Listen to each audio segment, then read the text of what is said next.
Hello, and welcome back to Doomed, solo playthroughs through Arkham Horror, the card game with a focus on roleplay and storytelling. Today, a cursed violinist goes... that's it. that's the story. A cursed violinist is approached to help solve the disappearance and the strange happenings around the new violist in an orchestra in France, I believe, brackets. Well, hey, look, we're going to figure out the story together as we go. Today on Doomed, Patrice Hathaway plays the Symphony of Erich Zann. Yeah, that's... Voltgloss is correct. Hello. Hello and welcome to Doomed. Man, I was so ready for a new intro, because I was like... Because in the last however many weeks on Doomed has been Twoomed with Graspy playing the Return to the Forgotten Age, the scientist and the martial artist, rationality and spirituality, you know, it was the whole thing. And I was ready for a brand new intro, and then I did not prepare one. However, I will say, speaking of not having prepared an intro, I am, however... Oh, geez, let's change that music. Huh? I am, however, very excited, because... Indeed, Voltgloss! Now, for those folks unaware, and you know, I won't. If you want to share a link here in the chat, Voltgloss, please feel free. And then it will go on the VOD, and everyone will see it. Everyone will see it. Voltgloss was playing Patrice in the Hunters of the Mythos challenge of the Dunwich Legacy. My two playthroughs went down the tubes pretty fast. Unfortunately, I don't think through necessarily, misplays. I think drafting is awesome and fun, and honestly, every time I draft, it's like a hoot and a holler. Very hard, very challenging, but I was also very surprised by how poorly I played with Norman, partially because the way that the Dunwich Legacy, or the Hunters of the Mythos, was organized, the benefit I had for Norman really undermined how I was planning to play him, so it didn't kind of work out together, and a bunch of things like that. However, it's been a really good time. I really want to hear how your finale went, Voltgloss, so feel free to drop a link, or just, you know, I'll see it when it's live. I can't wait. The important thing is that today, I will also be playing Patrice. This is the first time Patrice Hathaway is hitting the channel on Doomed. And that is a pretty big deal, because if anybody knows me, you all know that Patrice is probably my favorite investigator. I say probably because I haven't given them all a big try. And I do prefer sort of... excellent, Voltgloss. Thank you very much. Absolutely chuffed.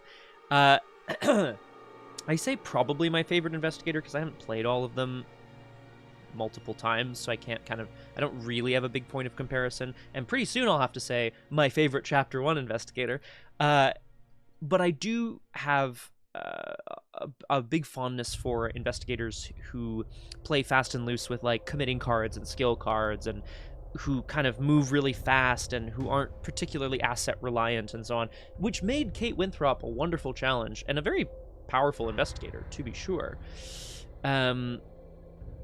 But Patrice is a lot more up my alley, and we will hopefully see that today on Doomed. Oh, hello!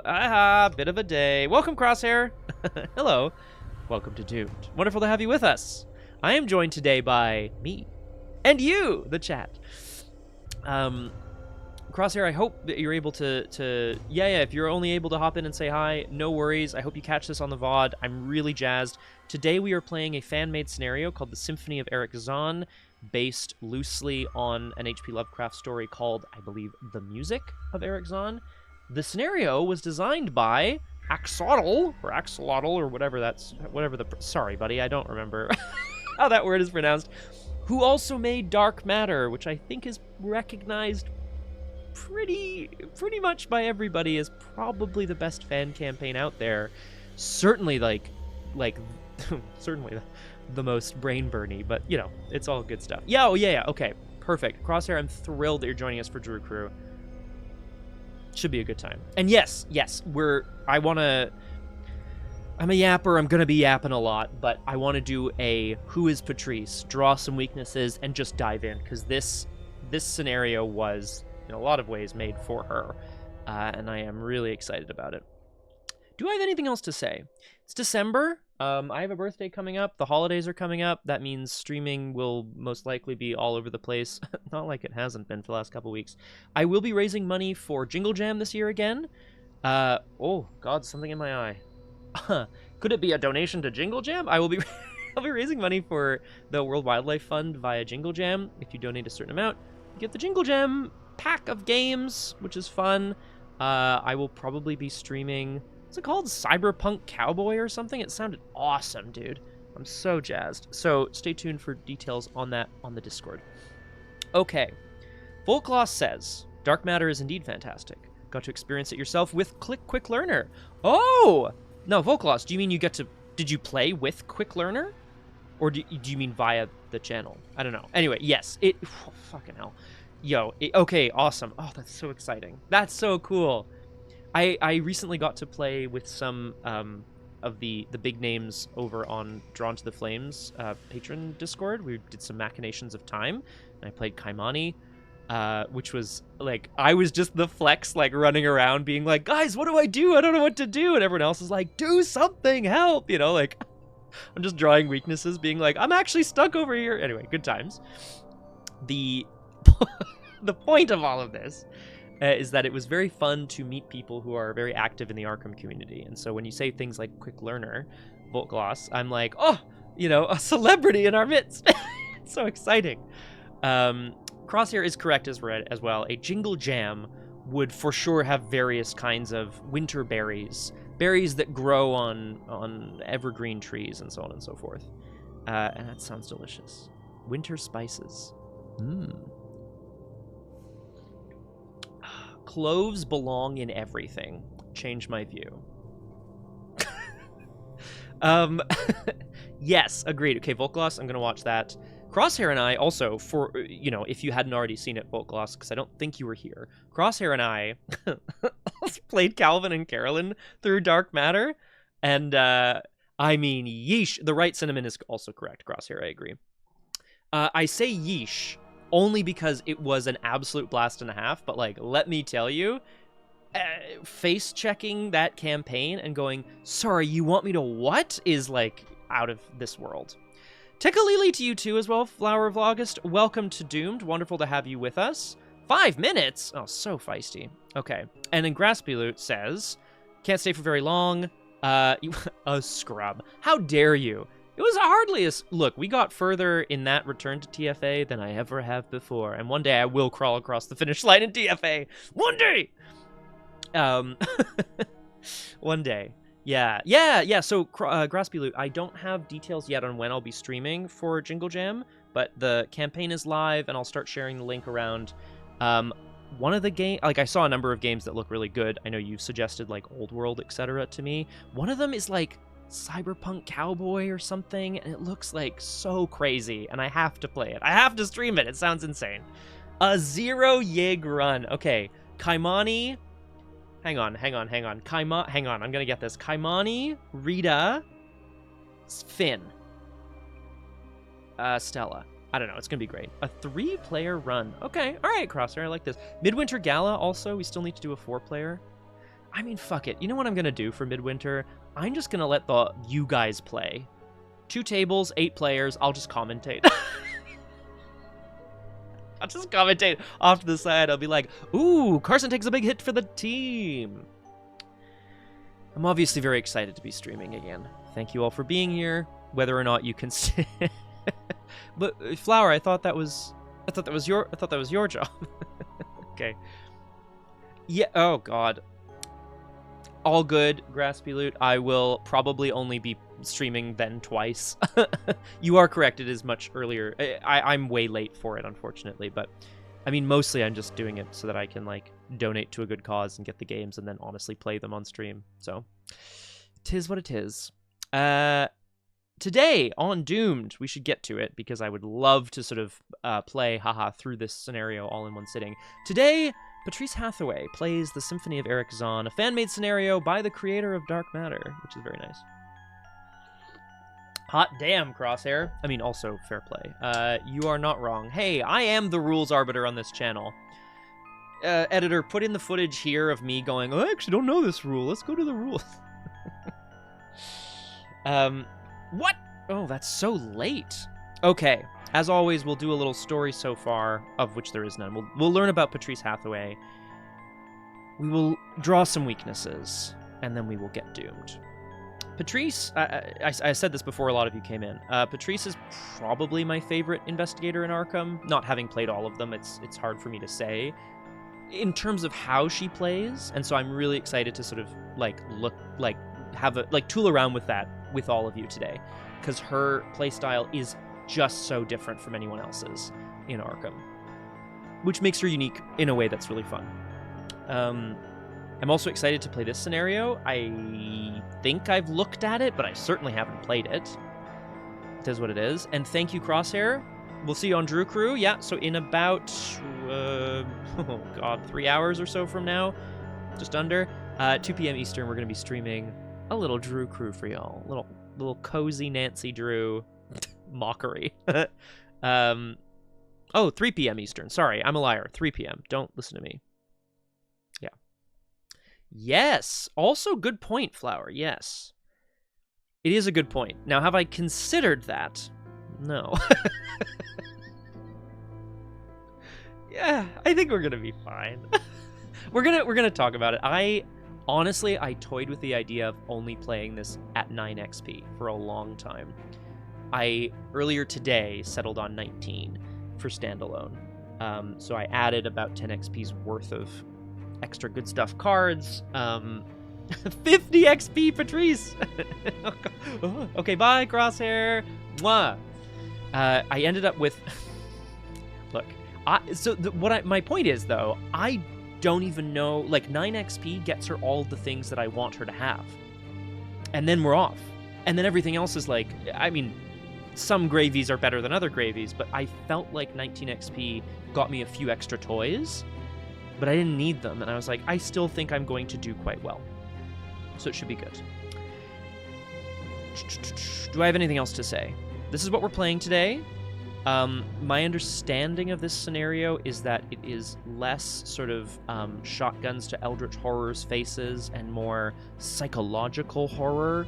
But just in case, I will, as always, post this in the chat because we don't know necessarily what's coming. But let's have a look at our good friend, Patrice Hathaway. Wow, short supply in standalone. He is a mad lad. So, what do I want to say about Patrice? Well, she's the violinist, performer, and cursed. Let's read. All her life, Patrice has lived for the music. The soaring sonatas, the graceful arias, and the booming marches have always been her closest companions. But sometimes when she plays, she can sense some alien intelligence at the edge of her awareness, something that watches her and waits, something that hungers. The presence has been growing over the last month, and her increasing nervousness is starting to spoil her ability to play the violin. That's not something she can tolerate. After her last concert at the Ward Theatre in Arkham, she finally decided to take action. We will see how that story dovetails with the one here present in the Symphony of Erich Zann. I believe she's being asked to look into the strange violist that's come to play for this new orchestra. Yeah, good cursed luck indeed. And Volkglas, I think you'll recognize a lot of the cards I'm tooling around with here. So I don't think there's any big surprises. But this is my kind of horror here, okay? I'm all for Marion having her friend pulled overboard by a lurker in the deep and then having to go on a quest to, like, burn all of the eldritch monsters in the universe. Like, that's awesome. But this is so much more my speed.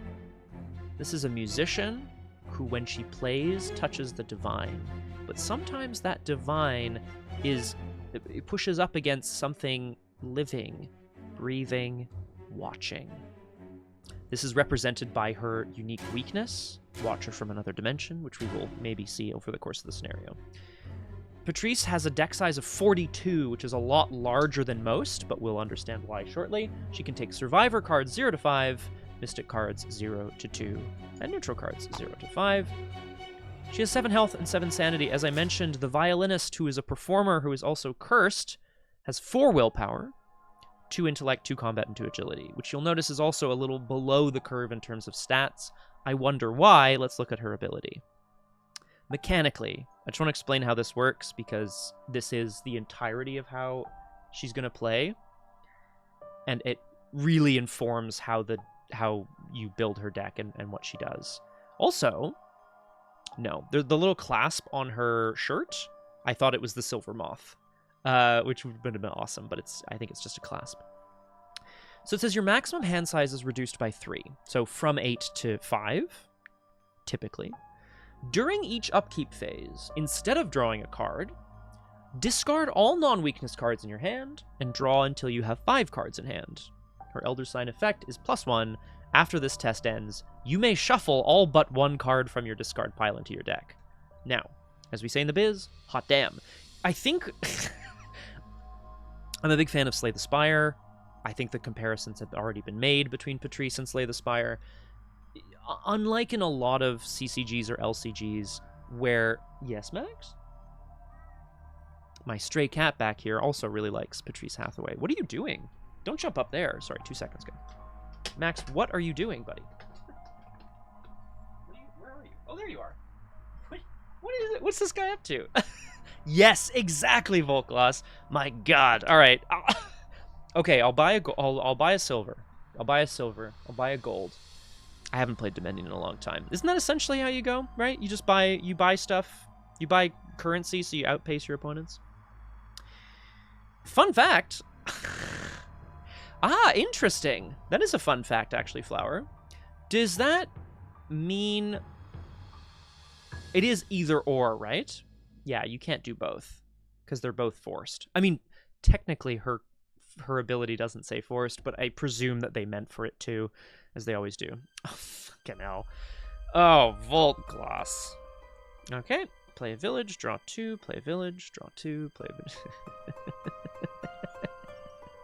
But unlike in a lot of other investigators who are filling their decks with cards that draw cards so that you have access to, so you try to draw into. I'm just going to use an example here. The most recent Twomed on this channel, Kate Winthrop and Lily Chen returned to the Forgotten Age. Lily Chen really wanted access to her Cyclopean Hammer. Kate really wanted early access to a number of science and tool assets so she could get her ability working. You need card draw to make sure that you have these things.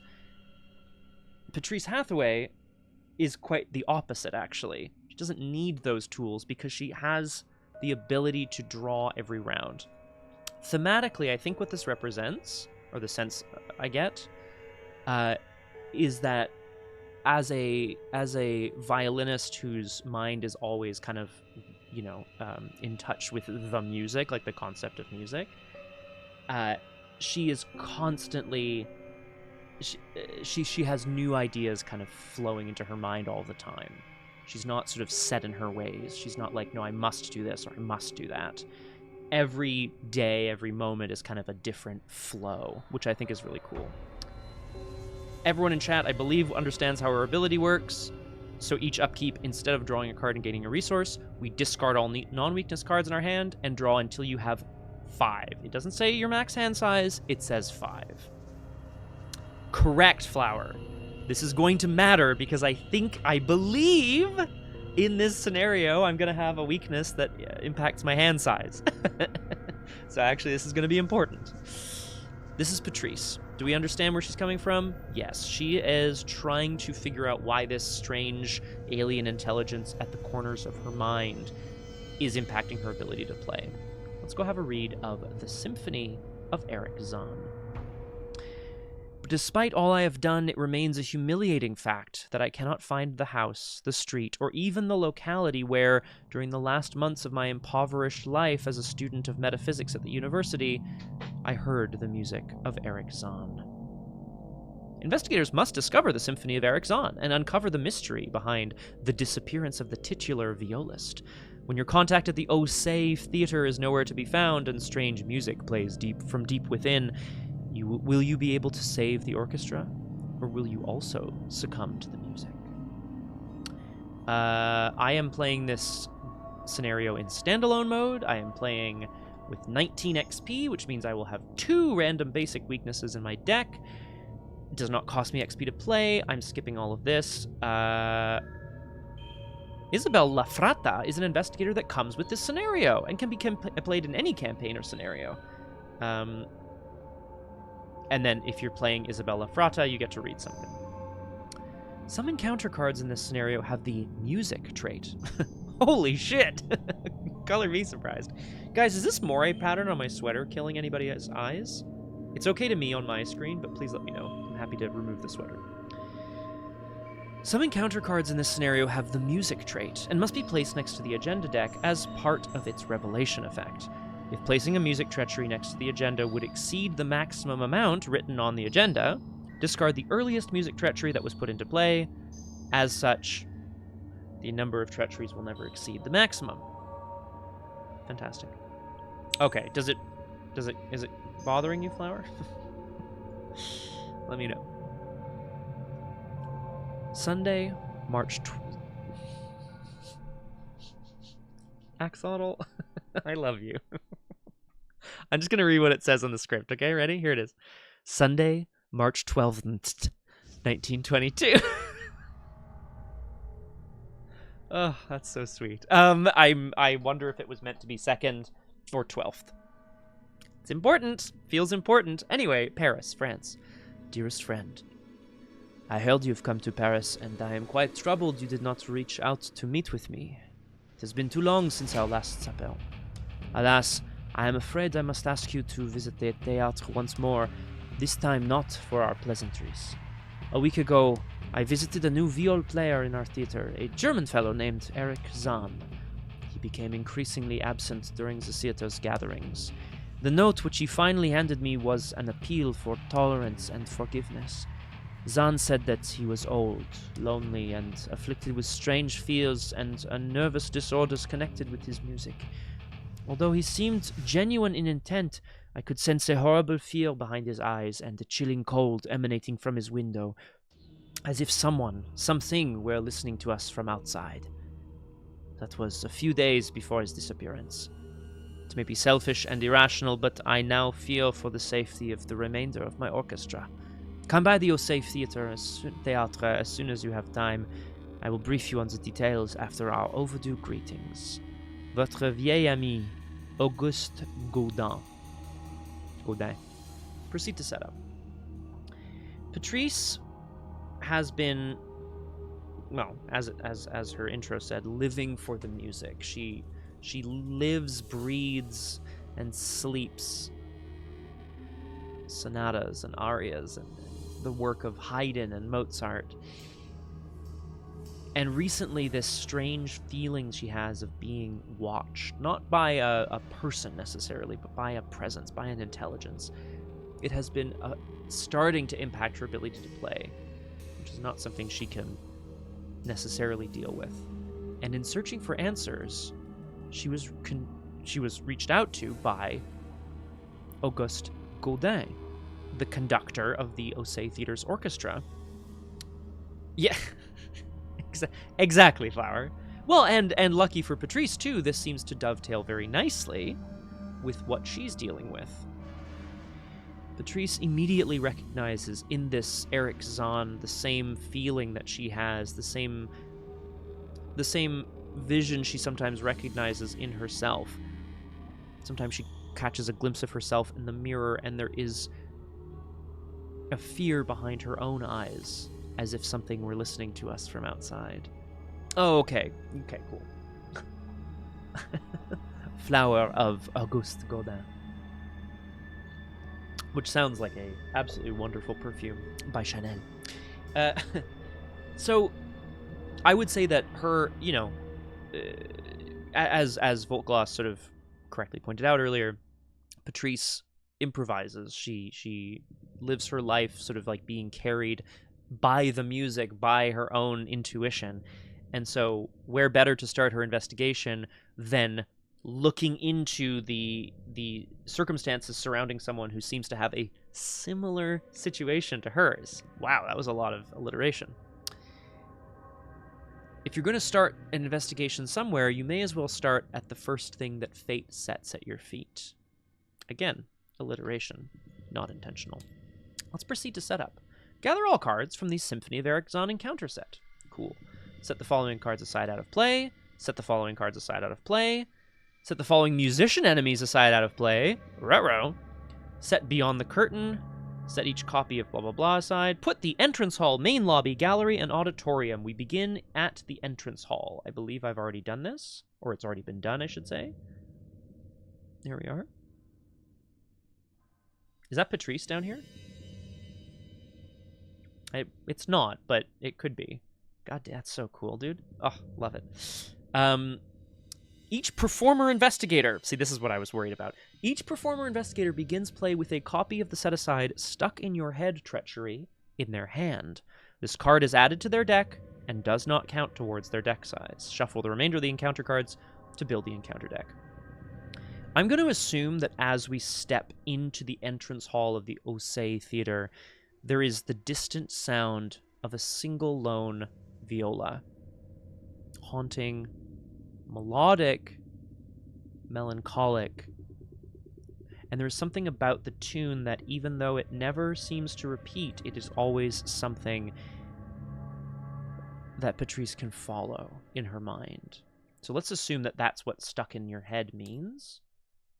Stuck.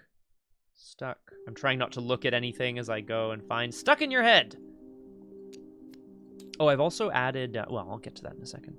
All right, so we begin a copy with this in our hand. It does not count towards, hang on,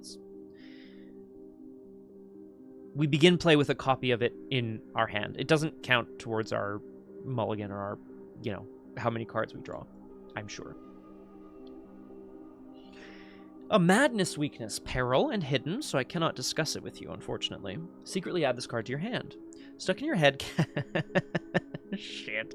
Uh-oh. Counts as 3 cards instead of 1 while checking your hand size. Okay. That's okay. All right. Let's keep reading. Forced. After you discard 1 or more cards from your hand during the upkeep phase. Oh. Draw the top card of the encounter deck and discard stuck in your head. Oh.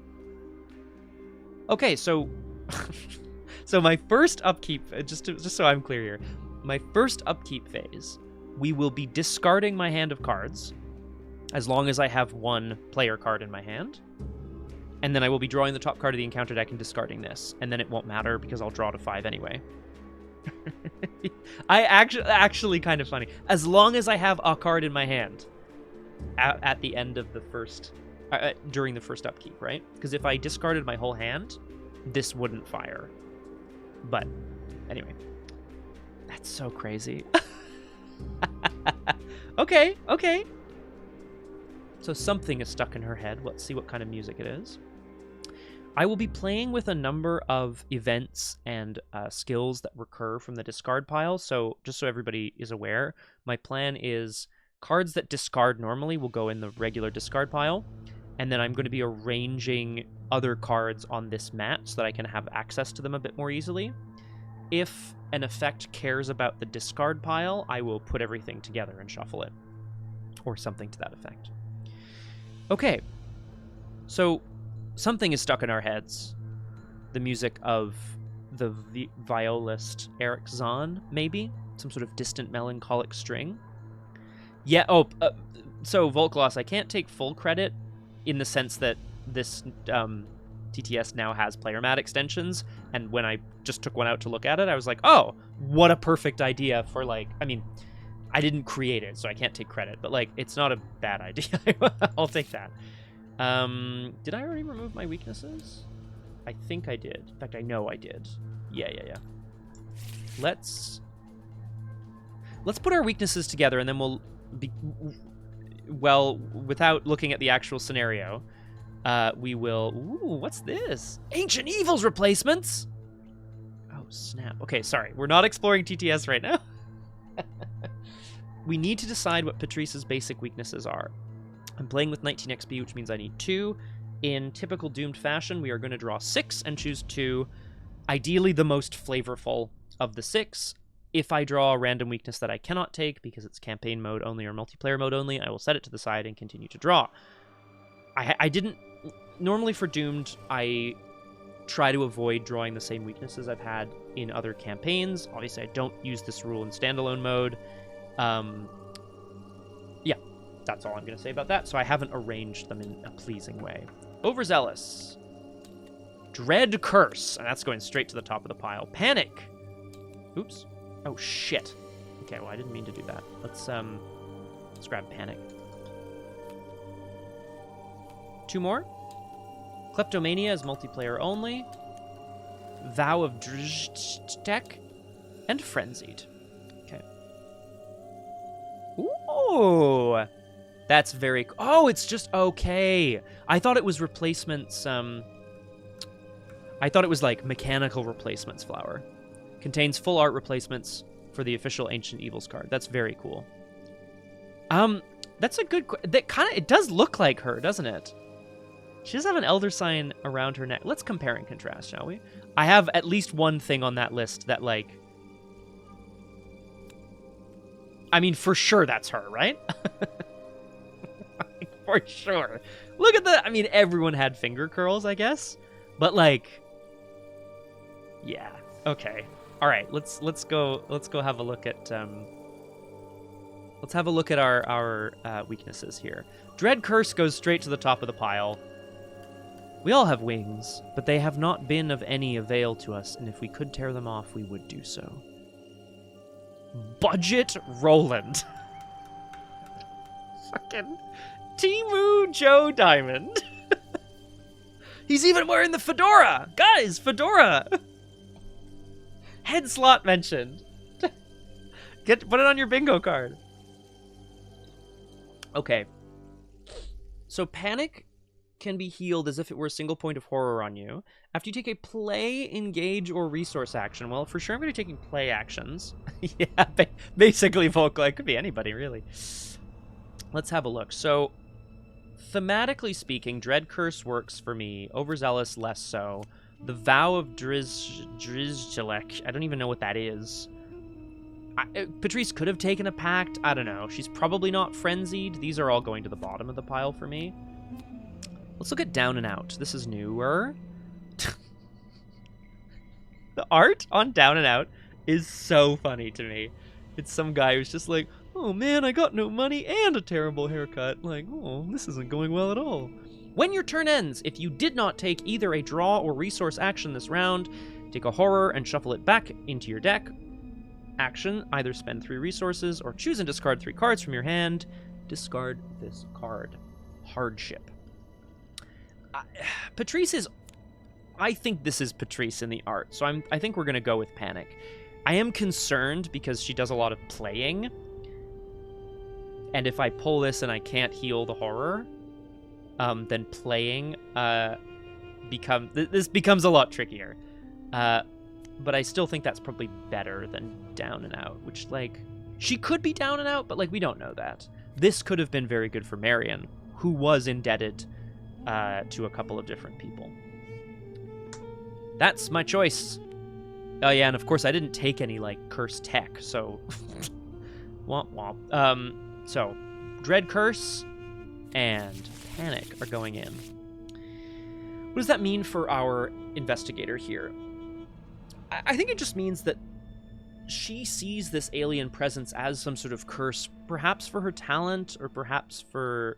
Maybe not her talent, but perhaps for how her mind touches on the divine in some way. I don't know.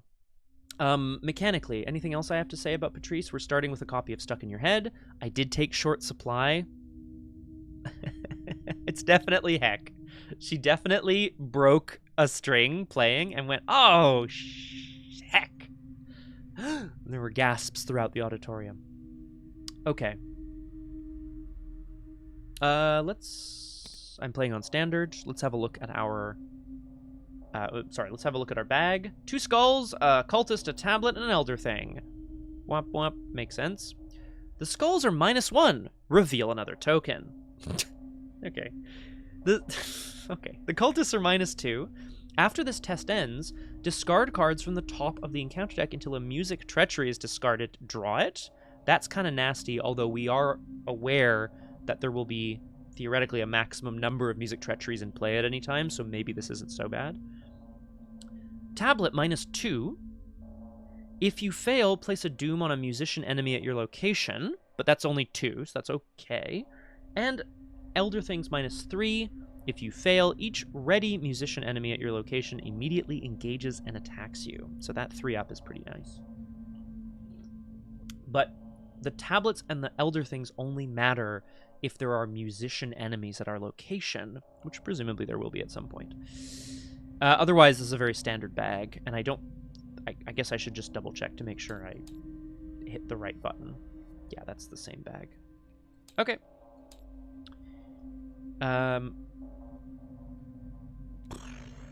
What else do I have to say?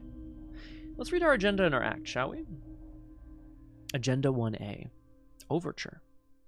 A quiet murmur of haunting notes hums from the entrance of the Ossé Theatre, home to one of France's most adored orchestras. You gather your resolve and enter the building in search for answers about the missing violist, Erich Zann. 6 Doom. Maximum 1 music treachery next to the agenda deck. When you exceed the maximum, discard the earliest music treachery. So, they cycle. Like music. Okay. Patrice is unsure exactly what the relationship between her and Erich Zann is, but if anyone can... It sounds like they have similar curses or problems, so she's hoping to find and speak with him as soon as possible, but she needs to, of course, find her contact, Auguste Gaudin, first. Act 1A, Music from Ossé Theatre. Auguste Gaudin, the conductor of the theater's orchestral group, has asked to meet with you in the entrance hall to discuss Zann's disappearance. You spend some time looking around, but the conductor is nowhere to be found. Objective: when the round ends, classic, investigators may spend the requisite number of clues, 3, to advance. 3 clues, and the end of the round, we can advance. It looks like we're looking for the conductor Auguste Gaudin in the... he has asked to meet with you in the entrance hall. Well, he's not here, so...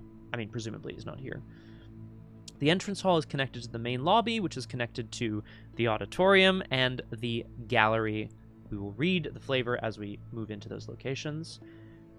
The door is open, yet there is no one in sight. A chill gust of wind flows into the theater, as if attracted by the music itself. Patrice stands in the entrance hall, darkness from Parisian streets creeping in behind her. She calls out, "Monsieur Gaudin? Monsieur Gaudin? Monsieur Gaudin? Monsieur Gaudin?" It echoes chilly? I don't know. It echoes back on the marble. There's not a soul here.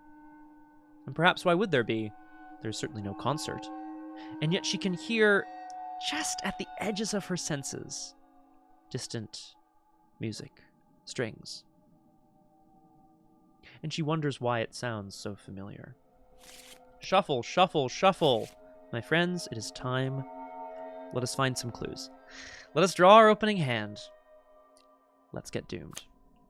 Okay, well that's panic. So I will immediately withdraw that. And this is 5 cards I don't want. So straight up, they all go in the bin. And we draw another 5. I'm looking for assets, right? That's another weakness. There we go. A couple of assets, and we'll reshuffle this.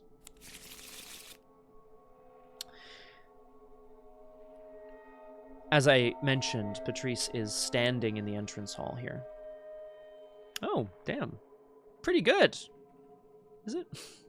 Your contact is nowhere to be found. In fact, the entire theater would be eerily quiet if not for the all-pervading humming soundtrack coming from within. Okay, so instead of a distant string, it's sort of, as the door closes, she can hear now the music is coming from further inside. A vibration, almost. More like the feeling of music rather than music itself. Yeah, well, we must make it. Action 1, resign. You flee the theater before the music consumes you. Patrice wouldn't want the music to consume her. Just kidding. Obviously, that's exactly what she would want. If she could choose the way to go, it would be that. 2 Shroud, 1 clue. Let's have a look at our opening hand. Patrice stands gazing into the theater, which is, again, despite the fact that there is no one present, seemingly lit quite brightly. That's odd, she thinks to herself. Where is everybody? Short Supply says, when your first term of the game begins... Flower! What a wild thing. This man is about to die. He has chosen his own manner of death. I want to fight a gazebo! Alright, but... and then it just falls on you, presumably? It just, like, collapses on you? Patrice is here in Paris, far from home. She arrived with very little more than her valise filled with. Her valise with a few articles of clothing, an old necklace, her violin, of course, very safely tucked under a separate arm, a couple of sheets of music that she's been working on, and that's about it. Short Supply says, when your first turn of the game begins, discard the top 10 cards of your deck. Let's hope we hit some weaknesses.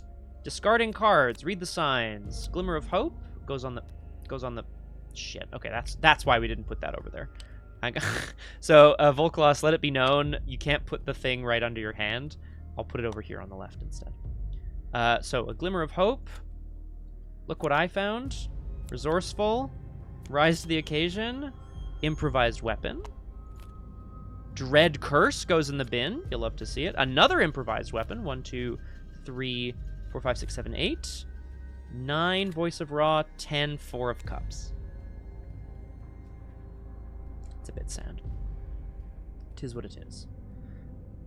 Not everyone has access to their tarot cards when they go to the theater. But yes, we're going to just spend a couple of actions playing a couple of assets here. I'm going to play them, and then I'm going to tell everybody what they do, and then we're going to look at it a bit more closely. This stray cat, he never came if you called for him. It always seemed like he had his own agenda. Stray cat,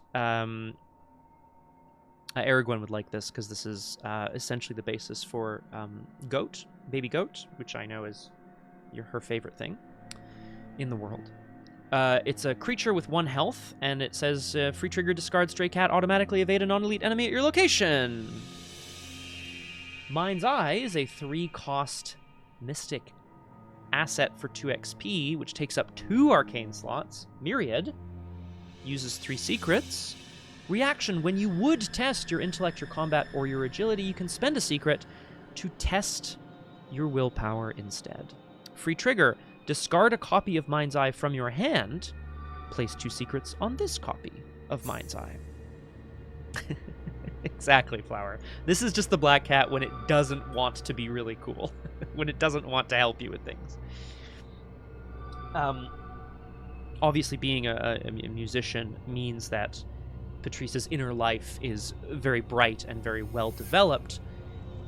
She's always had an ability to paint for herself in her mind's eye a bit of a portrait of what's coming next. Not in the sense of a painter, not in the way that, say, Symphony can create something and then have it come to life. She can see something within herself that is painted with the bright hues of the music of, like, Tchaikovsky and Haydn and Beethoven. And Beethoven.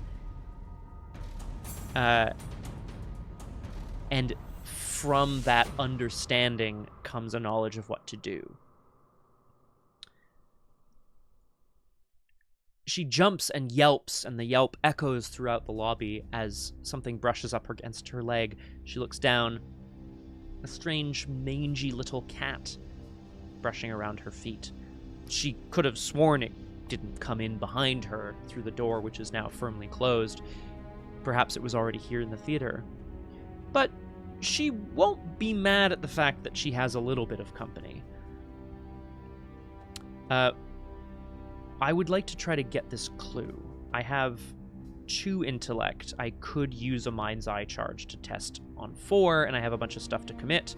I could also be drawn to the flame.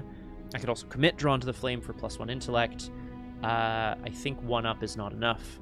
Oh, Arkham Librarian! Oh, Gus the theater cat! Yo, they did, God, they did him so dirty. Ian McKellen's so dirty in that movie. In the filmed adaptation of Cats the Musical. Hello, Arkham Librarian. Welcome to Doomed, solo playthroughs through Arkham Horror, the card game with a focus on roleplay and storytelling. Today, Patrice Hathaway, that's correct, Volkgloss. Today, Patrice Hathaway, the cursed violinist. You're not wrong, Flower. I'm hoping I recycle these PDQ pretty damn quick. What was I going to say? Yes, today, Patrice Hathaway, the cursed violinist. What does that mean? Oh, how exciting. Sorry, I just got a notification that I didn't understand, but I understand it now.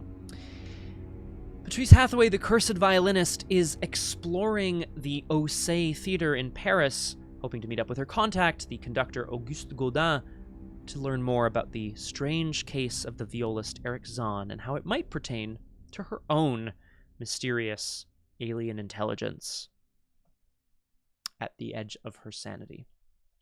Let us attempt to get this clue. I'm going to spend a mind's eye charge, and I'm going to commit the drawn to the flame. So spending the mind's eye charge means that I'm investigating with willpower instead of intellect. So I'm at 4-2, 5 by committing a drawn to the flame, 6 by committing a fearless. We'll explain momentarily here. So this is my last action. I'm going 6-2. A -3. We succeed. We get the clue. Red! Red! Patrice briefly closes her eyes, feeling the calming, warm presence of the strange stray cat near her feet. Her valise still in one hand, her violin case in the other, and she can see within herself, painted brightly in her mind's eye, a trail of twisting music leading on towards the auditorium. She was not under the impression that the conductor, was to be working tonight. He was supposed to meet her. Perhaps there is a rehearsal, but this does not sound like a rehearsal. This sounds more like the buzz of music at the back of your mind, an earworm you can't get out of your head. There are no ready enemies, so we move to upkeep. And this is where things get interesting because of stuck in your head. So in upkeep, instead of drawing a card, I will discard all non-weaknesses in my hand. Stuck in your head says, after you discard one or more cards, draw the top card of the encounter deck and discard stuck in your head. So I must do this first, and then we will draw 5 cards. Endless Echo. Revelation, attach it to the location with the most clues. Well, that's okay. I'm going to attach it here. Attached location gains +1 shroud for each music treachery in the discard pile. Action test will 3. If you succeed, discard Endless Echo. The yelp from when the stray cat touched her leg and she got a little frightened and a little panicked. Strangely enough, it had already died far back into the theater. And then suddenly, the distant sound of that yelp returns to her, almost as if it is being echoed again by some other person. It is very strange to her because it couldn't be someone else. Not only is there no one else here, but that's just clearly her voice being echoed back to her. Well, I will say, so no maximum, I agree, Flower. How many music treacheries are there in the deck? We don't know. There might only be 2. Seems unlikely. And there's a willpower test to get rid of it. That said, I'm not unhappy, so now we go upkeep where we draw 5 cards and gain a resource. Oh no, this is a hand. Now we're talking! Oh my god, actually, now we are talking. I think we're gonna have a good next turn. But let's find out. Music. Speaking of music, turn it up. I need to turn it up as well. Patrice hears this strange yelp returning to her, and does not kind of understand what the acoustics in this theater must be doing. She has to steel herself. All right, Patrice, come on. There's nothing that you can't do if you put your mind to it. Monsieur Gaudin has to be here. Let's head in. She looks down at the stray cat. Come on, Gus. She laughs to herself. She's always named her stray cats Gus. It is a bit of a flavor fail flower. I like the horror of it, but what I really want is like spooky music by Vivaldi or whatever, but perhaps there are more.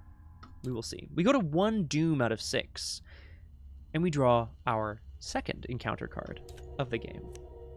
Rhythm from Beyond. The strange, distant thrumming of strings subsides, and in its place, the dull, heavy, resonant thud of the timpani, and the crescendoing sound of someone using cymbals to sort of like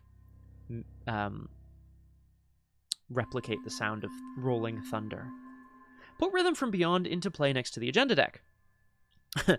Forced, after you perform a skill test, if no cards were committed to this test, take a horror. Well, I do plan on committing cards to skill tests, but that's okay. And also, horror is not like... I think we're okay.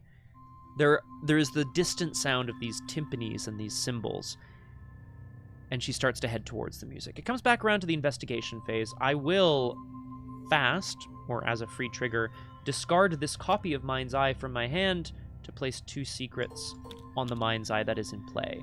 I will also fast play Plucky. Plucky is a composure. Patrice is indeed quite plucky. It's a pun on strings, you see. As she starts to move in towards the theater. You get +1 will and +1, intellect. Not mad at that. Non-direct damage and horror must be assigned to Plucky before it can be assigned to your investigator card.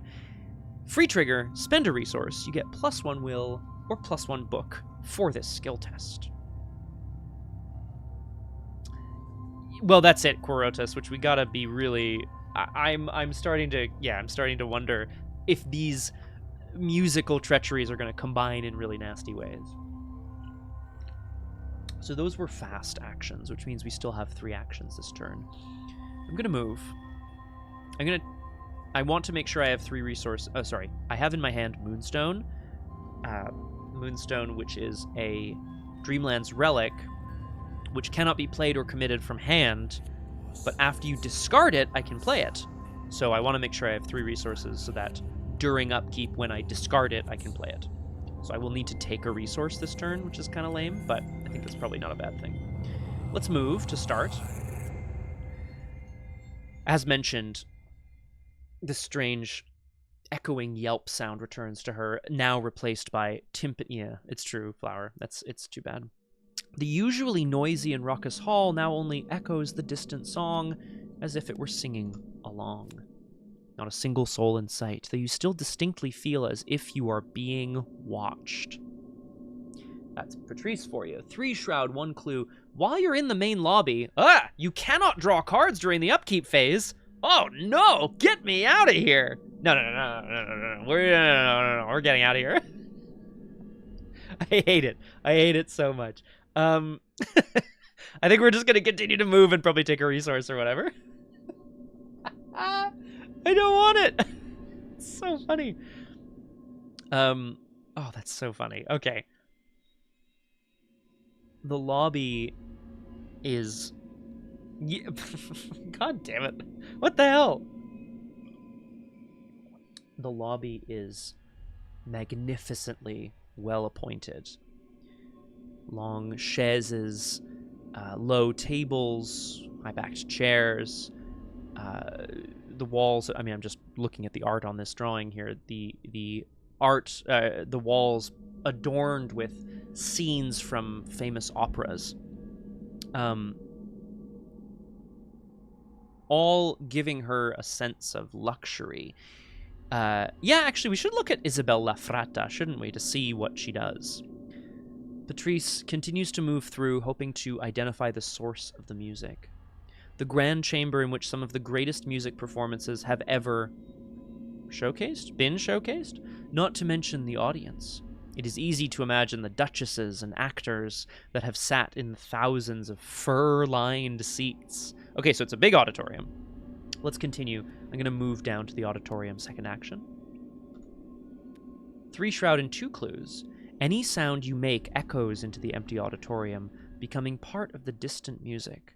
It's odd because as Patrice moves towards the auditorium, she kind of presumed that she would see an orchestra, even a ghostly one or something. Hi, Erich, welcome to Doomed. Wonderful to have you with us. Today on Doomed, Patrice Hathaway, our cursed violinist, is looking into the strange happenings in the Ossé Theater in Paris, hoping to learn why she is also being affected by something at the edges of her senses. Also, you'll be happy to know, Aragwen, she has a stray cat with her, which, if you recall, is, of course, the basis for Baby Goat. So that was my second action, which was to move into the auditorium, which has 3 shroud, which has 2 clues. There's an action on it. Draw the top card of the encounter deck. Place clues on this location until it has 2 clues. Okay. We're going to need clues. Maybe this is the place for them. The auditorium, however, she was expecting to perhaps see an orchestra playing or somebody using the instruments, but in fact, not only are there no musicians, there's no instruments, nothing. The auditorium is empty. Apparently thousands of seats, empty as well. It is a strange experience venturing into a space that is usually so full of life and humanity and creativity. So many people focused on a singular point, the stage, and yet nothing there. It is as if the entire room is pointed towards something that is invisible to the naked eye.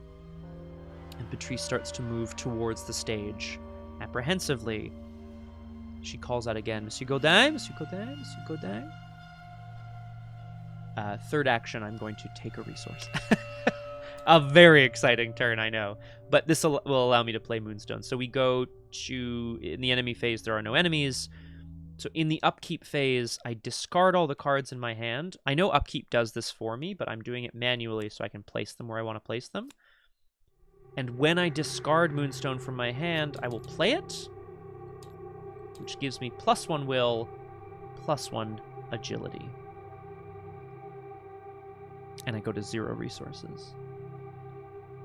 And then we go to upkeep. Pow! And I draw 5 new cards, baby. Okay, an interesting hand. Again, what I like about Patrice is that it's, I mean, this has been said many times as well, but there's like a real kind of puzzly element of like, okay, what do I need to do on my turn? What can I do on my turn? I'm not sure what role she would fulfill in multiplayer, necessarily, because, like, you can't guarantee consistency from turn to turn. But I do like it. Oh, of course, Flower. Let's pause and have a look at Isabelle Lafrata, who is our custom investigator here, as designed by Axolotl. First of all, sick-ass art here. I presume this is art from illustration by Giovanni Boldini, the pianist. Ugh. Look at these stats. What? Okay, sorry. Hang on. I'm just going to read the card so that people stop. This is not a reaction video.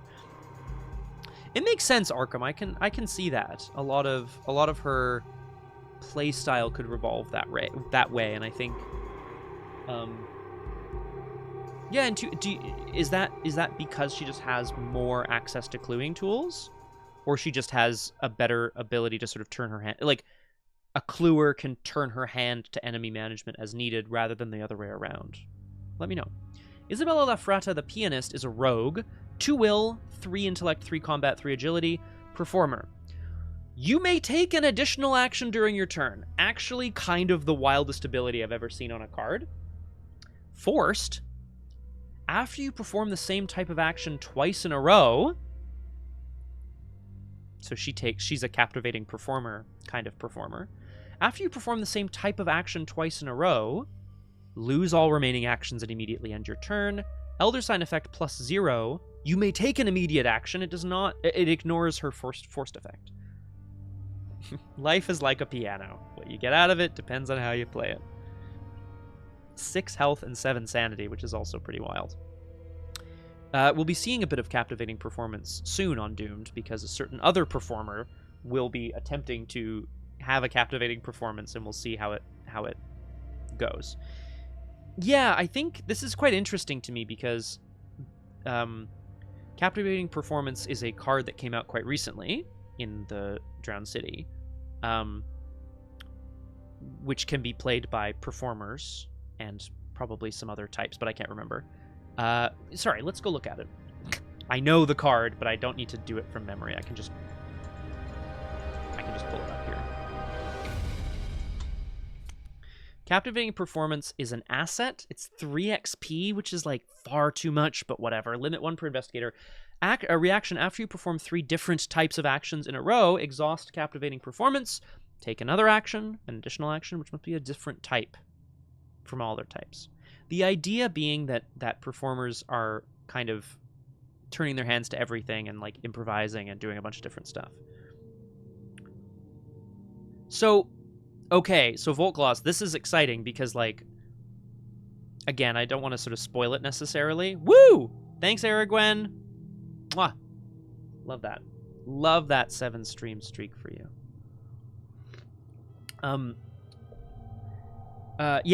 Well, I'll just say I'm planning, my next standalone is planned to be parallel Lola Hayes, parallel front, with captivating performance.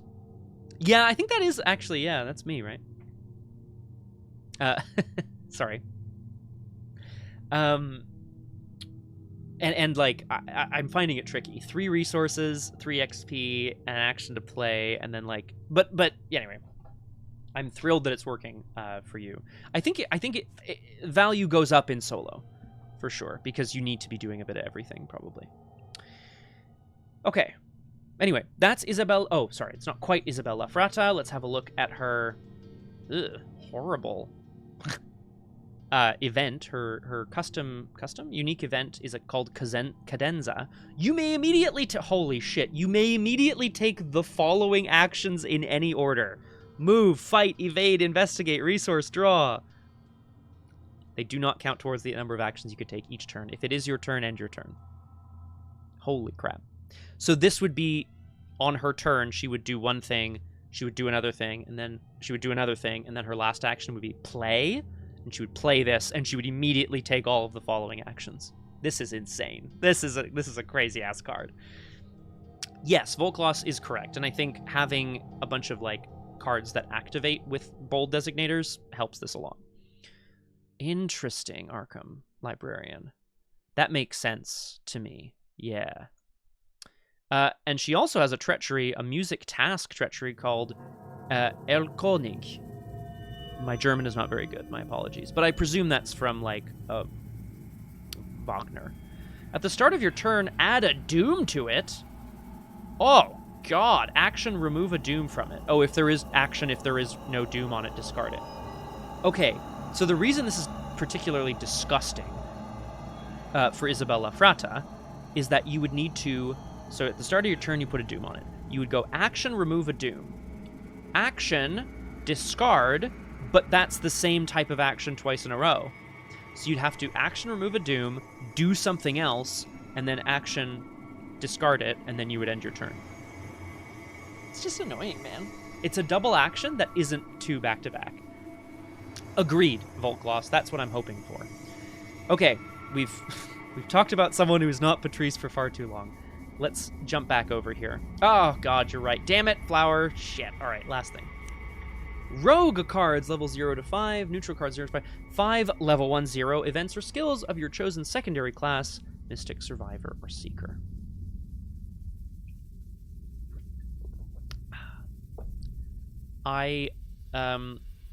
There is currently in the Chapter 1 Investigator deck pool. What? In the Chapter 1 Arkham, like, deck... card pool, there we go. There are 5 investigators, 1 per class, that have these chosen secondary classes. I'm not going to name them all because I'm going to forget one. No, actually, hang on. It's Carson, Mandy, Gloria. No, I don't remember. But I think Tony is the rogue who can take 0 to 1 events and skills of his chosen secondary class. Yeah. Who's the survivor? Is there a survivor? Okay. So, as opposed to Tony... but this is very interesting to me because there's, good variety here. Thanks, Volkloss. Okay. Standing in the auditorium, gathering her wits about her as she steps down towards the stage to see if Monsieur Gaudin is indeed just maybe hiding or perhaps backstage. It's worked, Flower, and now I've forgotten everything about how to play. My god, look at this stat line. Oh, they haven't made one. Interesting. And now we're on to chapter 2. All gone. Quick BTW, if you're not keeping up with the spoilers, I won't discuss it at length. But I am pleased that the chapter 2 core set Survivor is indeed a character that I would love to play, and I think I will be playing it on stream. If I can, I've said this before, I'm going to say it again. I meant to do it for Hunters of the Mythos, but it didn't work. If I can get my shit together and find a way to stream this actual desk, I know what I need for tech, so I just need to get my shit together and actually do it. If I can get my stuff together and actually get it done, when the core set launches and I buy a copy, I will be playing the core set campaign solo right here at this table. I'm so excited. Like, with actual cards. Who wants to see that? That wasn't, that is actually a question. Does anyone want to see that? Okay. A little mew from behind her at the... God damn it, Aragorn. Aragorn, you can't just pop in, drop an emote, disappear, and then pop back in to insult me. I can and I will, Scoots. Okay. Hello to you, Alex is a cat. Welcome to Doomed. Wonderful to have you with us. Today, our cursed violinist, Patrice Hathaway, is investigating the Ossé Theater in Paris. Excellent. Arkham Librarian's in. Perfect. Okay, I've drawn my hand. I discarded everything. I've done upkeep, so it's over to Mythos. We go to 2 out of 6 Doom. The sound, as she moves into the theater, despite moving closer to the music, it's no closer to her. It seems to be ever receding, even though these timpanis and rolling cymbal crashes are now clearer. They're no closer. And we draw an encounter card. Hissing noise. Ugh. Horrible art. I love it. Put hissing noise into play in your threat area. Oh god, tinnitus. The bane of every musician's existence. Forced. After a music treachery is put into play, either lose 2 resources or take a damage. Action, test willpower 2. If you succeed, discard hissing noise. Okay, well, at least it's a willpower test. As a reminder, Rhythm from Beyond is in play. After you perform a skill test, if no cards were committed, take a horror. So I'd like that not be something I can... I'd like for this to be something I can manage. Yeah. Okay. We've got a pretty good selection of actions this turn. I would like to, action 1, I would like to try to get rid of this hissing noise. Ugh. Yeah, Volkloss, you're right. Axolotl clearly likes this sort of thing. Don't ya? Yeah, sorry, Kurotas. Don't worry, Kurotas. We're going to try to get rid of it right away. The rolling timpani sound sort of suddenly shifts, and all of a sudden, Patrice gets the sense that there is, as noted, a hissing sound coming from somewhere all around her, nearby. It's sort of invading her brain. She clutches at her head and forces it, wills it to go away. I'm going to test willpower 2. I have 6 willpower, so I must commit a card, or else I have to take a horror. So I will commit Persistence. I am persistent. Persistence says you may commit it from your discard pile. If you do, shuffle it into your deck after this test ends. After this deck ends. I have 7 to 2. Success. She grips her head and wills it away and just calms herself, and the beating of her heart re-steadies, and returning is that sense of the timpanis, the rolling cymbal crashes.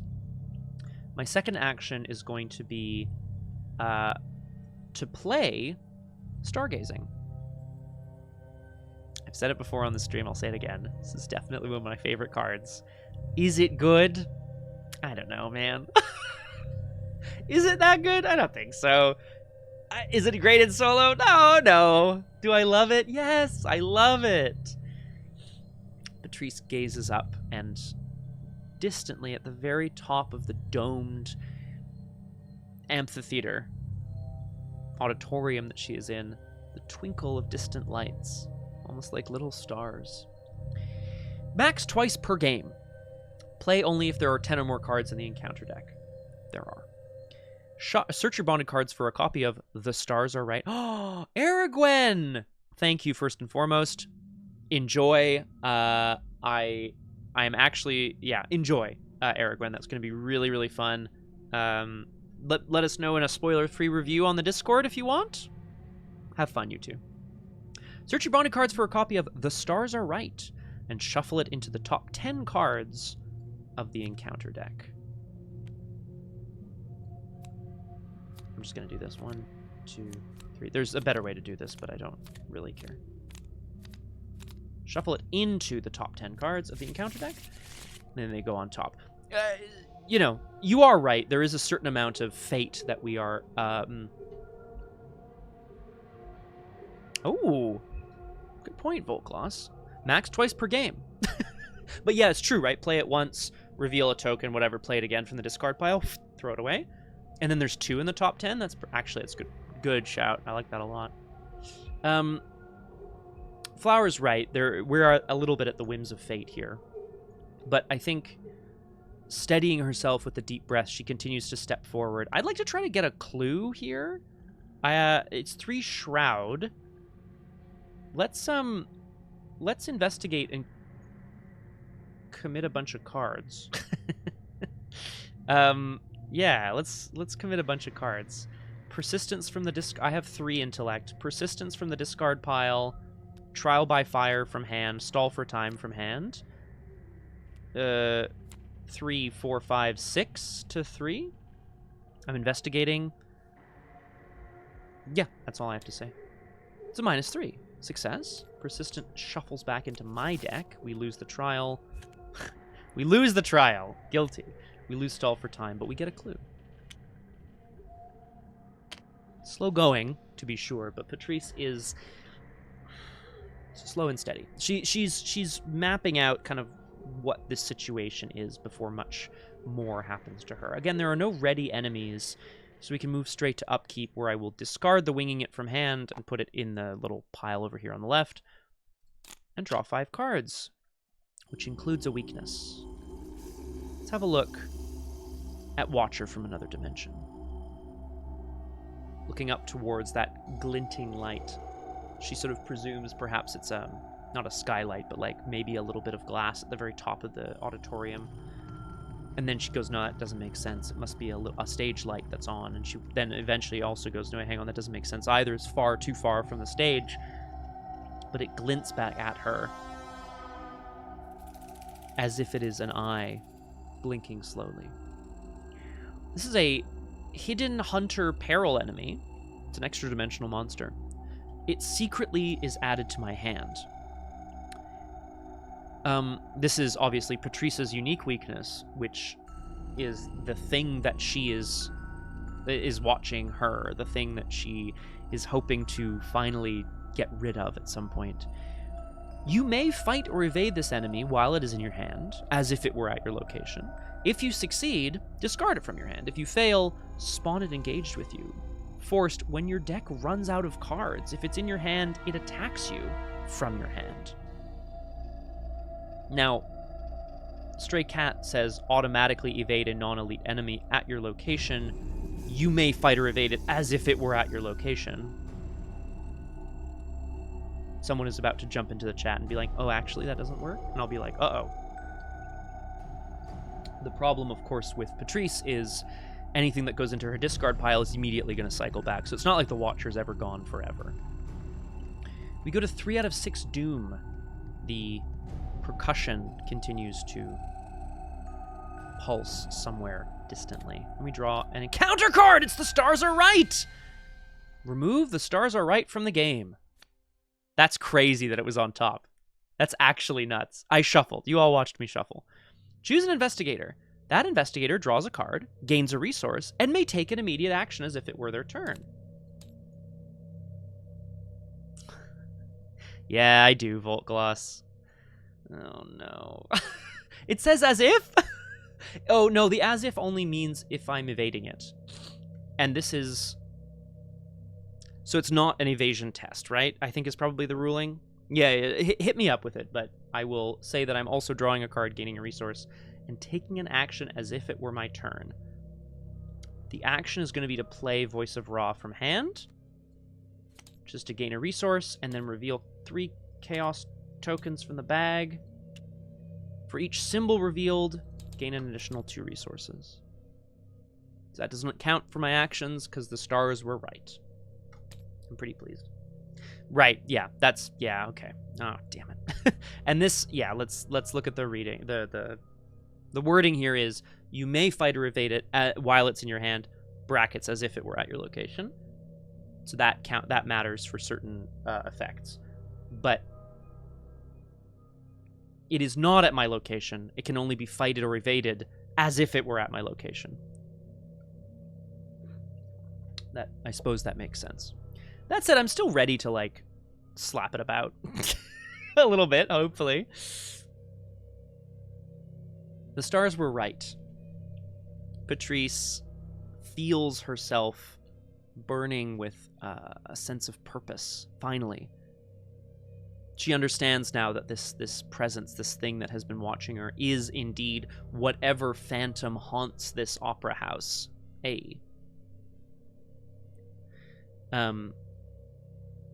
I imagine, Voltgloss, you're copy-pasting, and please do, because I'm also very happy to go and look if I need to. Yeah.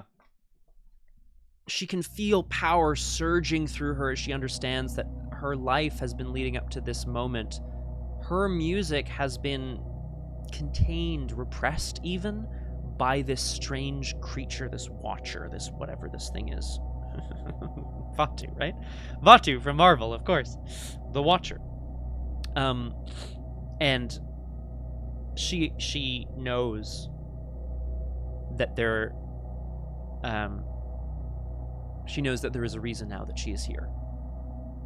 The alien intelligence that was forcing her to abandon her work to investigate it has led her here to Monsieur Gaudin's theater. And she must do what she must do. We come back around to the investigation phase, because instead of drawing an encounter card, I drew the Stars Are Right, which is pretty dope. Okay. So I'm gonna look it up as well, because and then as soon as I look it up, I imagine it'll get posted in the chat. Watcher. Like, because Stray Cat is from the core set, right?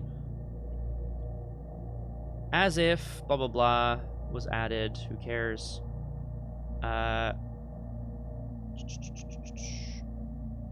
JK, they changed it again. Automatic evade is different from an automatic success.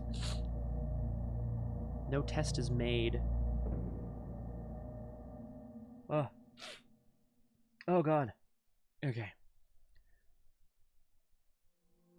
So... Oh, interesting, though. What I could do is spawn it engaged with me and then use the cat, right? Yes, I'm just looking at that now, Voltgloss. I'm not putting it on screen. I'm sorry. But yes, basically, my understanding here of this... I'll read it really quickly. The automatic evasion is different from an automatic success. You need to it can only be fought or evaded as if... Well, so here's the thing. So you may fight or evade this enemy while it is in your hand as if it were at your location. I cannot use Stray Cat because it doesn't initiate the skill test. And there is no enemy at my location. It can only be fought or evaded as if. However, I could fight or evade it, and then if I fail, I spawn it engaged with me, and then I use the Stray Cat to evade it, because then it's at my location for reals. So this is a backup. Basically, the Stray Cat will take the bullet for me if I need it to. Let's hope I don't need it to, though. We're back around. Patrice knows now, in her heart of hearts, that what she is doing, what she is here to do, is help Erich Zann, which will also help her dispel this strange watcher from another dimension. First action. My first action of my turn, I should say. Yes, correct, Flower. So I need to do that. I'm gonna fast have a premonition. Put premonition into play, reveal a random chaos token, and seal it when a chaos token would be revealed. Resolve this one instead. Oh, tell me about it, Volkloss. Okay, so it's a -1. So my first action will be to evade the Watcher from another dimension. And I will simply use a Mind's Eye charge. This takes me up to 6 will. I'm evading it with willpower, 6 to 5, and I know I'm going to pull a -1, so it is evaded, which means if it is successful, I will discard it from my hand. And the premonition goes away. Patrice looks up towards that strange blinking eye, grits her teeth, starts moving forward, and fuck! Oh shit! Because I didn't. And then I take a horror. Yeah, I will. I could retroactively commit something, but I don't want to. It's fine. You're. Thank you, Flower. Damn it! But I didn't have to. I could have also not used the Mind's Eye charge and used the last chance or whatever, but it's fine. Oh, that's okay. I don't mind if Plucky takes a horror. I am Plucky. Thank you. Okay.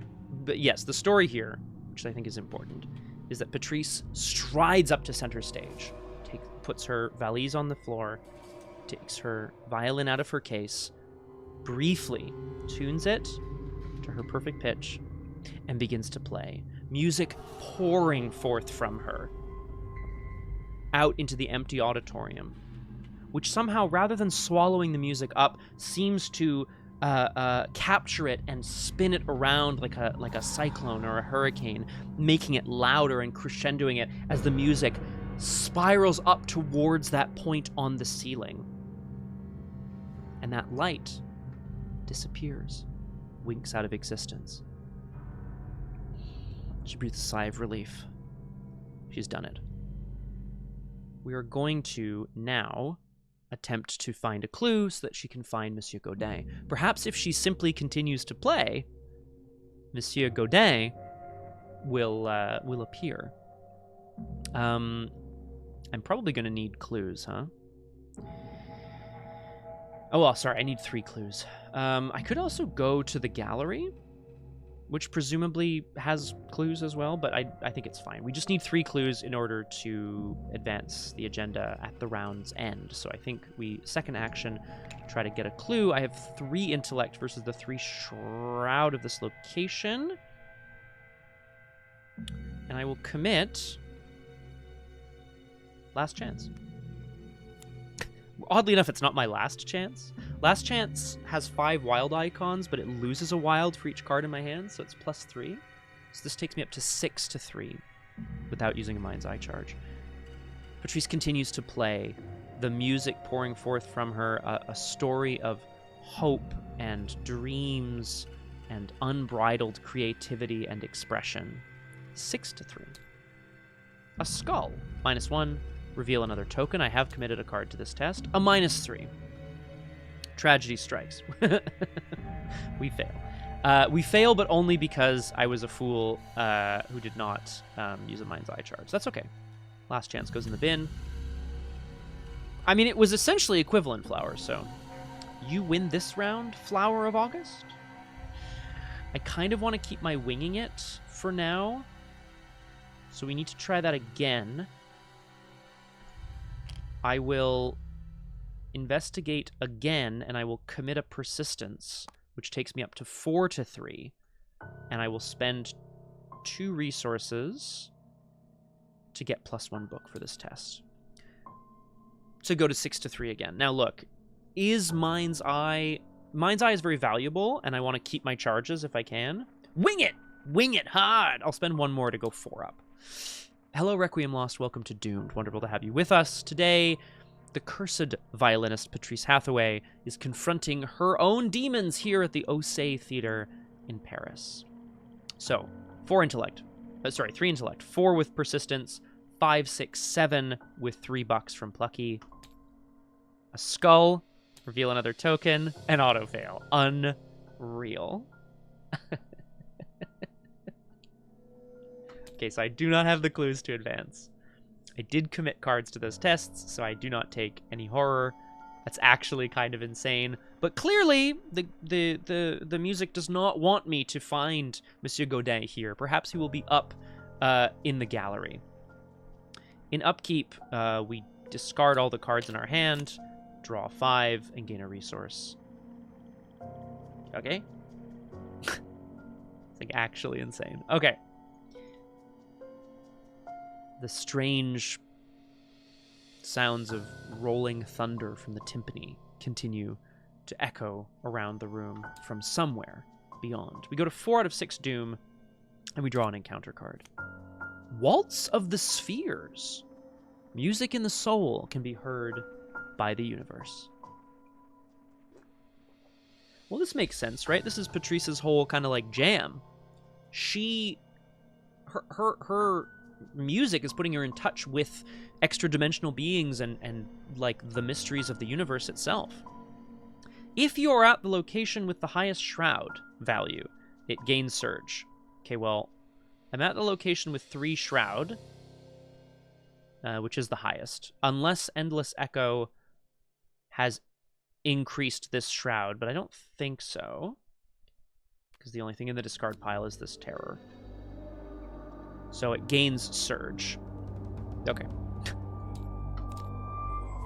Oh, a shrieking violin.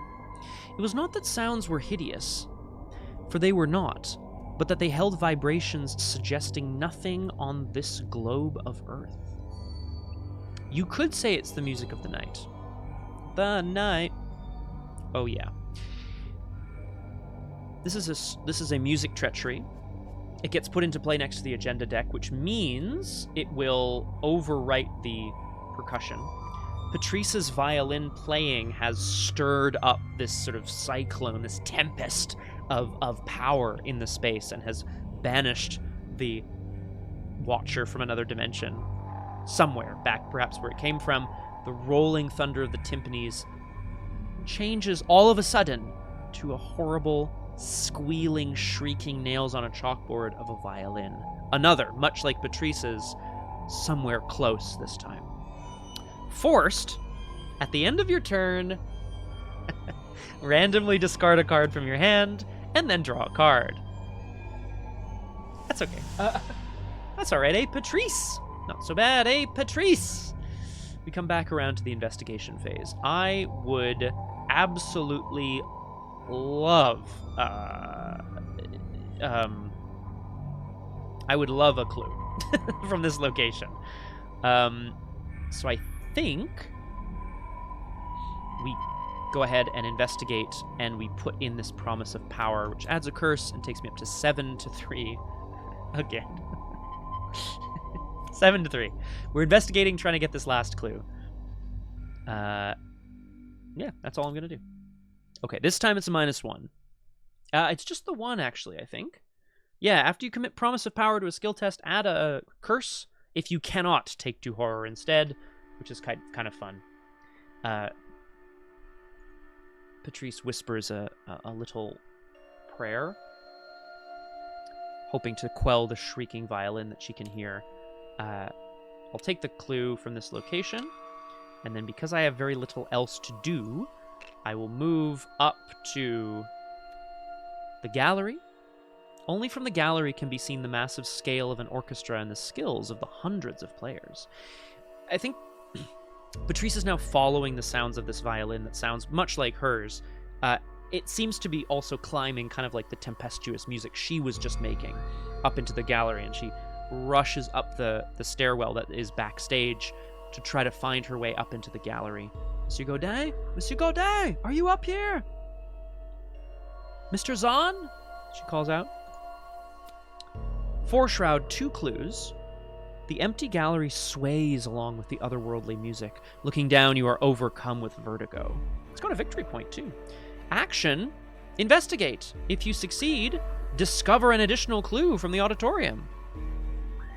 Now, I'm not mad at more clues. And I'm here, right? So, yeah. I think that's the play. I cannot play winging it because I want to use the action. Well, sorry, I could. It's actually equivalent. It gives me an additional clue, so I will do that.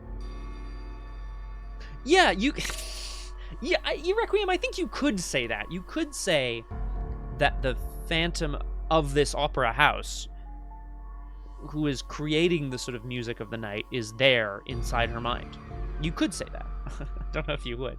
So the second action was to move, and a third action will be to wing it.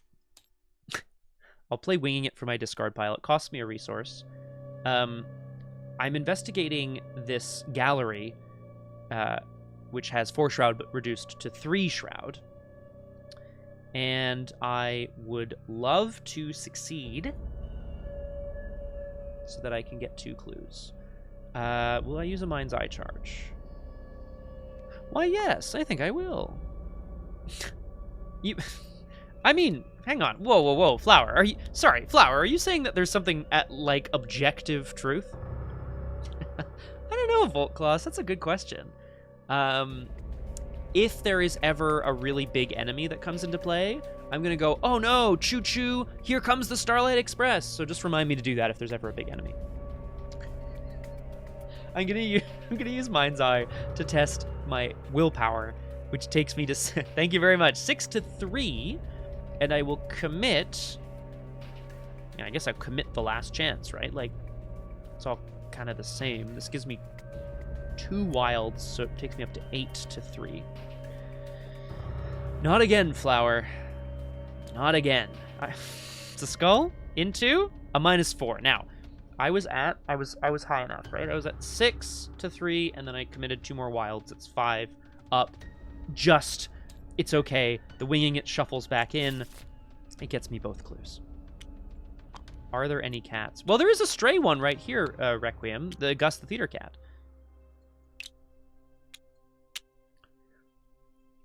Patrice, is indeed, notices that the sort of entire auditorium seems to be, like, vibrating, breathing, almost as if it is a massive heart beating with the music of these spheres. The Watcher from another dimension, whatever creature it is that is controlling this music or performing it, is here, is encompassing the space in a way that is unnatural. This is the end of my turn. At the end of my turn, I will randomly discard a card from my hand.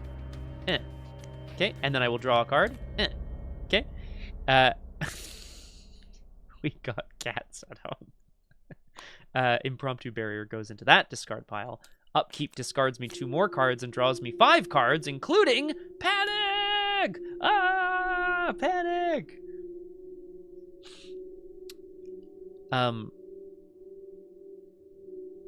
I think we're going to see why we're about to panic. I'm going to say that panic comes into play at the end of the round because I can spend 3 clues as a group to advance, which I will do. 1, 2, 3.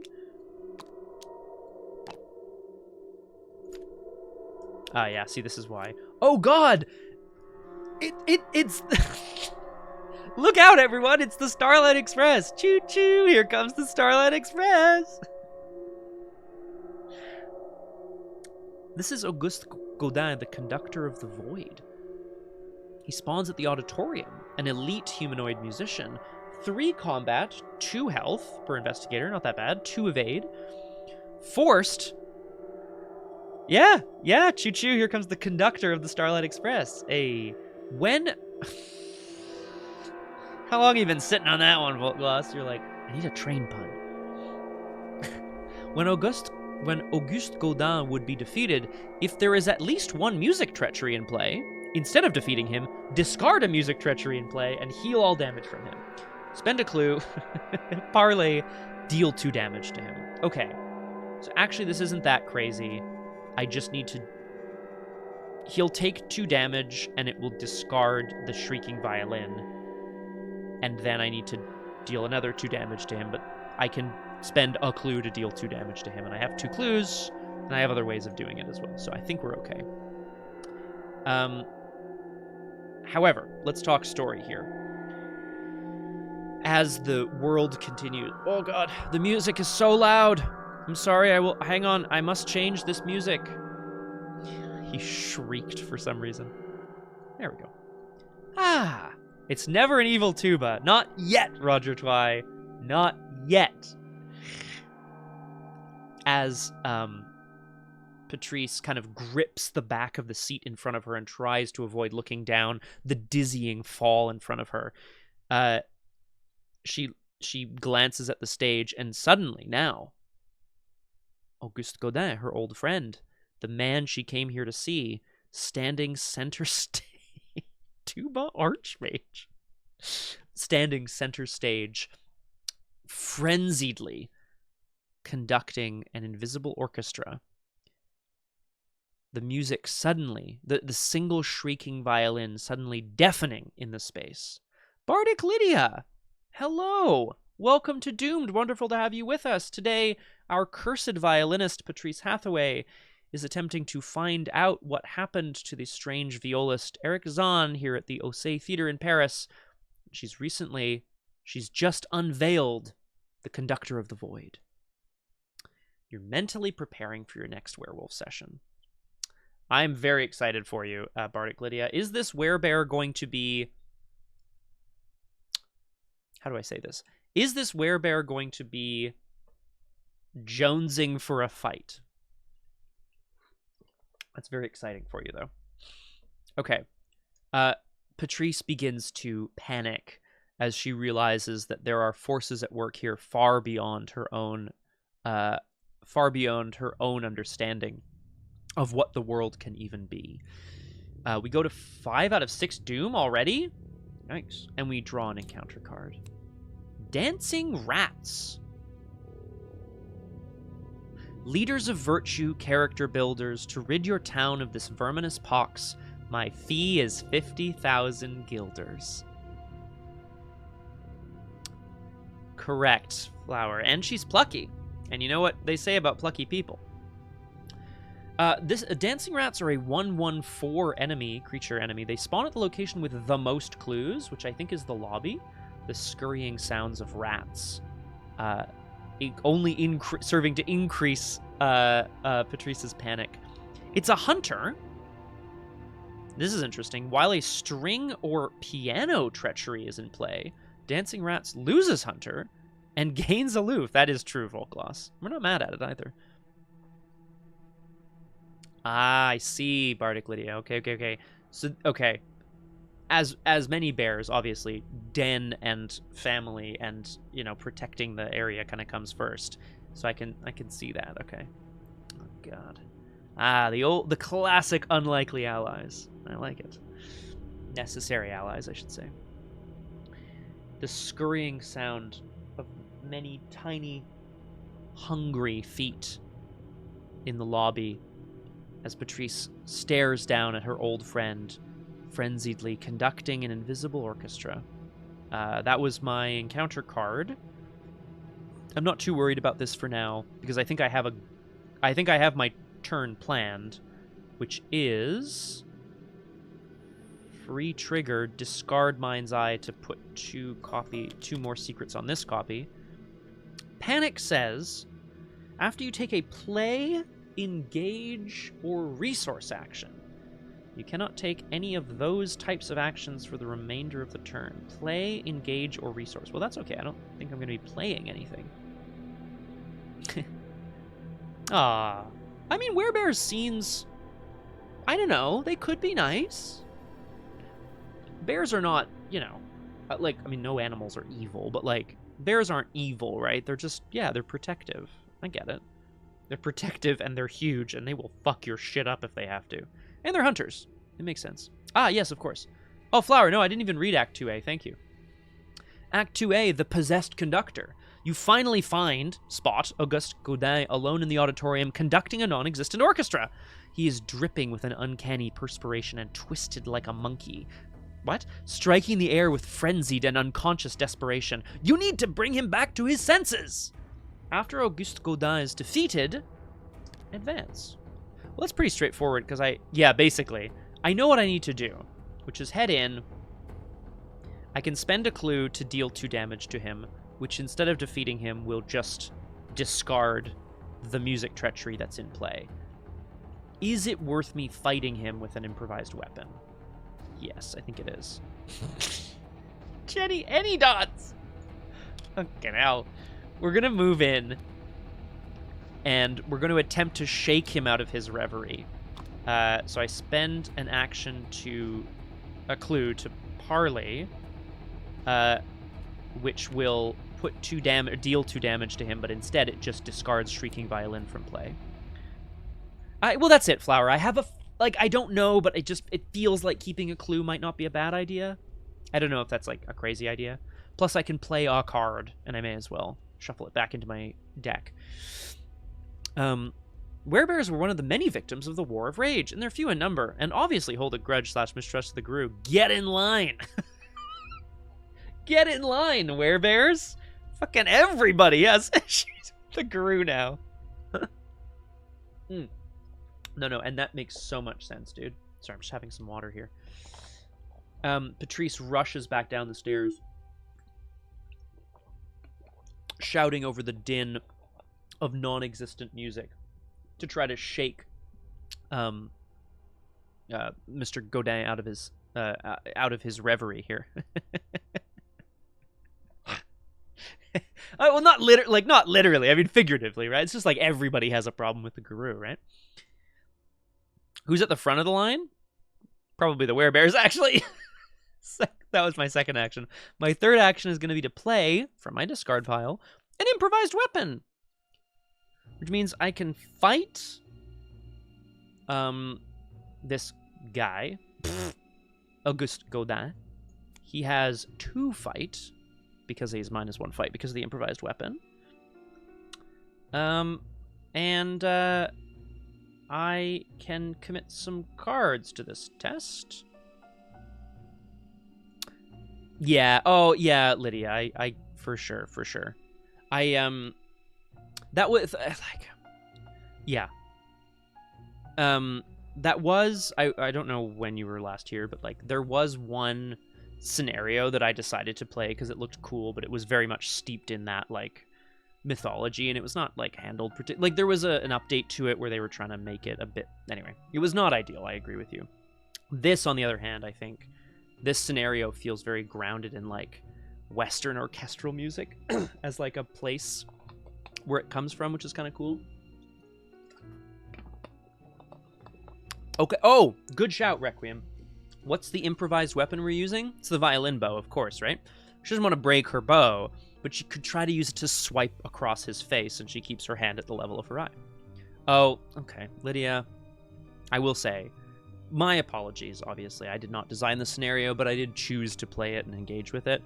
I had a good time doing so, but I understand. And I think there are going to be, like, the developers and creators of this game, as well as people who are creating, like, fan content for it, I think are becoming a bit more aware of, like, what they can do with the setting that isn't necessarily appropriative, even though a lot of the, like, themes of this game fall very heavily into, like, pulpy adventures. And because they're pulpy adventures, some pulpy adventures are set in, like, Egypt or, like, the Amazon basin or, you know, or in this case, northern, you know, Canada or whatever. Yeah. So there are problems, and I look forward to them being continuously ironed out. But I'm thrilled that you're back, and I hope you have a really good time with this werebear. Let's fight. Let's fight using the violin bow.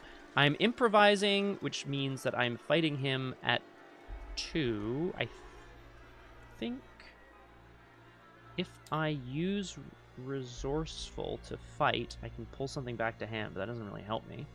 So I think we will. I'll commit persistence. Actually, I'll commit a persistence from my discard pile, and I'll use a Mind's Eye charge. So 6, 7, 8. I'll commit the other persistence from hand. Is that right? 8 to 2. No. Of course, yeah, 100%, Lydia. No, definitely, and I appreciate that, because I think being aware of things is how we learn, right? Like, step 1, be aware. Step 2, figure out what's going on. You know? Yeah. Oh, speaking of which, Roger Twy, where's my bowl of food? Let's fight. 8 to 2. -1. Pow. The bow whips across Gaudin's face, leaving a large scratch on his cheek. The man gasps as he stumbles out of the reverie. These shuffle back into my deck. Is that the... I dealt 2 damage to him. So he's defeated. And we advance the act. This is the end of my turn. Let's see what it says. Act 2B, The Music of Erich Zann.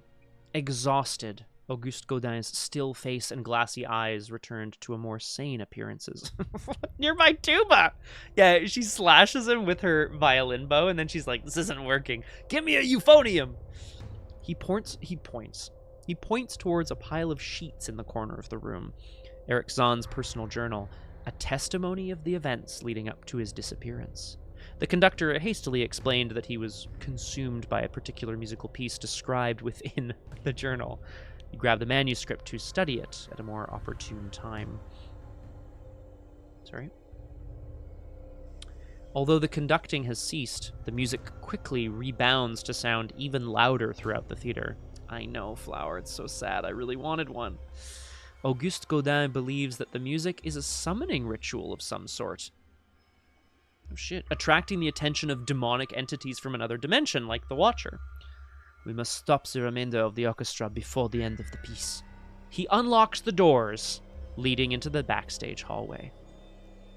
Put the set-aside stage hall location and 4 random backstage room locations that were set aside into play. Remove the other 2 backstage rooms from the game. Okay. So, where are you? Backstage rooms, there's 6 of them, and stage hall probably goes there. Yeah. Goes there. And then we put 4 of them into play, and they probably are all connected to the stage hall. Yeah, I'm just doing this because I have no idea what any of them are, right? So we just remove those from the game.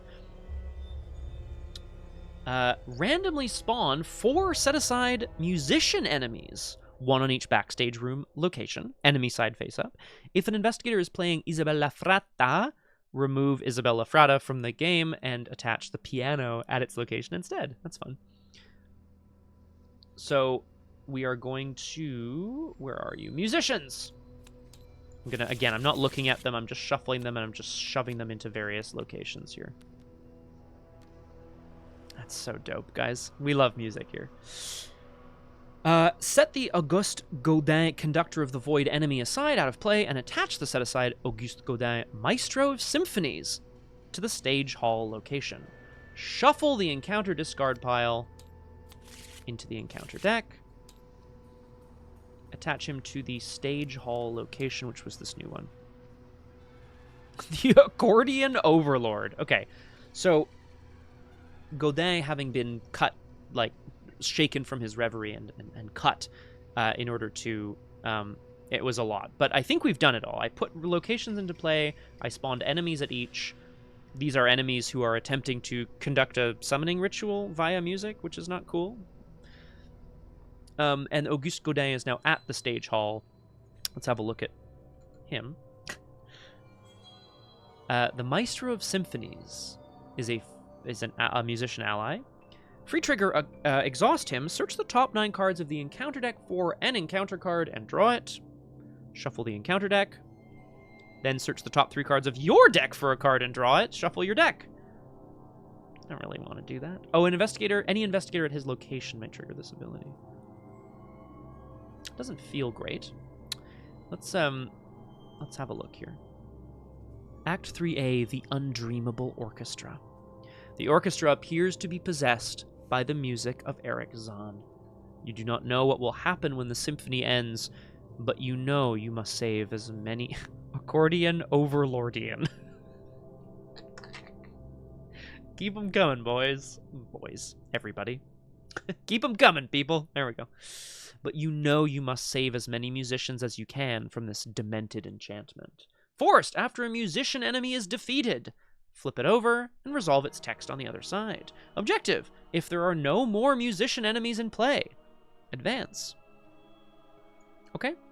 Pretty easy. Patrice needs to head into the newly unlocked backstage area, find the musicians that are conducting this strange summoning ritual through whatever symphony was written for them by Erich Zann, I guess, or created, or probably communicated to him through an extraterrestrial intelligence. And she's going to try to save them.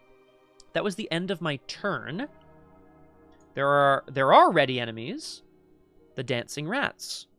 There is no string or piano treachery in play, so it has Hunter still, so it will hunt to my location, and it will deal me a damage and a horror. Sorry.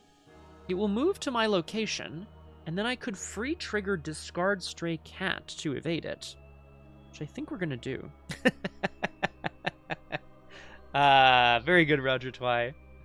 I like that a lot. So there's a bit of a, I mean, I'm not gonna say a famous joke, but like I went to an arts high school, so I went to school with a lot of musicians, and there was very much I mean, there were jokes about every kind of instrument and people who played this and people who played that and whatever, but like it was quite famous to say, you know, like, okay, musicians on one side, drummers on the other, you know, because, and I think the distinguishing feature here was like, percussionists, oh, you guys are musicians because you actually bother to like play music. Drummers, what are you guys doing? Just like drooling out of this. I'm ready, Requiem. I have one for you as well, Requiem. How do you know a drummer's at the door? The knocking always. Hey, Requiem, how do you know your floor is level? The drool is coming out of both sides of the drummer's mouth. Okay, super rude, by the way. If I take the attack from, hey, I like that flower. If I take the attack from the dancing rats, it kills my Plucky. So I think it will hunt in, free trigger, discard stray cat, automatically evade the rats. In upkeep, they will ready and be engaged with me. It also makes sense to me that the stray cat, exactly, right? So the strange scurrying sound of hundreds of tiny feet as Patrice gets ready to move backstage towards where this music is coming from, and instead is confronted by a wave of rats. Gus, the cat that she's dubbed Gus, hisses, puffs its tail up to make itself look massive, and lets out a meow of huge roaring proportions. I don't know, Requiem, how do you get two drummers to play together?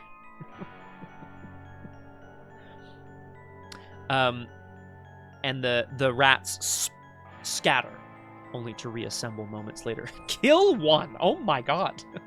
Holy shit. I like it.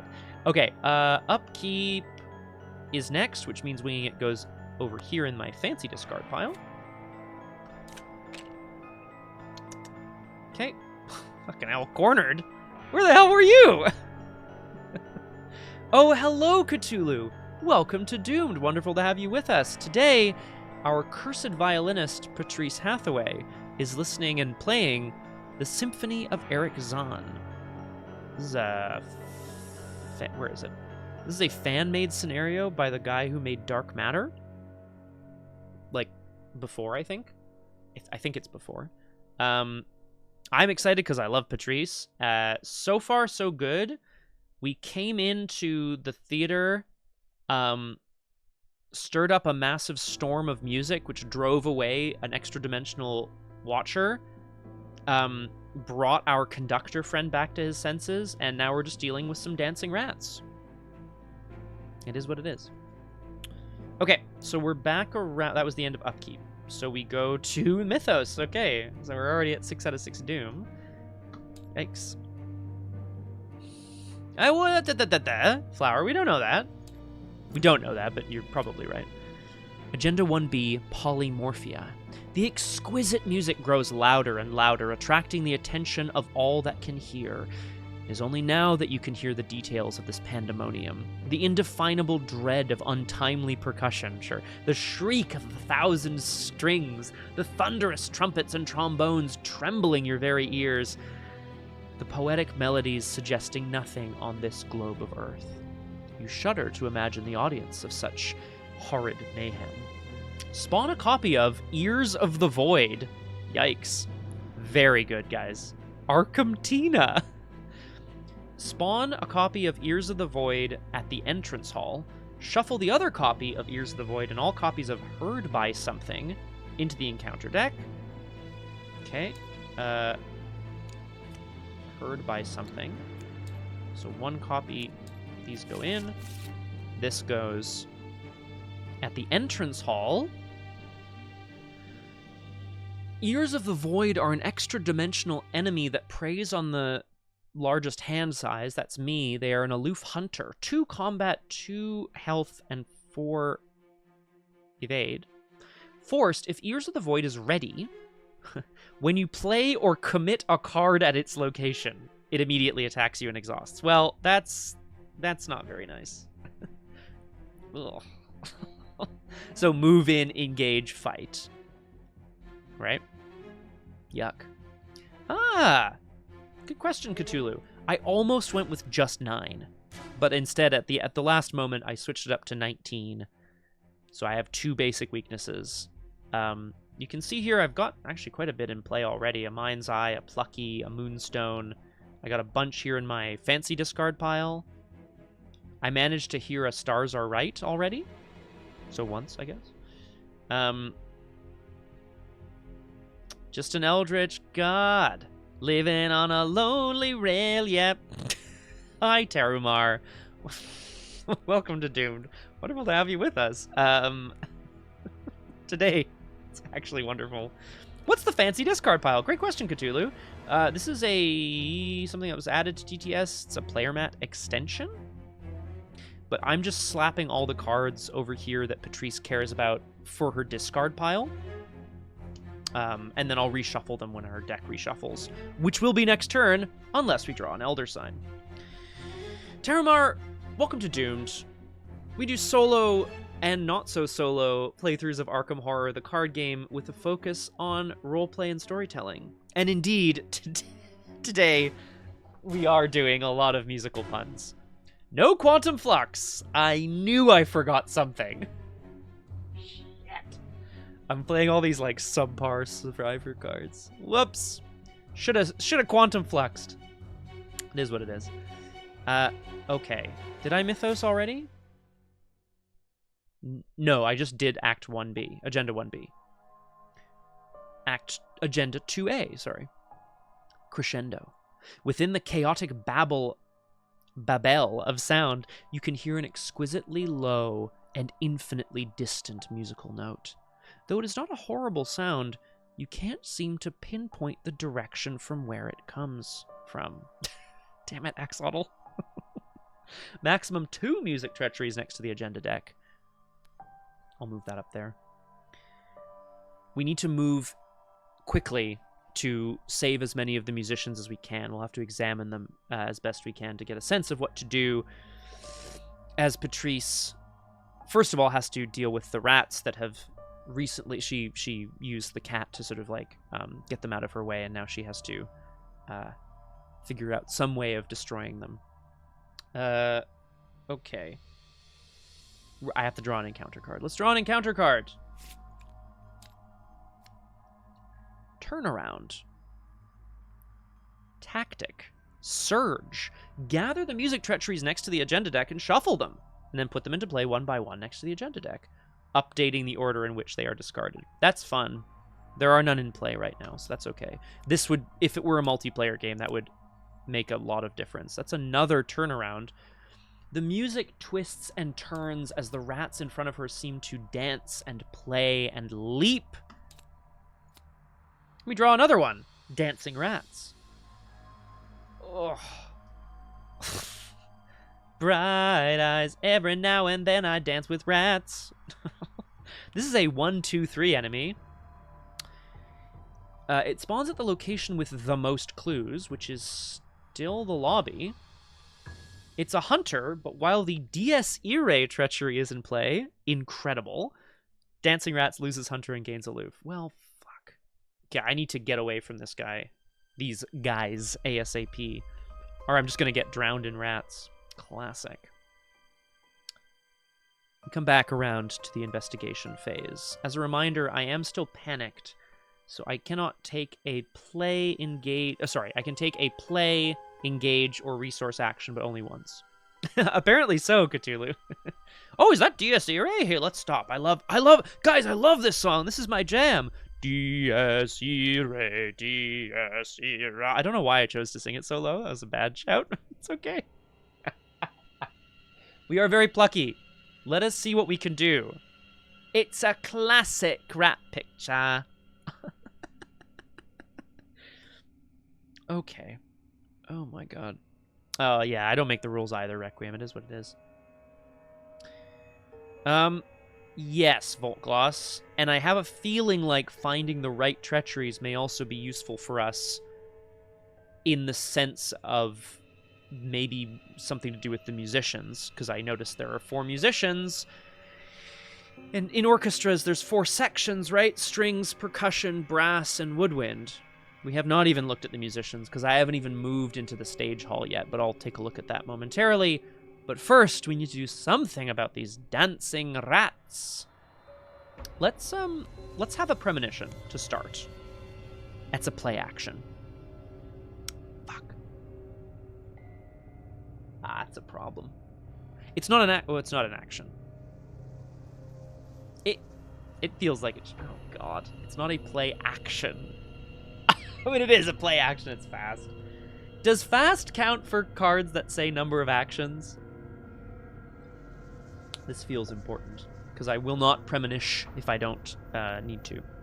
Because I would also love to play cornered. Okay. They are... Man, this is where language, I get really hung up on language, because I'm playing a card. It doesn't cost an action.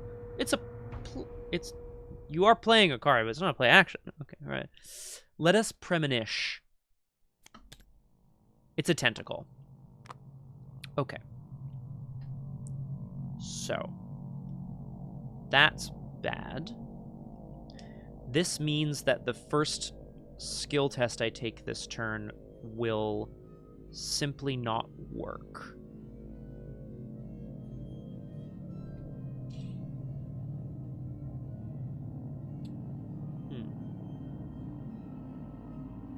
It's true though, Cthulhu, right? Because like the conductor of the train as well, for sure. Oh, very good. Thanks, Flower, and thank you, Voltgloss, for the same information. I appreciate it. Okay.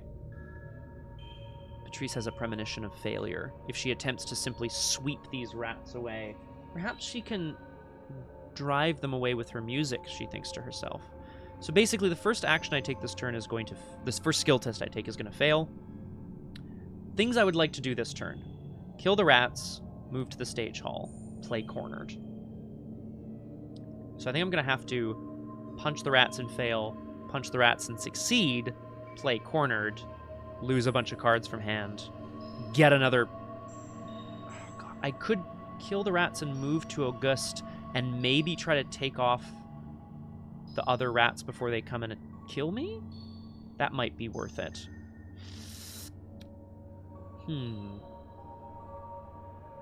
What I really need is free damage, which I don't have. I think that's the play, though, because if I get cornered down... I mean, do I need it now? I'm about to reshuffle my deck. It's a good point, Requiem. My premonition is that of failure, though. No, Flower, no! I must be plucky! Yes, Lydia! Okay. I'm tangenting, and I'm even putting it on the full screen. Lydia, I have streamed a couple of solo RPGs on this channel. I did a 1,000-Year-Old Vampire journaling stream, which I think was actually over 2 streams. It's on I think it's on my YouTube channel. Little Town, which is sort of, Little Town, the solo RPG, which was good fun, but by far and away my favorite solo RPG that I've streamed on this channel was Lost Below the Earth, which was, it's very simply a story of you venturing down below the earth, deeper and deeper until something terrible happens to you, played with a deck of cards. Lydia, if you did, even if you recorded them, I'd love to tune in, because I'd love to know where your head's at with solo RPGs. Oh, you're right, Requiem. Okay, you're right. I shouldn't have had the premonition. Okay. First action, we're going to try to punch the rats, and we're going to fail. Because I've had a premonition, you see.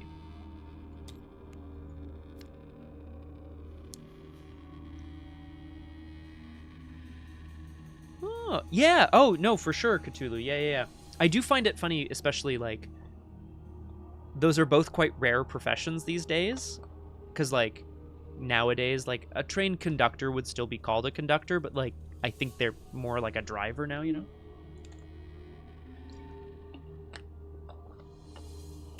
Greeks tried. Lydia, what kind of solo RPGs are you thinking?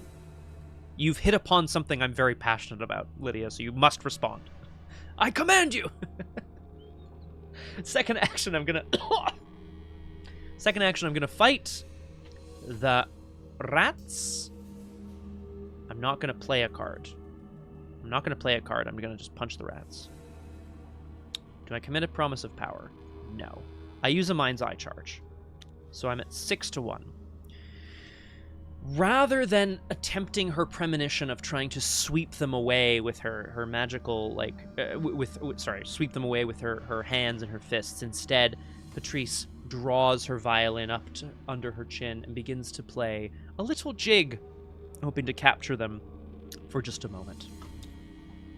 A -1. 1 health, which means we discard them. Ironsworn, The Walking Dead, World of Darkness. Yeah. Okay, I have heard really good things about Ironsworn and The Walking Dead, like, solo RPG version. Awesome possum. That's really cool. I'm very interested to hear more. Last action. I know it's bad. I know. I drove them away with my music, right? Last action, I'm going to play Cornered. Yeah, well, it's certainly working for committing Cthulhu. But otherwise, it's not great. I'm much preferring persistence in her, honestly, because the +1, it's not as good as, like, a +2, obviously, but the idea of commit it once, commit it again, shuffle it back, increase your deck size, quite nice. Ooh, Requiem, that is a great idea. Requiem, there is... I'm going full screen cam again here because I want to talk about this briefly. I've been meaning to do this for some time, but I've never kind of quite organized myself. Mostly because there's an issue of live streaming this game when it comes to copyright claims, so it might just be, like, recorded or something. Maybe streamed live on Discord so that I don't have to care. There's a game, solo RPG called Void AM 1620 or something. I can't remember what it's called now. I'm sorry. I think it's called Void AM, where you play as a late night AM radio host. You're hosting a show about whatever you want, and basically the game is entirely composed of the following: you play a song, you reflect on what the song means, you get a caller, they talk to you about something, you play a song for the caller, maybe you reflect on what that means, etc., etc., etc. So the idea, Requiem, would be, what I would do is solicit the community for recorded, if people wanted to, recorded calls about specific topics. And then I would, like, when I had to roll dice or draw cards or whatever, I'd be like, okay, this has to be this person's call because it's on this theme. and I would draw it that way. The issue is I can't use, like, obviously licensed music or whatever on streams here on Twitch, so maybe it would just be on Discord. Yeah, Glimmer and Marion is great, Volkloss. I would agree with that. Okay, we're back to Doomed. Ooh, that's a good idea, Lydia. I like it. Okay, my last action was playing Cornered. I'm still panicked. I'm still panicked. We go to the all public domain radio, where we only play songs in the public domain. The other rat swarm swarms in and deals me a damage and a horror, which must kill Plucky. Tragic. But it tanked a hit for me. It tonked a hit for me. And then because I will be shuffling, I'm going to put everything back in the regular discard pile. So Dancing Rats hunts into my location, deals me a damage and a horror.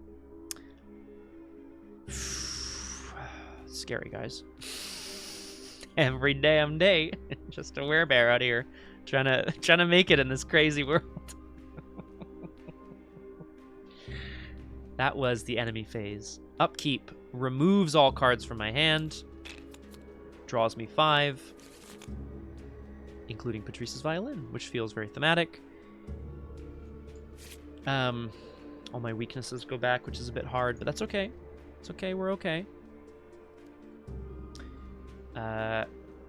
Let's see, what do we have here? So we have a Dancing Rats on us. We haven't even looked at the various enemies. Musicians. We've got the pianist, the trumpeter. This guy's a crazed trumpeter. Delirious pianist, the frenzied violinist, and the erratic percussionist. Unlike the other drummers, who are hardly erratic percussionists. We go... I'll come back and look at them a bit more closely in a second. But first, we go to 1 out of 5 Doom. And we draw an encounter card. Sorry. There is also something else that happens in the enemy phase, which is that the Ears of the Void hunt. They are aloof hunters. What if we played the old WTA Rage card game on stream? I know nothing about it, so you'll have to... You'll have to teach me, Lydia, but, like, okay. God damn it, Cthulhu. And yes, Volkloss, I did. Thank you so much for asking. It's good to know. Always bring your finest of clothes. Erotic? No, not erotic. No. We go to 1 out of 5 Doom, and we draw an encounter card. It's Waltz of the Spheres again. Oh, okay. Oh, great. So we'll all learn then. Perfect. If you're at the location with the highest shroud value, it gains Surge. We are not any longer, because the gallery here has 4 shroud. Test Agility 3. If you fail, move 1 location towards the location with the highest shroud value. Well, that's okay. It's being, like, called, right? 8 hours. Good lord. Insane, people. I love it.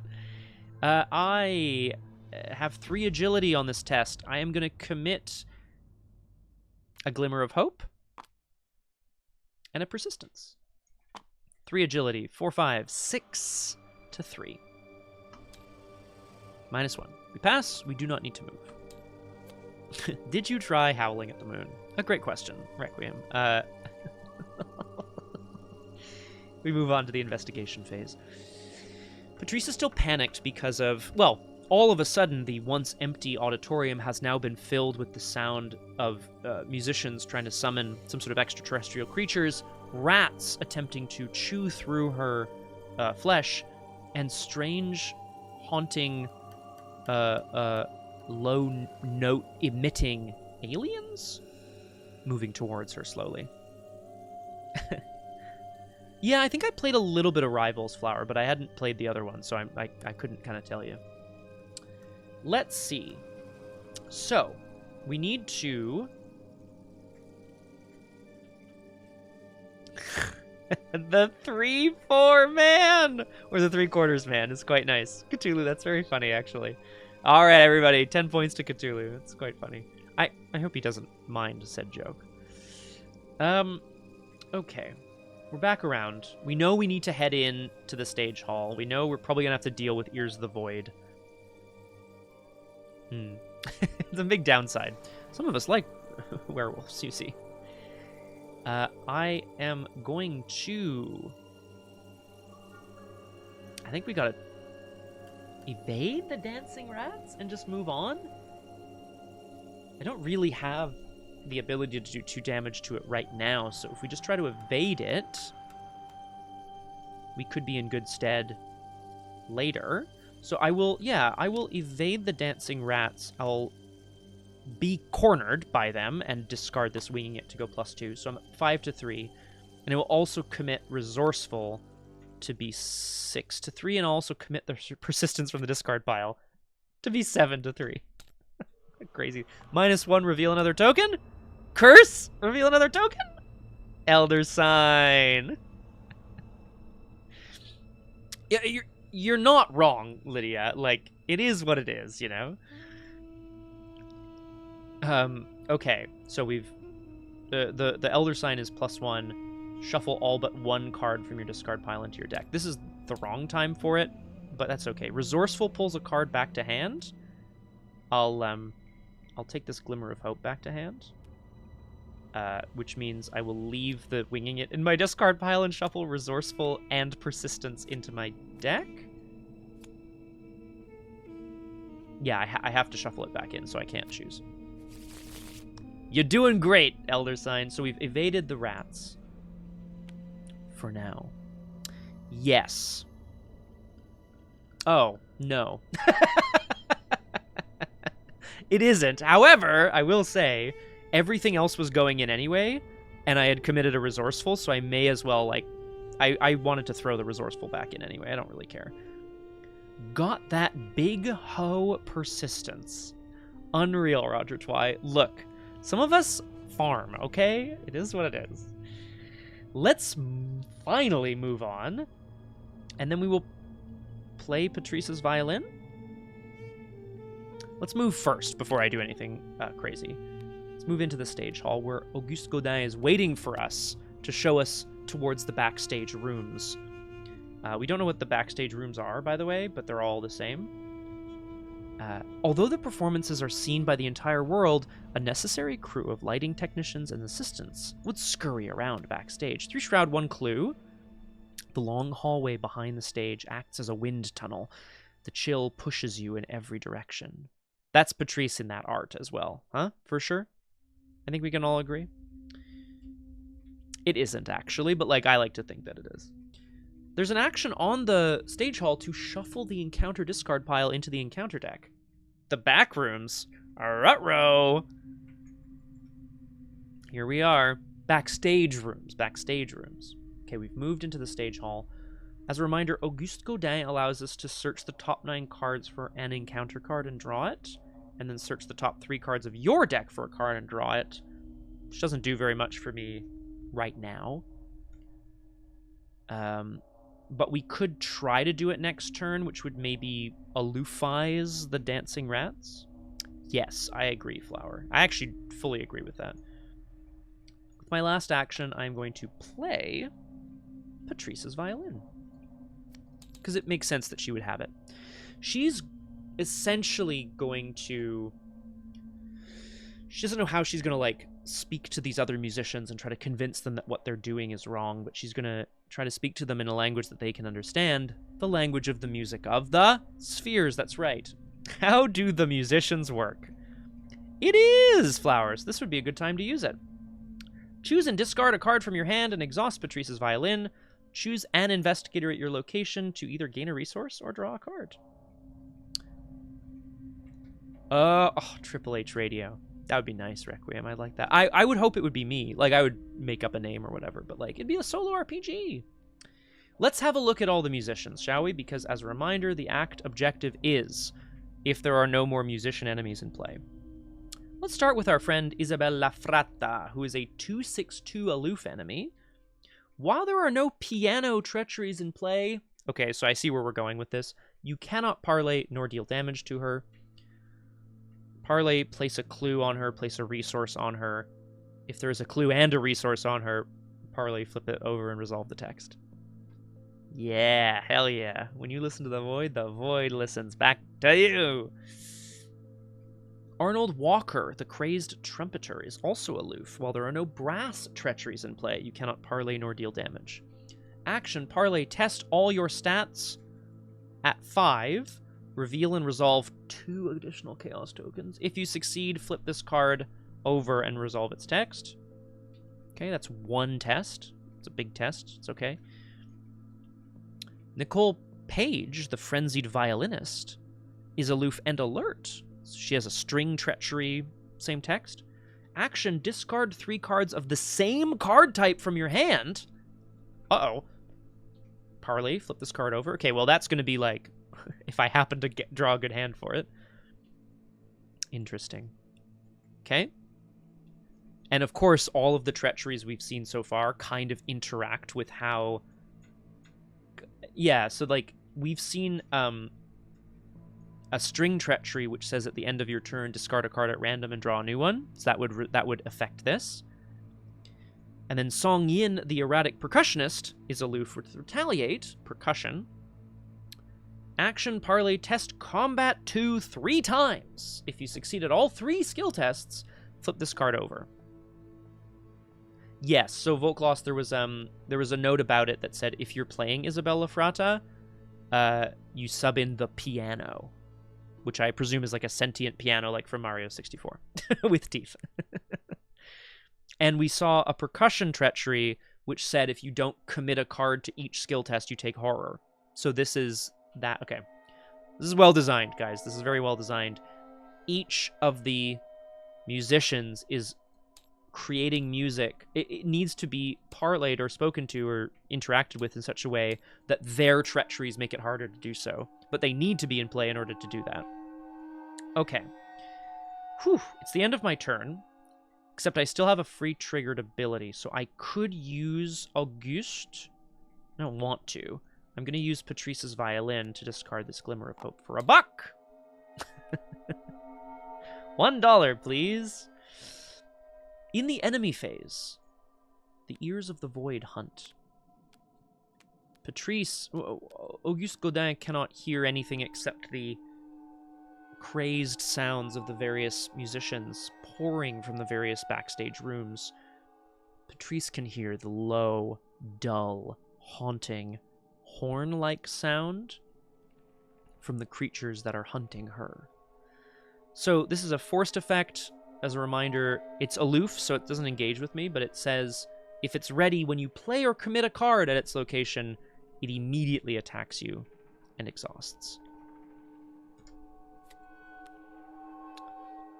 Yeah, I think Flower, I think that's the idea, right? Is like, but the more of them that are in play, the harder it is to do anything. Upkeep readies the dancing rats and draws me a full hand of cards. That's a nice hand of cards. Hey, oh. Okay. So as a reminder, we've got a... If we have a percussion treachery in play, we can try this combat test. If we have a string treachery in play, we have to discard 3 cards of the same skill type. Or the same type, so for example, 3 skills, which we do have, although obviously these would be very sad to get rid of. I was just thinking that as well, Flower, yeah. And then I was like, oh, I could also take as Idol of Xanatos or whatever, and then I was like, eh. But, hindsight 2020. Arnold Walker is for brass treacheries, and he requires one big test at multiple chaos tokens.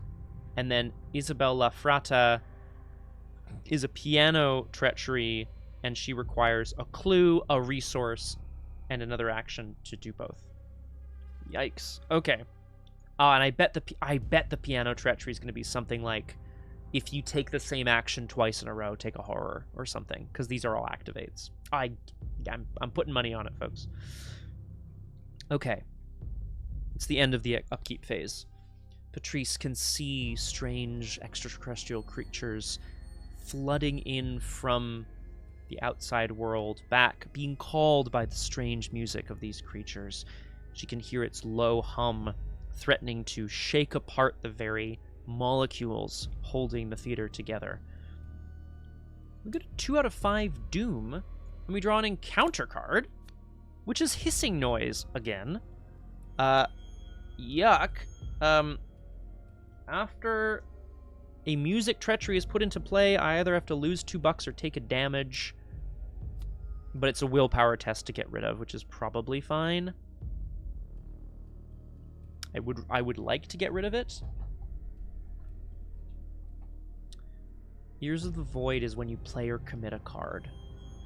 Play or commit. Okay, so the plan is we'll get rid of hissing noise. We'll use Auguste Gaudin to conduct some music towards us so that we can try to figure out who we go towards and we get away from these ears. It does sound insane when you put it like that, doesn't it? Let's action 1, test hissing noise. There's no reason not to. I am discouraged from playing or committing cards, but I'm at 6-2. So let's just go for it. Oh, thank you. I'm at 5-2. Yeah, that makes more sense, Flower. I'm at 5-2.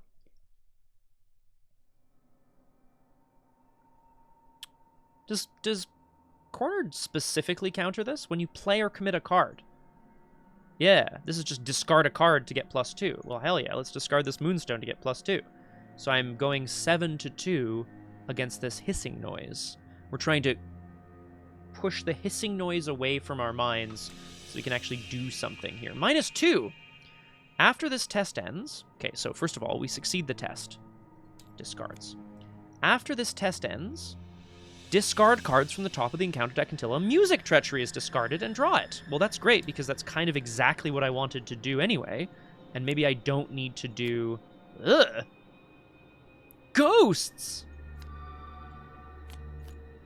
I'm looking for a music treachery. It's the Shrieking Violin.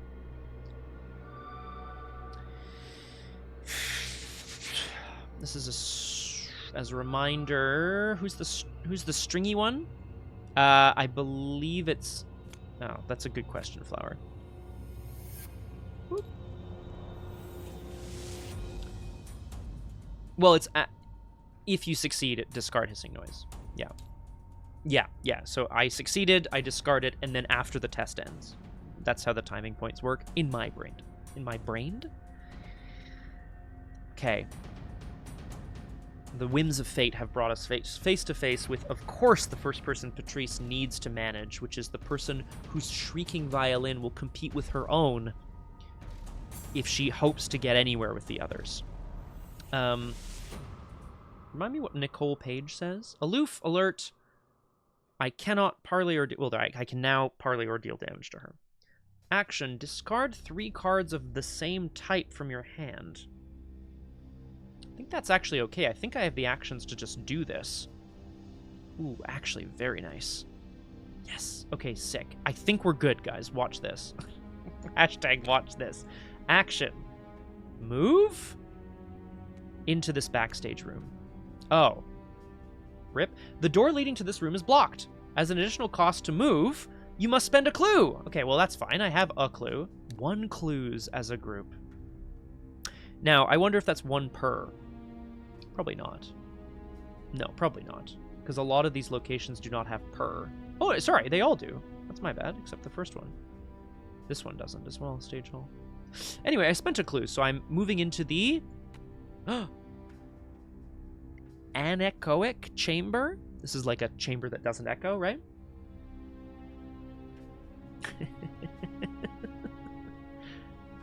A state-of-the-art room designed to hear the intricacies of silence. Some say a person who stays more than a few moments becomes mad hearing their own thoughts.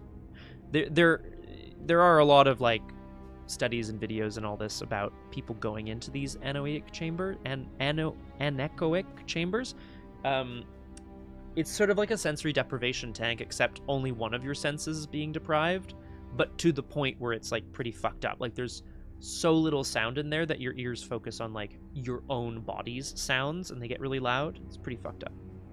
Yeah, literally, Volt Gloss. Yeah, get the hell out of here. 3 shroud, 1 clue.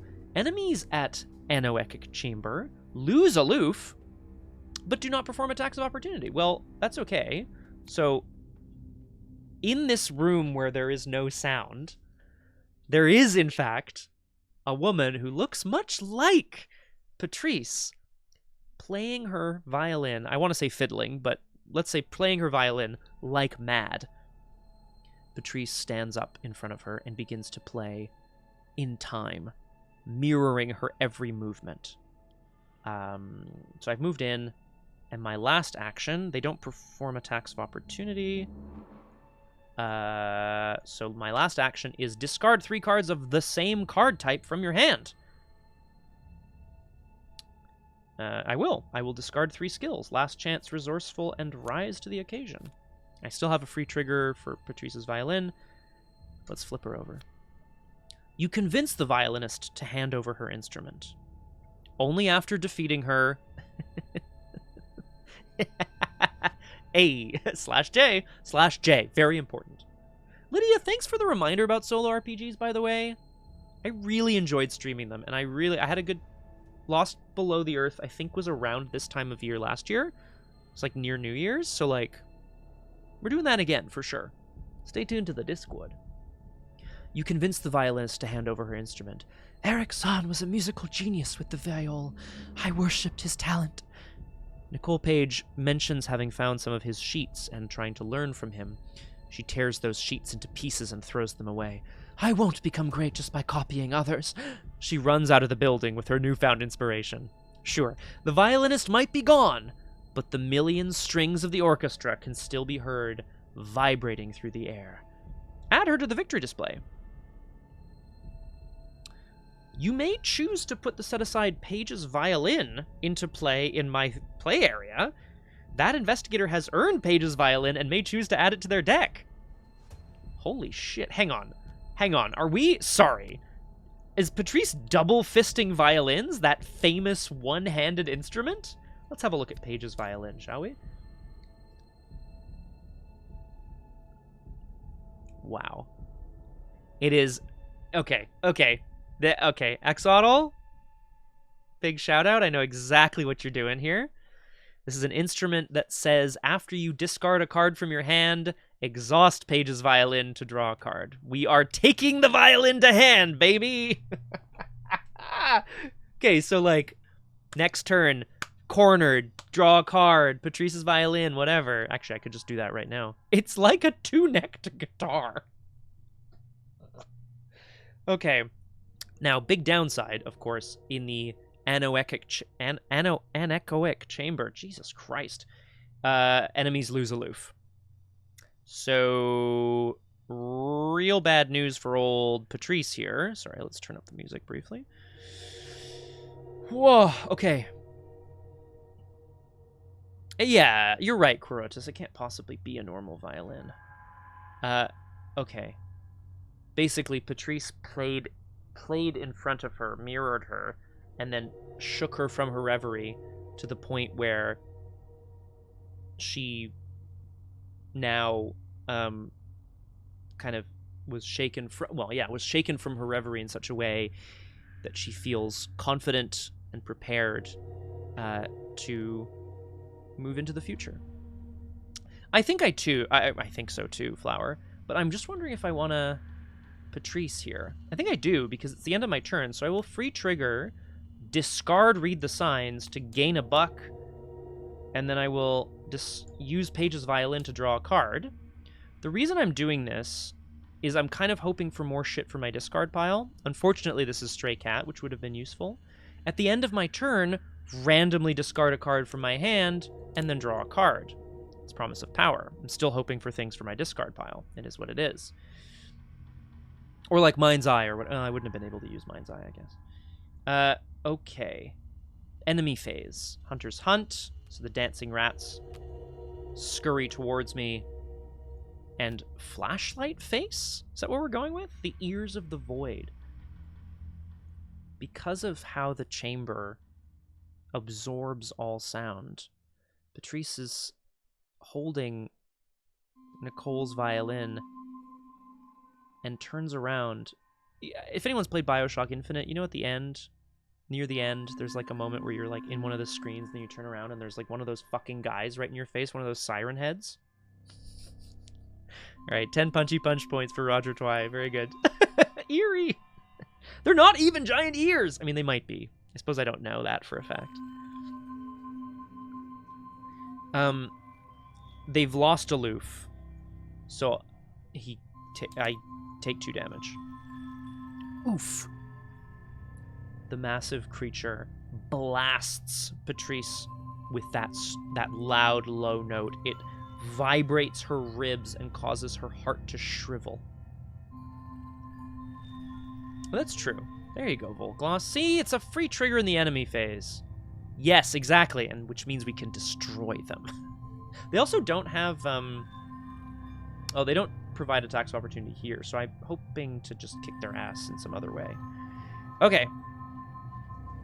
That's it. So we go to upkeep, where I discard this card, gain a resource, and draw 5, including a copy of Mind's Eye. And we have a Spectral Razor, and we've got a motherfucking rat on our ass. We go to 3 out of 5 Doom. We have managed to calm Nicole's shrieking violin, but of course the shrieking violin sound is still out there somewhere. She's already put it out into the void. We draw an encounter card. Heard by something. Yikes. But, ooh! Oh, fuck right off, dude. Oh, shit. Revelation, place a doom on the nearest musician enemy or performer investigator. Why, that's me! If no doom was placed by this effect, it gains surge. And the absolutely incredible flavor text. Shh. I am the nearest performer investigator, so I will place a doom upon myself. That's so rude! I can't even take away this doom. That's so rude. Oh, I can't even fiddle while Rome burns or whatever. I have been heard by something. So I think here the narrative that I'm loving so far is that these, like, all of the things that has been at the edge of Patrice's vision or senses is now, like, crashing down because they're all being summoned by Erich Zann here at the Osei Theater. So she's been in kind of contact with these creatures for so long, but she doesn't understand kind of why or how. My alert level is 1. Oh, God, no! I have drawn my encounter card, which means, like, oh, fucking hell, I've lost my agenda, which means we go back around to the investigation phase. I need to do a couple of things. I need to kill this enemy. I need to kill the dancing rats. And then I need to continue to find music treacheries so that I can go and deal with one of the other musicians, ideally, before time runs out. Presumably I'll try to resign if I don't get them all? We'll see.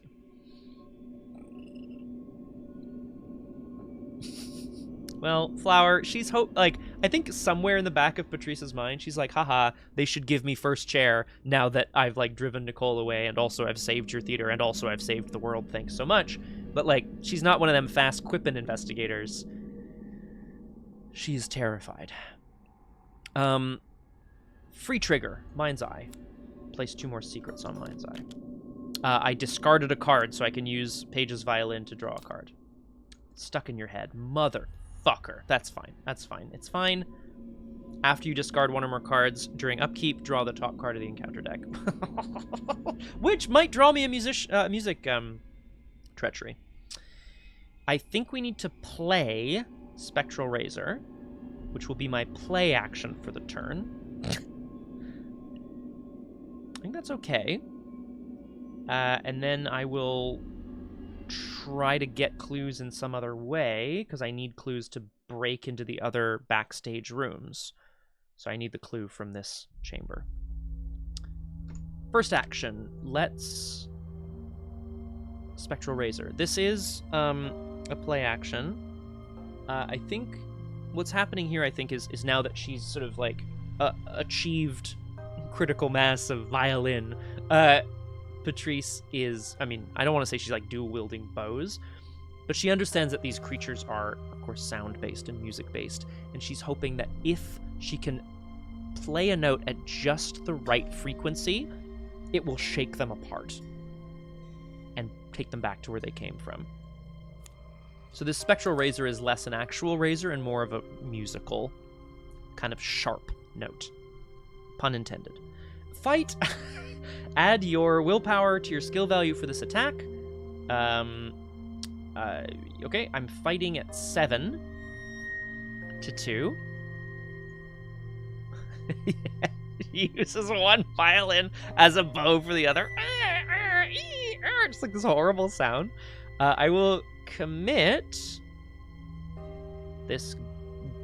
No, what am I doing? I will throw the drawn to the flame into the bin for +2. So 7, 9 to 2. Okay. Patrice, of course, being very quick on the uptake, is able to find this note before the creature can consume her, and it shakes apart and dusts. I can no longer perform play, engage, or resource actions. Did I... yes, corner doesn't exhaust. Second action. I think I need to get this clue. I cannot play winging it from my discard pile. Hilarious. Hilarious. I could also move back to the dancing rats and try to kill the dancing rats, but I have no method for doing so. I could move back and evade the dancing rats so they don't attack me, and then I could get the clue from the stage hall. Treacheries. That would be very funny, Cthulhu. Yeah, can you imagine if they were like, discard 3 cards of the same type? Treachery's a type. Treacheries cannot be discarded except by blah, blah, blah, unless explicitly stated, but, you know.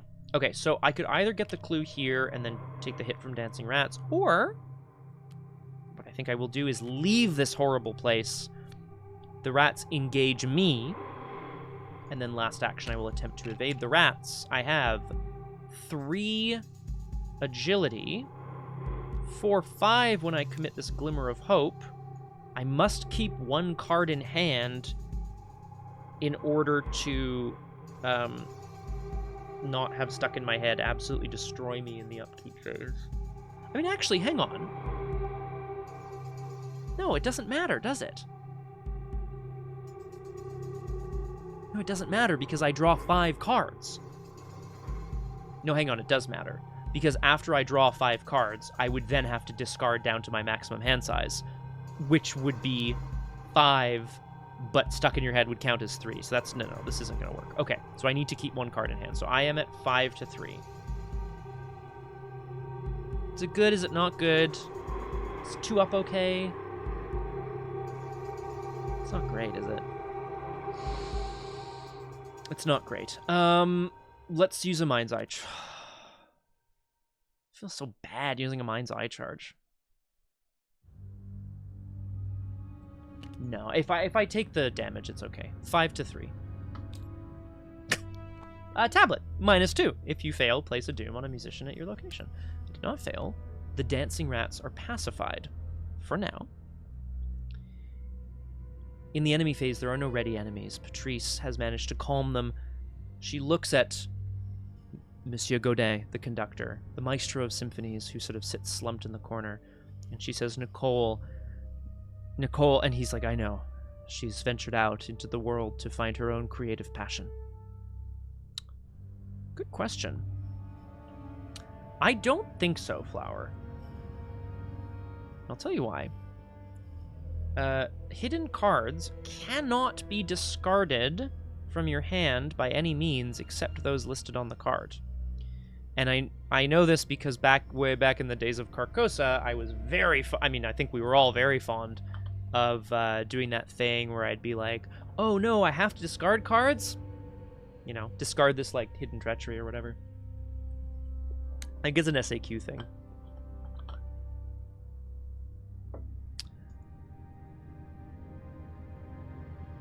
It does, sorry, yes, it does what? I will wait, because at the end of my turn, it discards a random card from my hand, which I think has to be Look What I Found, but then I draw a card to replace it, Impromptu Barrier, which means that's the enemy phase, no ready enemies. So in upkeep, the dancing rat's ready, there's no other hunters. I discard the Impromptu Barrier, which says, draw the top card of the encounter deck and discard stuck in your head, so I will do so. It's another dancing rat. But Fucking hell. Which I will put at the... I'll put it at the anechoic chamber and hope that I get a brass or percussion. Yeah. But I still think those are... I still think you can't. Oh, sorry, you're right. Hidden very specifically is a thing that's like, this can't be discarded by any other means. But if it's not hidden, it's just whatever, in your hand. Okay. So I've done that. I drew the top card of the encounter deck, which was another dancing rats that have continued to invade the space, drawn by the Piper of...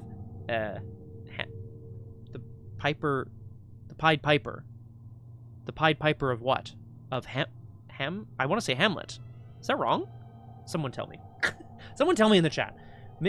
Meanwhile, I've upkept into 5 cards. Shrieking Violin is still in play. Hamlin, thank you. That makes much more sense. We place a doom on the agenda, which means because there was a doom on me, we go to 5 out of 5 doom and advance. So rude. So rude.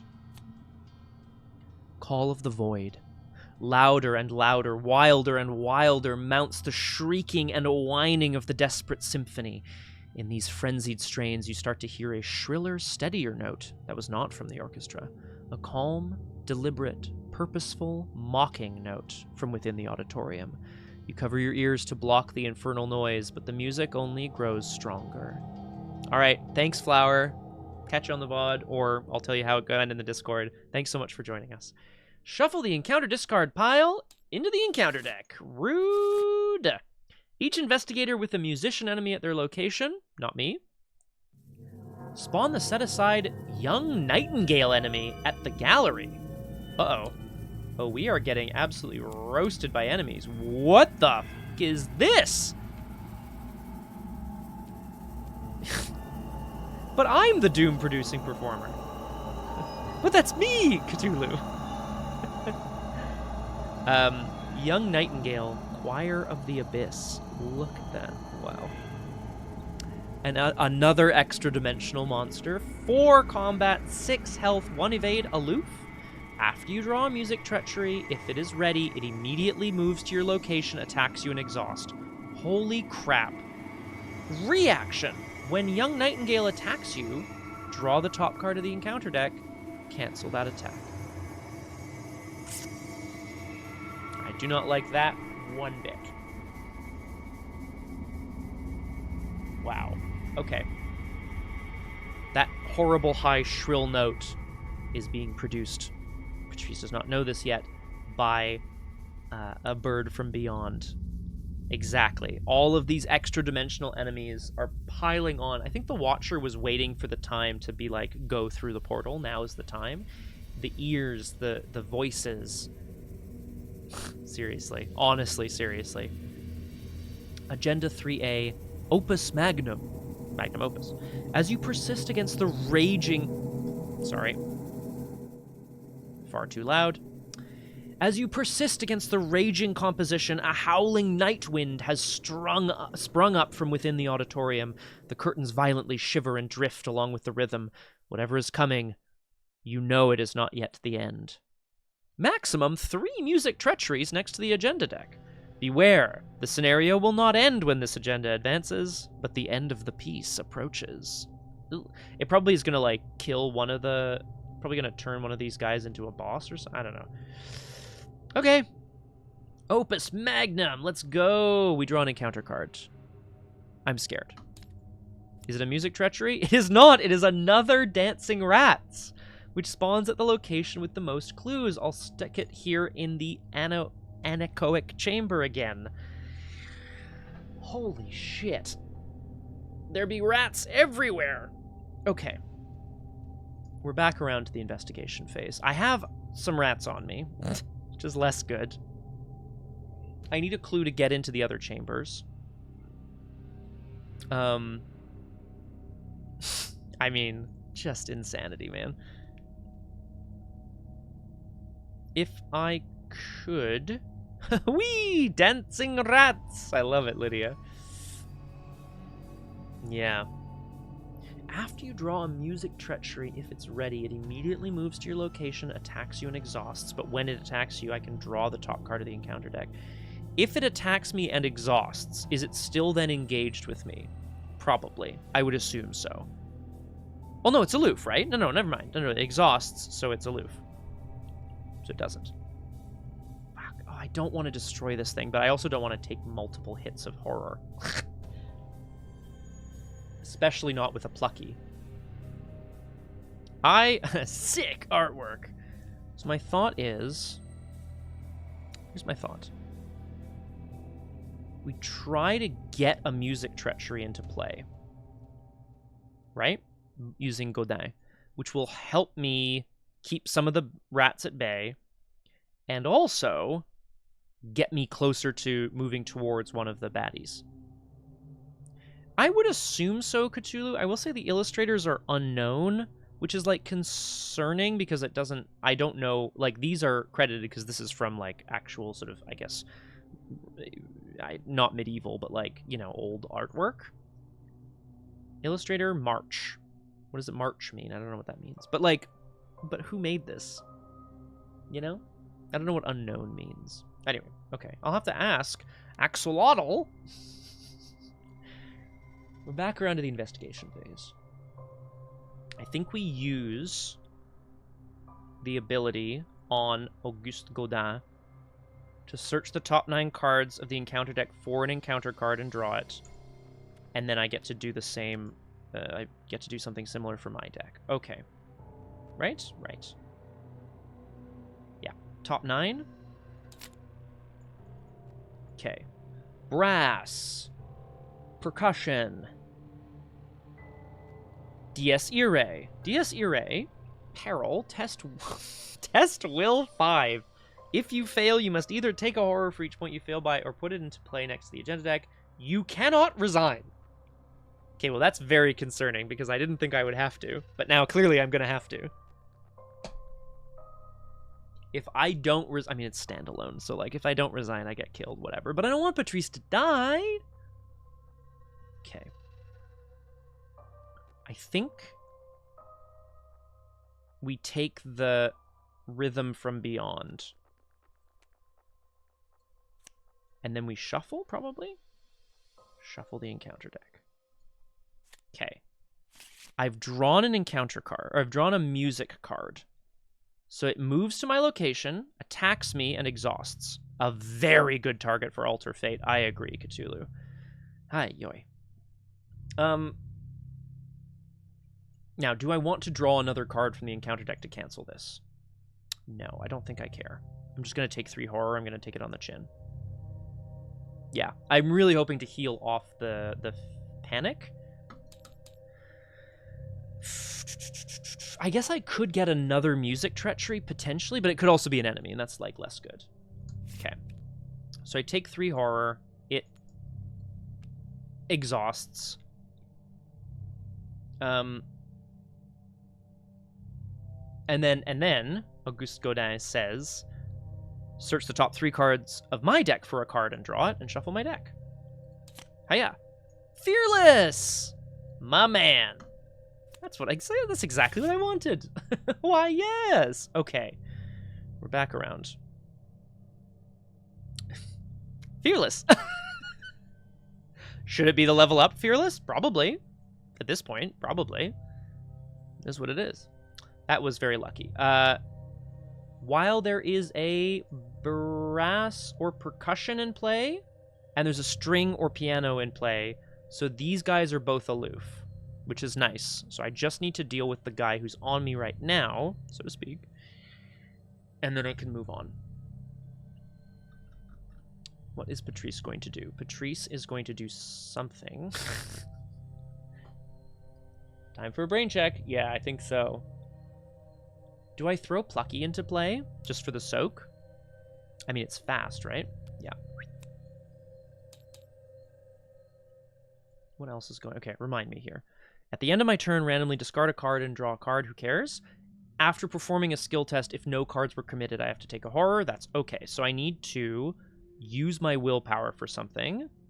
I would love to do damage to it, but I do not have a 2 damage hit here. So I will instead... It's kind of lame.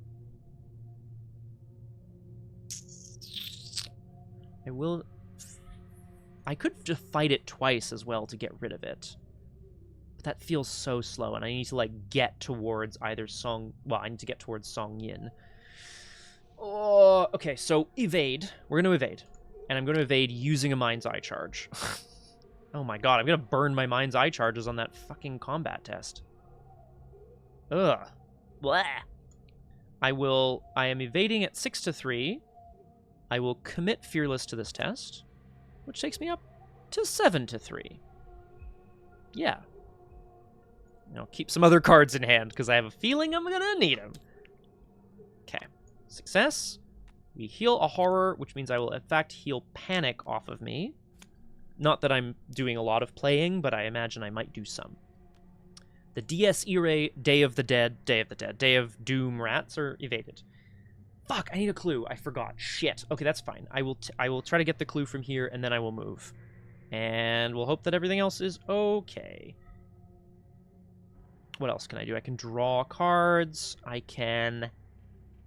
Oh, I just have, like, cornered and plucky and stuff. That's probably enough, right? Yeah. Let's investigate. Second action. I will be 3 to 3. I will commit Drawn to the Flame to go up to 4. And then I will cornered a trial by... Sorry, I will cornered a Voice of Ra to go to 6. Is that enough? I will also commit this Trial by Fire, because I don't think we're doing anything else this turn. 7, and I will commit this Glimmer of Hope to go to 8. Just commit my whole hand.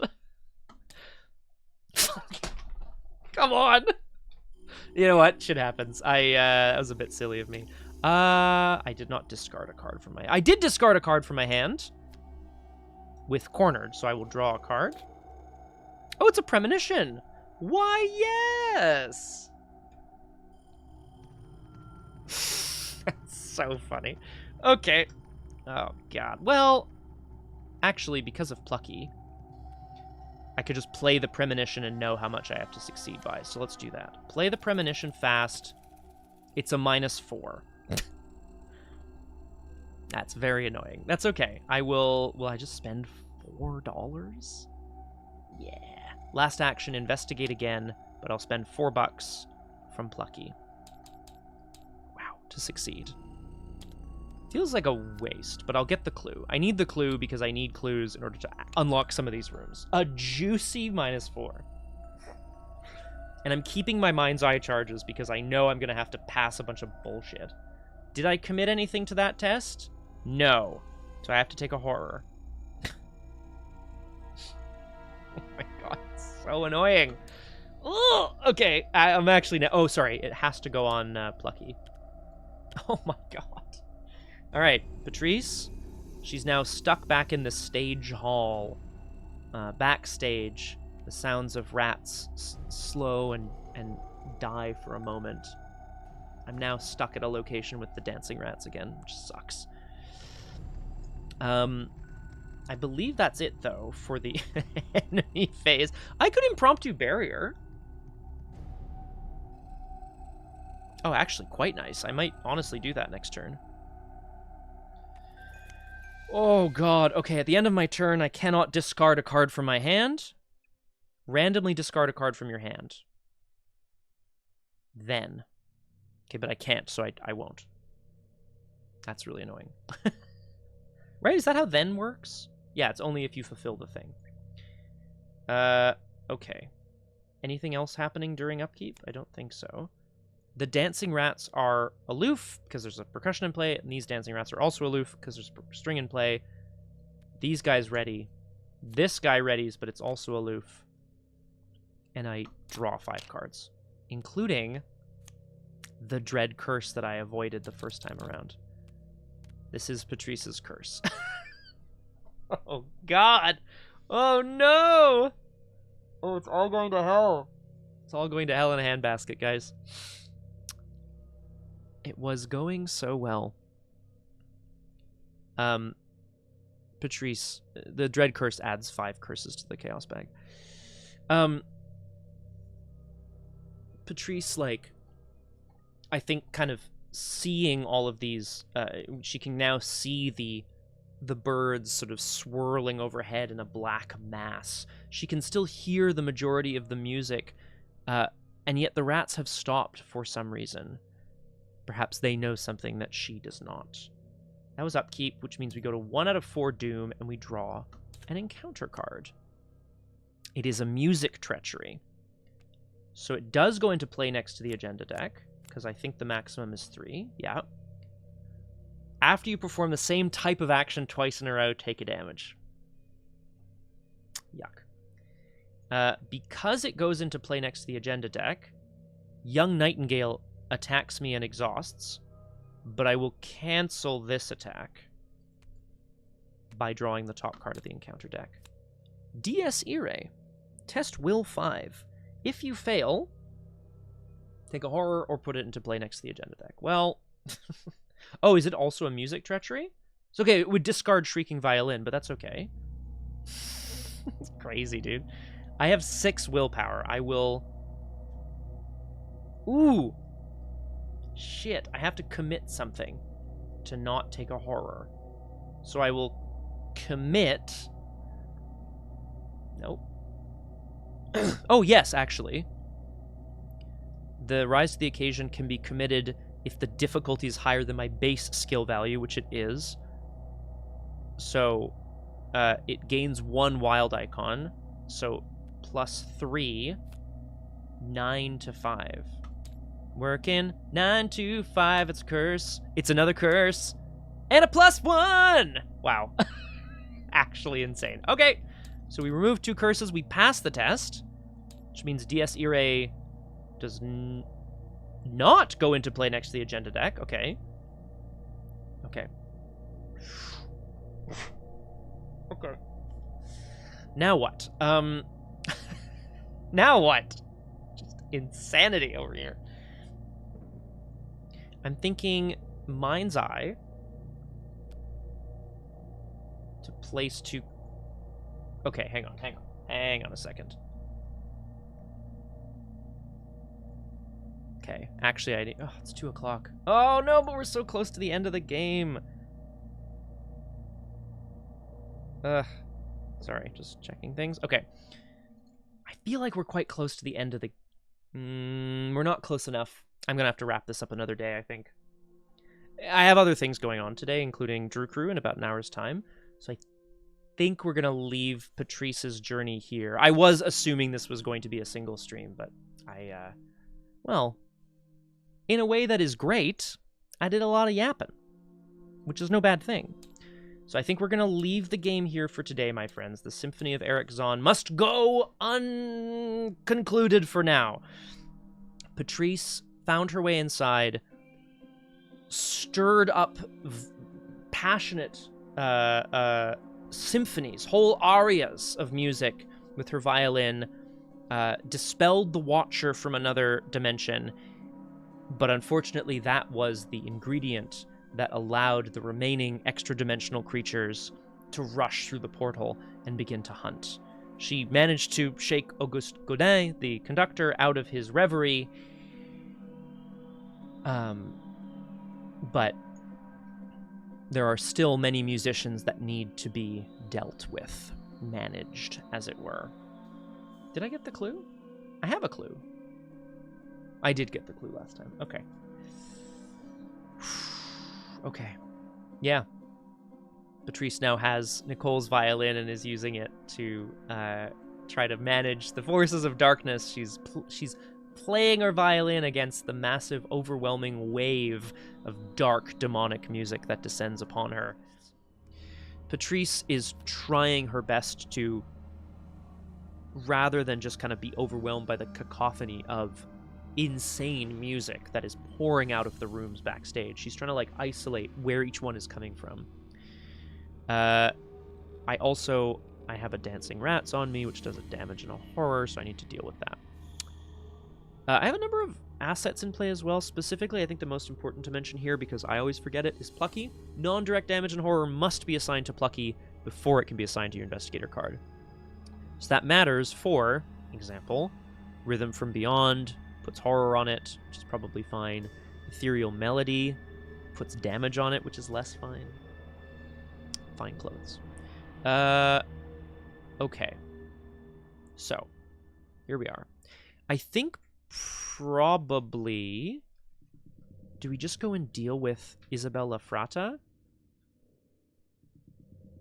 As a reminder as well, all of the rehearsal rooms, or sorry, the backstage rooms, say the door leading to this room is blocked. As an additional cost, you must spend a clue. Which, I have one. So I'm thinking... Evade, because I don't have a 2 damage hit on me right now. Which kind of sucks. Evade. Move. Parlay, maybe? Just kind of get Isabella Frata, kind of start dealing with her. Oh, I think that's the plan. Our good friend Patrice here needs to figure out what she's doing. So I also have a premonition in hand, which will be nice, I believe. I will not discard the copy of Mind's Eye yet. I'm going to play the premonition. This is important. Premonition allows us to know what the next chaos token is. When a chaos token would be revealed, resolve the token sealed here as if it was just revealed. Yeah, Aragwen is correct. There's so much happening. And, like, only some of it is... I mean, a lot of it is enemies, but only some of it is, like, actual dangerous enemies. A lot of the rats are just kind of chilling in the soundproof room, doing their little dances in there. Okay, so I have a tablet, which is a -2. Which means if I evade with a Mind's Eye charge, I'll pull the -2 and it'll be fine. Flower is correct, and I also would need to show this. I don't remember it being that bad when I played it solo, but it's probably because I was playing it solo. Hello, Tarumar. Welcome to Doomed. Wonderful to have you with us. Today we are continuing / wrapping up. Woof, trying our best to have Patrice Hathaway survive her encounter with the music from beyond in the Symphony of Erich Zann. Eragwen is also correct. What would that sound like? Just kidding. There's been multiple movies made about this. They're called Alvin and the Chipmunks. Okay. So, if I evade and commit... I don't commit a card, I take a horror. This is all fine. I'm going to evade the dancing rats. I will spend a Mind's Eye charge to use my willpower, which means I will succeed, but I have to take a horror because I didn't commit any cards to this test. Evaded. Okay. Patrice, plays her... I did not discard a card from my hand yet. Patrice... oh my god.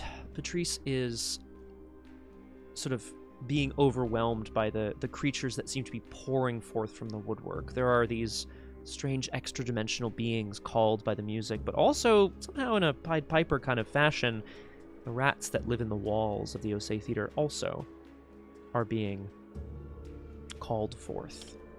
I'm going to move second action, which means I have to spend a clue as a group. I mean, I am solo, but, This is the rehearsal room, with a piano in it, obviously.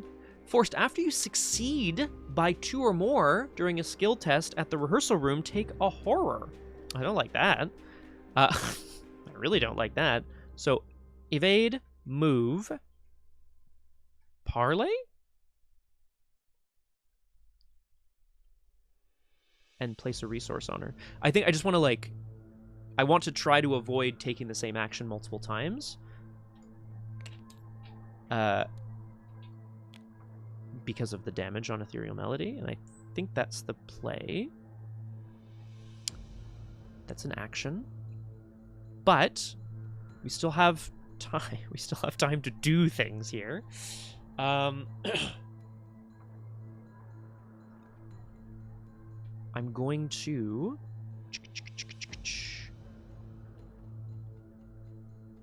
I'm going to use Mind's Eye, and then I'm going to Patrice to discard the 4 of Cups. Yeah, seems good. I'm hoping to draw into more, stuff that can go in my discard pile that will be valuable for me, right? Great question. I believe it's one of your clues. Yeah, place one of your clues, which means I've actually kind of gotten a little stuck here because I also need this clue to get into another room. Is there a way of getting clues elsewhere? There's one on the main lobby. There's one in the anechoic chamber, which I really don't want to go into. I guess I should have assumed that there wouldn't be more than one clue on this location. We'll figure it out. Maybe I'll only get... I could also leave La Frata, but I probably shouldn't. Okay, I'm going to discard a Mind's Eye from my hand to place 2 secrets on this copy of Mind's Eye. Patrice slowly kind of pushes the door open to the rehearsal room. A beautiful room decorated with rich velvet curtains. A woman sits with her back to Patrice, playing the same arpeggios over and over and over on the piano, and yet they are somehow different every time. Patrice can see, even from here, that her fingers are nothing more than bone. I will definitely be using the Heal 3 Horror. That's for sure. Okay, so discarded a card to place 2 secrets on this Mind's Eye, which means I will exhaust Paget's Violin to draw a card. Promise of Power. I'm going to use Patrice to discard a 4 of Cups from hand to take a resource as well. Yeah, what I'm hoping for... Yes, Flower, you're absolutely correct. What I'm hoping for is to draw into, like, improvised weapon so I can ditch it, like, faster, so I can get it into my discard pile is kind of my hope. So I think I was taking a bit of a run at trying to draw a card, but it is what it is. Well, I don't know if it does, but we'll see. Okay, that's the end of the investigation phase. Patrice is now standing, watching a woman play over and over and over and over, withering slowly in front of her as the music carries her away. In the enemy phase, she's aloof. There are no hunters. Ah, yes, of course. We will ready the rats. We will ready the young nightingale. We will go to upkeep, where I will discard a Promise of Power and draw Fearless, Voice of Ra, Last Chance, Stall for Time, Ethereal Form. A lot of good cards here. A lot of good cards here. Really absolute crap that I have so many enemies to... Anyway, that's fine. Oh, and, sorry, at the end of my turn, I should have randomly discarded the Promise of Power. So I would have drawn the Fearless, which means it goes in the bin and I draw again. It's a Watcher. Sorry, I should be doing this properly. So tragically, the one thing I kind of wanted, the Watcher returns. Seeing this woman playing the piano frenziedly, deliriously, as if there is nothing more in this world to be in service of the music. Patrice is once again, the hairs on the back of her neck stand up as she feels something watching her. We go to 2 out of 4 Doom. And we draw an encounter card. I don't have much more to say. I just have to do it. The Watcher returns. Ah, it's hissing noise again. After a music treachery is put into play, either lose 2 resources or take a damage, and there's a willpower test on it to get rid of it, which is okay. I'm not mad about that. I'm really not mad about that, actually. It's an activate action. So I could... Is it a music treachery? It is not. I could activate... Investigate... Activate? Resign! Get out of here! Now, thankfully, Flower, because this is standalone mode, I don't really have much to lose. Patrice has a lot to lose, but I have nothing to lose seeing kind of how this goes down the way? What am I trying to say? I also have a Watcher from another dimension, and I'm very close to the end of my deck again. Which means I think we want to deal with it. So, Let's figure this out. Honestly, I should be. She's in the art, and also, I have nothing left to lose. But I am not. Tragically. Okay. Let's see. Things I want to deal with. Getting rid of hissing noise. Getting a clue. Dealing with the Watcher. Putting a clue on Isabella Frata. I will have a dancing rats come in and kick my ass. Annoyingly, but that's okay. How many of those are tests? A couple of them are tests. You perform the same type of action twice in a row. Okay.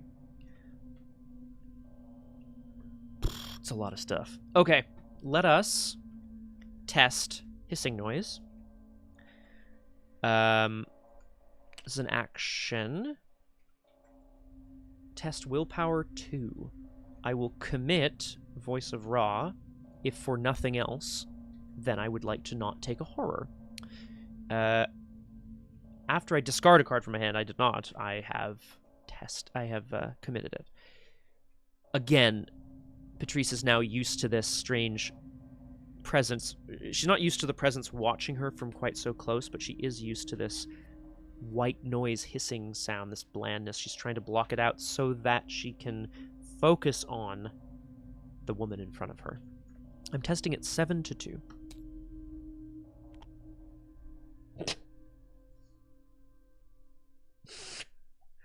Okay. Cool. Well, I don't have a lot of actions left. Oh no. Okay. If I... Okay. So that was activate. Okay. Next idea here. Get the clue, hopefully.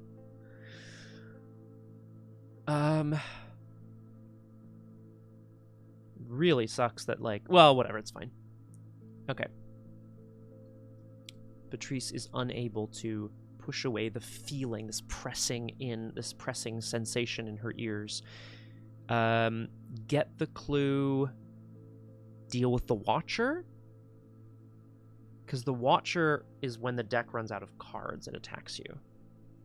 I would want to wait until it was shuffled back in and then get rid of it, but like I can't afford 3 damage. So we're going to investigate.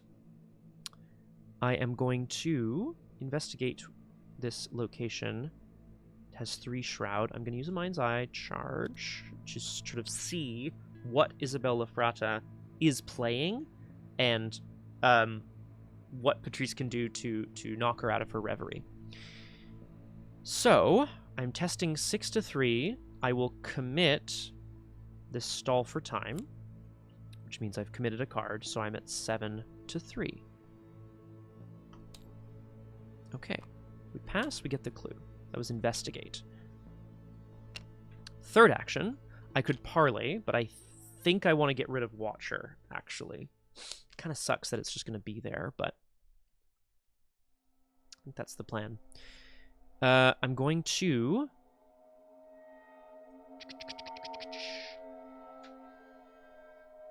discard ethereal form.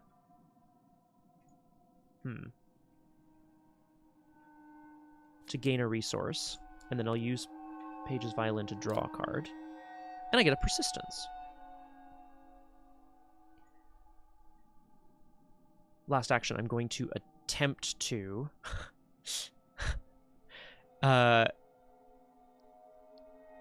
essentially Patrice is again watching this woman and trying to sort of get a sense of her surroundings. She's going to try to whip around and snap her violin bow forcefully enough at the door behind her that the vibrations from the strings will disrupt the creature that is once again watching her. Hello, Snakebird Priestess. Wonderful to have you with us. I am also a big fan of Moonstone. Really cool. This is going a little roughly because we're nearing the end of the scenario and I've only dealt with 1 out of 4 musicians. Let us fight the Watcher using the bow. Yes, good shout. I love that. Moonstone is love, Moonstone is life. Let us use... Wait, hang on. Do I need to use a Mind's Eye charge? If I evade, I'm at 3 to 5. Cornered, I throw the persistence away. And I commit a last chance. So 5, 6, 7, 8, 9 to 5. Okay, cool. Sorry, Snakebird. Well, yeah, spoilers ahoy. But it's wonderful for you to drop by, and I hope we catch you on the VOD later. I hope not. Aja! It is technically red. It is technically red. I think I was 4 up. 3, 4, 5, 6, 7, 8, 9. Now this is huge. My first Elder Sign of the scenario. Okay. After this test ends, you may shuffle all but 1 card from your discard pile into your deck. Okay. After this test ends. So, I will shuffle my entire... no, get out of here. There we go. I will shuffle all but 1 card. Now, it says all but 1 because you can choose a weakness in your discard pile and not have to deal with it. Is Dread Curse worse than Watcher? Kind of think it is, actually. I can't believe it. I'm going to leave Dread Curse out and reshuffle. Okay. Patrice. Well, I'm going to need it, Flower, because I'm very behind on my progress here. Patrice whips around. The bow quivers as the vibrations cut through the air, and for the briefest of moments, she can see the face of this Watcher, although to call it a face would do it a disservice. But then it's gone. It shatters into 1,000 pieces. Now here's where it gets tricky. Did I commit a card to every test? Yes. Did I take the same test twice? No. Okay. Enemy phase. The Dancing Rats hunt. Young Nightingale does not hunt. The Dancing Rats do me a damage and a horror. This was a poor... Okay, so actually slightly poorer timing on the thing here. So I lose my Plucky, and now it's in the discard pile. That's okay. That's okay. And I've got a couple Mind's Eyes back in the deck, which is nice. Okay. Okay. At the end of my turn, I have to randomly discard a card from my hand, then draw a card, but I can't randomly discard, so I'm not going to do the then. This is still take a horror if you haven't committed. Same type of action twice in a row. Okay. That's that. So we go to upkeep. Patrice is ready to stomp on some dancing rats, hopefully. Stall for time. Fearless. Rise to the occasion, level 3. A glimmer of hope. Okay, we've got a lot of stuff to commit this turn. I've got big hopes.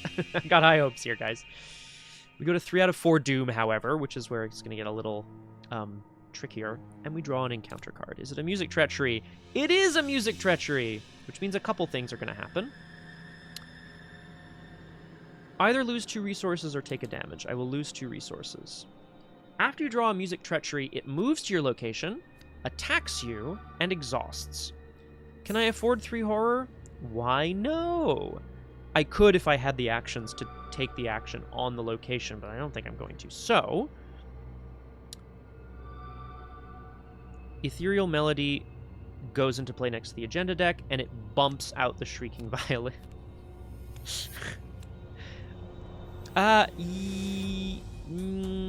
Not quite. We don't see this very often, though, do we? I love Patrice's dress in this art. Love it. So it's a willpower test to evade an enemy. Sorry, you exhaust it, and then it does not ready. But if you fail, you get it back. To be honest, it's because she's in the art.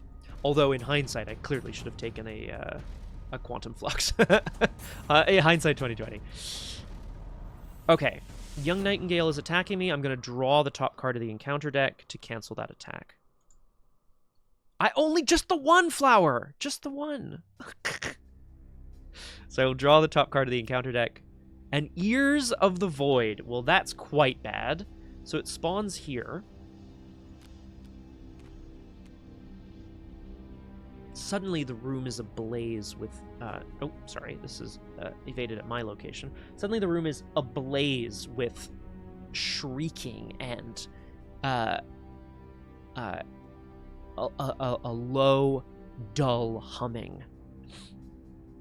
This is the Ears of the Void are an aloof hunter.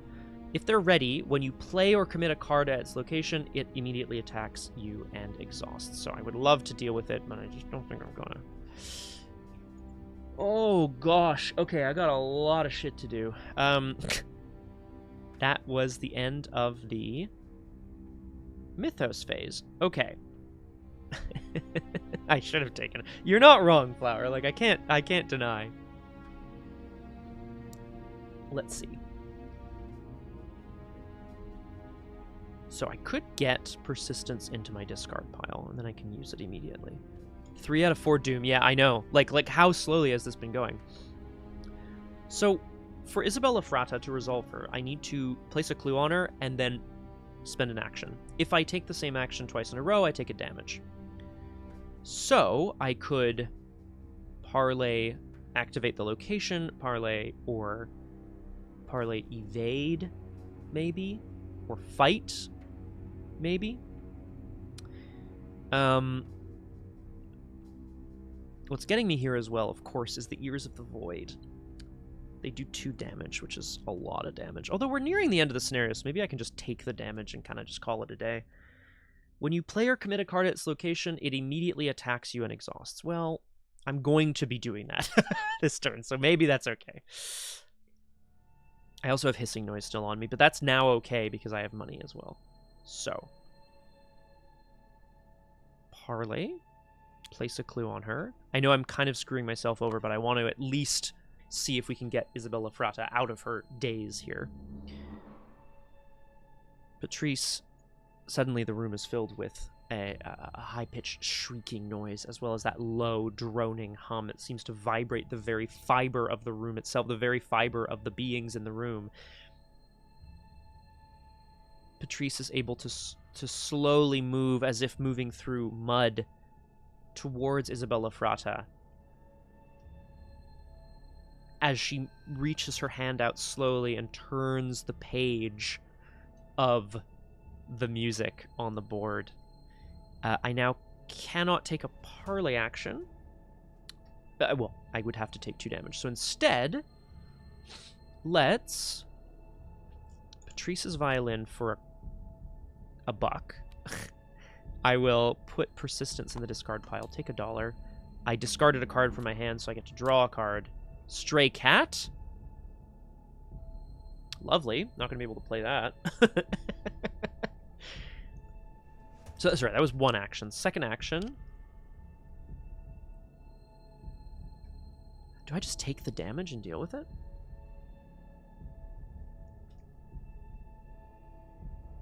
Yeah, I think I do. I can't stall for time second. That is annoying. Okay, it's fine. Oh, I would love to get rid of this so I can heal with Fearless. And I don't have any 2 damage hits now, either. Because all my damage is buried back in my deck somewhere. Let us... Frack. I'm just so slowed down by the enemies.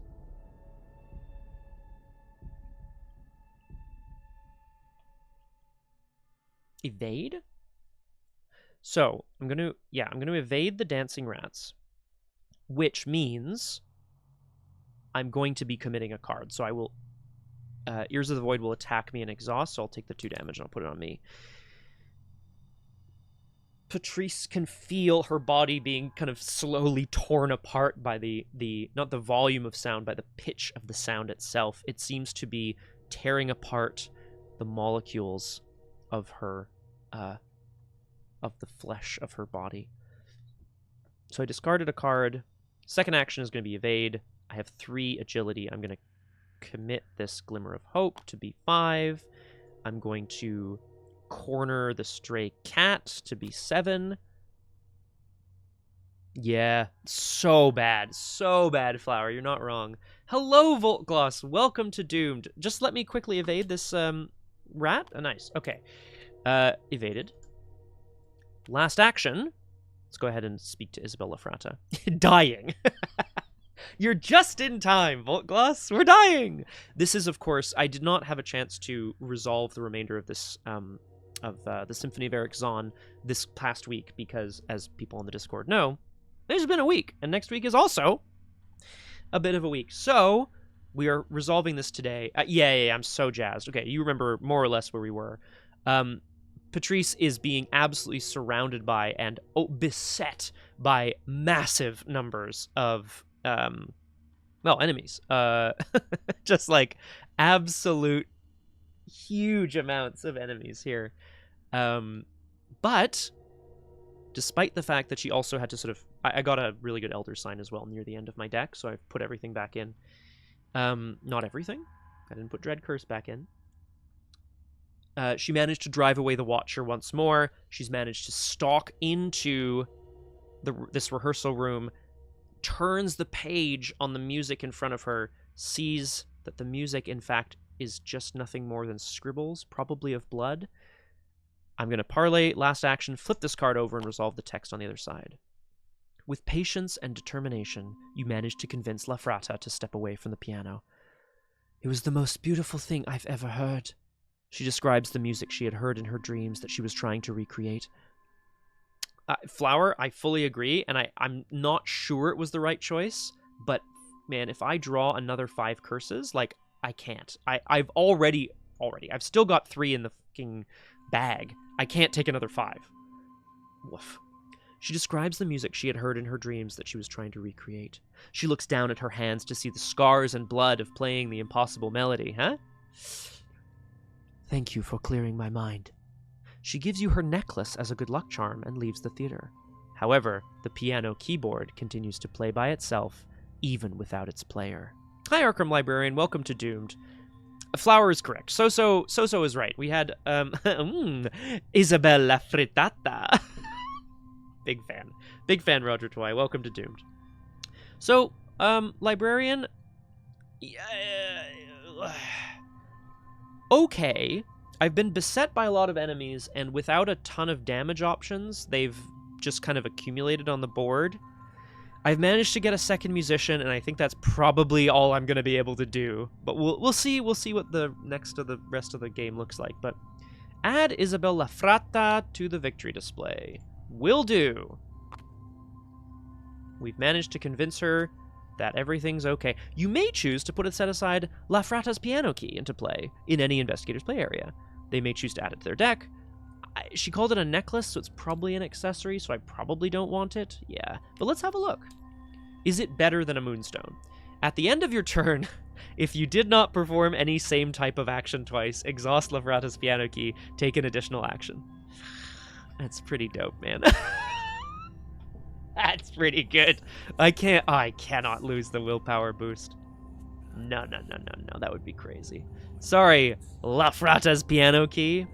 I do like this, though, because it feels very in line with Isabella Frata. Great question, Roger Twy. It doesn't say so, and on other cards of the same type, that do something similar, I'll contrast it with Captivating Performance, which says take an additional action, which must be of a different type or whatever. Okay, that was my last action. Exhausted. As well as some of the enemies. Do I have anything left to do with my turn? I don't think so. Do the ears kill you? Oh.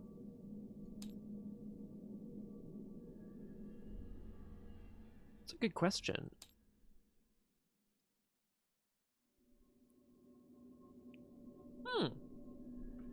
Yeah, the ethereal melodies do a lot of damage, that's for sure.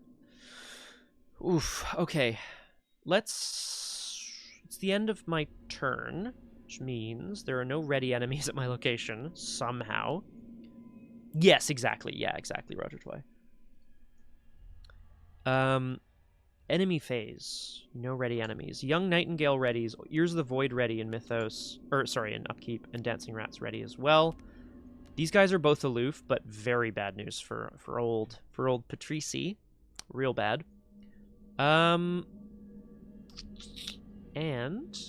that's we go to Upkeep where we discard a bunch of cards. Panic. Well, that's not good.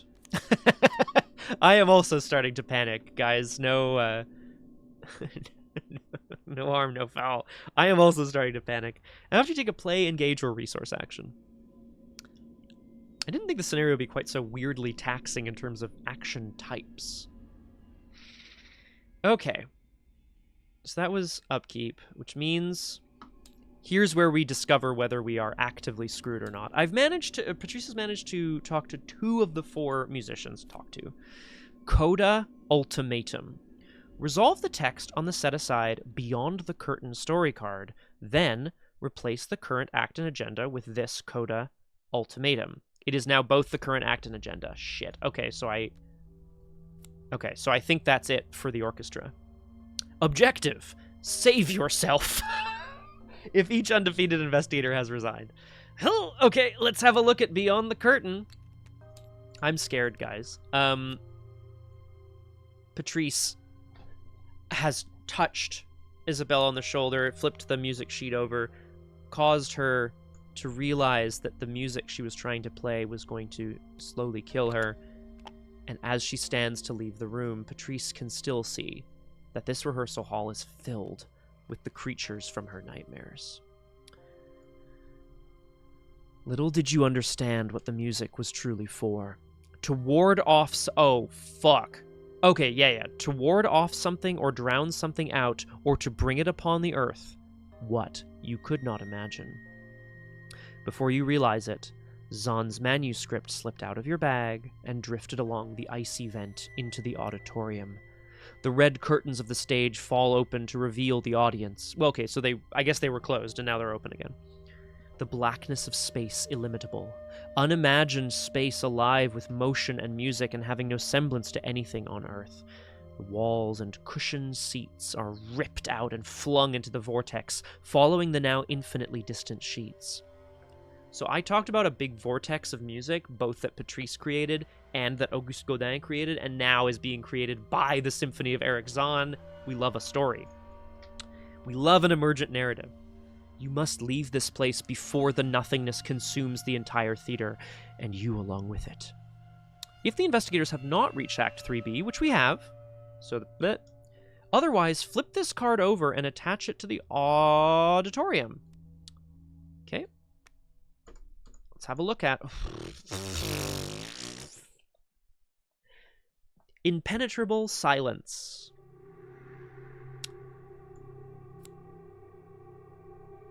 Oh, yeah. Sorry, I totally read 3B. Sorry, I read 2B. You're absolutely right. Shit, Flower. But it also... Oh, then replace the current act and agenda. Okay. Shit. This is worse then, isn't it? It was then that Auguste Gaudin returned to an even more frenzied state. It is more horrible than anything you had ever overheard, because you could now see the expression of the conductor's face, and could realize that this time, the motive was stark fear. Remove Maestro of Symphonies from the game. Spawn the set-aside Conductor of the Void enemy at the stage hall location. Fuck. Okay. Didn't I defeat him? Haven't I defeated you before? Conductor of the Void? Okay, so he's frenzied once more. As a reminder, he spawns here at the stage hall. He's a 3/2/2. Aha! More VOs. He's now conducting furiously. I don't know, Flower. Maybe. It is weird, right? No. Hang on. I think it is a typo, because Act 3A says if there are no more musicians enemies in play, advance. I'm just going to check. I don't want to spoil myself, but I need to see. Does 3B... Oh, nope. Never mind. Sorry. 3B does not have a resolution on it. So, in fact, we're good. Never mind. Shit. Okay. Ugh. All right, let's have a look here. Auguste Gaudin, the conductor of the void, is a 3/2/2. When he would be defeated, if there's at least one music treachery in play, discard a music treachery in play and heal all damage from him, but I can spend a clue to deal damage. Well, what's concerning about this is the sheer volume of enemies I have here. Okay. What was the instruction? Survive? The window to nothingness. It's an X shroud location with 0 clues. It says X is the amount of music treacheries in play, so 3 at this point. Aha, it's 3 at this point, but now there's no limit to the number of music treacheries that can be in play because that was on the agenda. Attach it to the auditorium, specifically. But let's have a look at it. When you would leave this in location, investigate. If you fail, cancel the effects of the move. Forced. After doom is added to any card in play, including the agenda, each investigator at this location is defeated. Straight up, you get sucked into the void, right? Each enemy and asset at this location is discarded. Yeah, agreed, Roger Twy. Then, choose another location, replace the chosen location with the window to nothingness, keeping the replaced location's connections.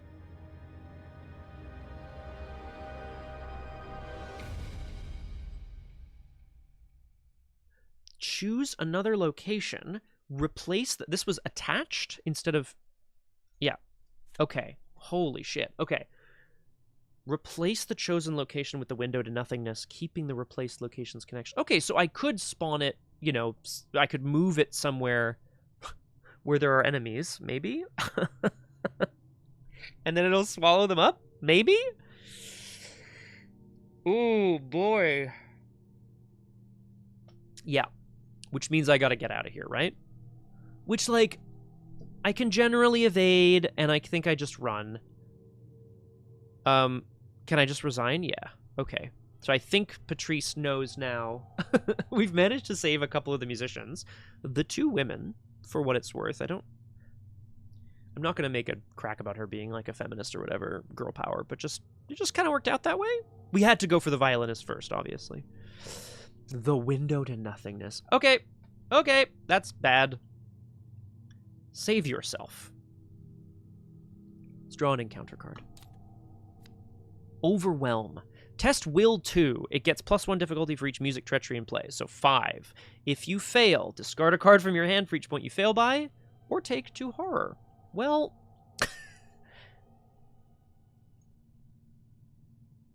If I commit a card to this... Sorry. If I don't commit a card to this test, I will take a horror. If I do commit a card to this test...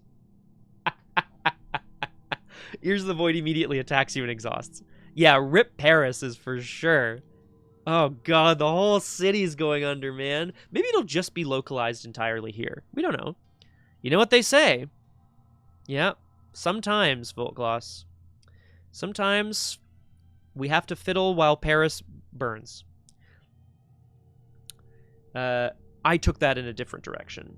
You were going with the violins pun, which is better, obviously. Okay, let's think about this. If I don't commit a card, I take a horror. If I do commit a card, I take 2 damage. But then I have an exhausted enemy, which I could potentially leave behind, which would be pretty sweet, actually. And then the Beyond the Curtain might just straight up eat it. I also see now there's no victory on locations because they're all going to get swallowed up by the window to nothingness. Okay, let's think about this. It's a willpower test anyway, so there's not much I can do about it. I could commit a card, take 2 damage, and then just run. I could discard a card to draw more cards. Aha! If I do, because if it's fail, you must discard cards in your hand, which would be pretty bad news. Then I still have my mind's eye. Free trigger, discard mind's eye. Put 2 more secrets on this mind's eye. I'm gonna need it. I'm gonna need them. Patrice's violin. I think I'm just like discarding cards that I have less in my hand. Is kind of my thought here. Discard a 4 of cups to take a resource, and then I'll use Page's violin to draw a card. It's the Watcher. That's quite bad. Although I'm not at the end of my deck, so I think I just let the Watcher watch me for now. No, well, sorry. Yes, if I had no cards to discard. But if I have at least one card, I can discard it. So the question now becomes, again, to commit or not to commit. Yeah, it could say, like, for each card you cannot discard, take a horror, which would be pretty bad, too. Okay. If I do not commit a card. Because also what I want to do is make the Ears of the Void. No, I don't want to do that. I just want to fucking deal with this. Like, just kind of run, basically. Right? Yeah, I think we're just going to be running a lot. So, we do not commit a card, which means I will be taking a horror. It's after you perform the skill test. I'll take it now just as a reminder. I am testing 5 to 5. That's pretty heavy. Curse. Skull. -1. So I fail by 4. Discard a card for each point you fail by. Last chance. Glimmer of hope. Okay. I am overwhelmed. I am absolutely overwhelmed. However, yeah, my thought was maybe have the ears attack me so that they're then exhausted, so that then I can have them eaten by the Beyond the Curtain. But I'm thinking instead, I just can get the hell out of here, man. Can I just... I cannot fight twice. I could fight... Heal 3 horror. That doesn't help me very much. Oh god, I'm going to be taking horror doing tests because I don't have cards to commit. That's quite bad. What? No, hang on.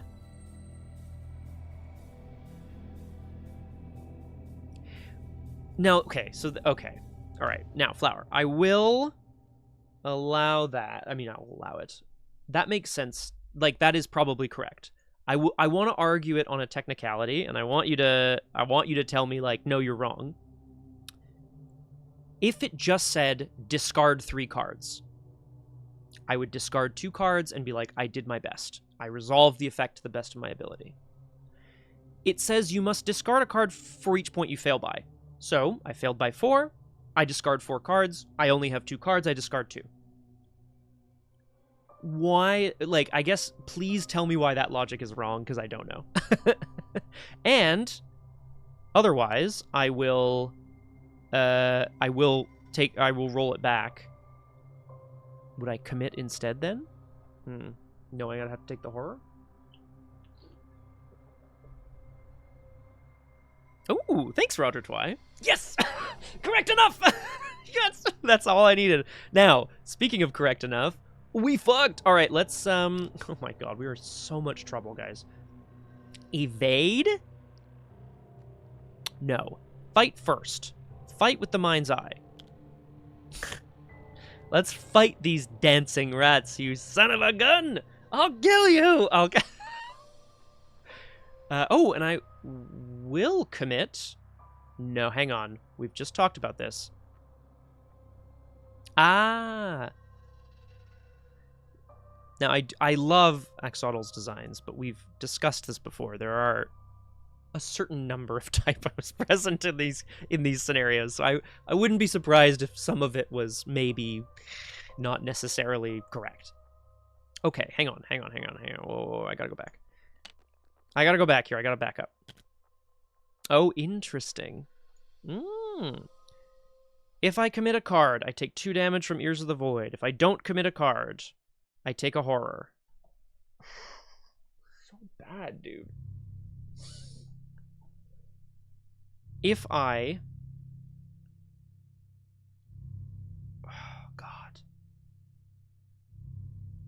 it's so bad, because now I can no longer get rid of these, so they're just always going to be present. Yeah, yes, I would agree with that. That would be better, wouldn't it? Okay. I have to back up and think about this, guys, because now rock and a hard place, right? Patrice is between a rock and a hard place. 2 damage if I commit a card. But just the once, and then I can commit after that. My thought is, commit the card, take the 2 damage, evade the dancing rats, hopefully. Move, so get out of there. Or even actually heal the 3 horror and then get out of there. No, but then I'm dead. Then I'll have taken too much damage. Drawn, I'm out of here. So clutch. Honestly, pre-taboo. Oh fuck, what was that card called? We're almost at chapter 2 of Arkham Horror, the card game. Anyways, it's like all these cards, it doesn't matter. But yeah, pre-taboo elusive. Yeah, exactly. If we recall correctly, our good friend. Wait, how did I take that? Oh, no, it wasn't. Sorry, I was thinking of a different scenario. In Carcosa, Stéphane Rousseau had an absolute blast, like trying to similar here, right? Because she's also an artist. She was painting her vision for the future, and down in the depths of the Arkham Asylum, she got the hell out. Basically, I did everything, ran down, and then was like, oh god, the time, slap an elusive on the table, GTFO, get out into the garden. I was like, now that's good. It was like 6 move actions or something. 5 maybe, but still. Okay. We got to think about this. Ideally, it's evade, move, evade. Right? That's the ideal. If it is evade, move, evade,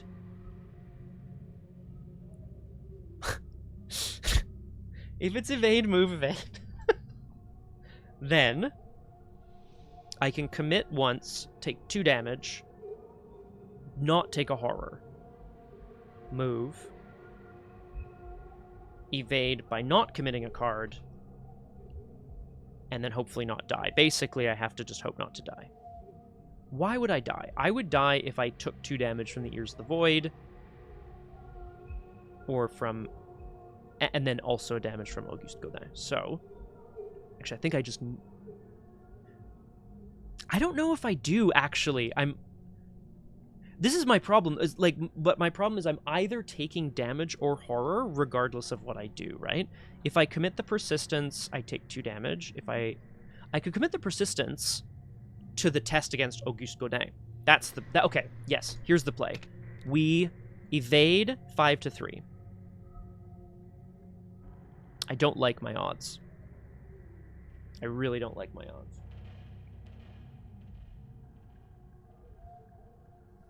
But we just have to go for it. 5 to 3. Fuck. That's what I was worried about. Okay. I cannot take the same type of action twice in a row, so I cannot evade. So instead, I will... Do I just move and take the attack of opportunity? No, because then I'm going to be dead. Then I'll be at 5/5, and then I evade one thing, and I take an attack from the other thing.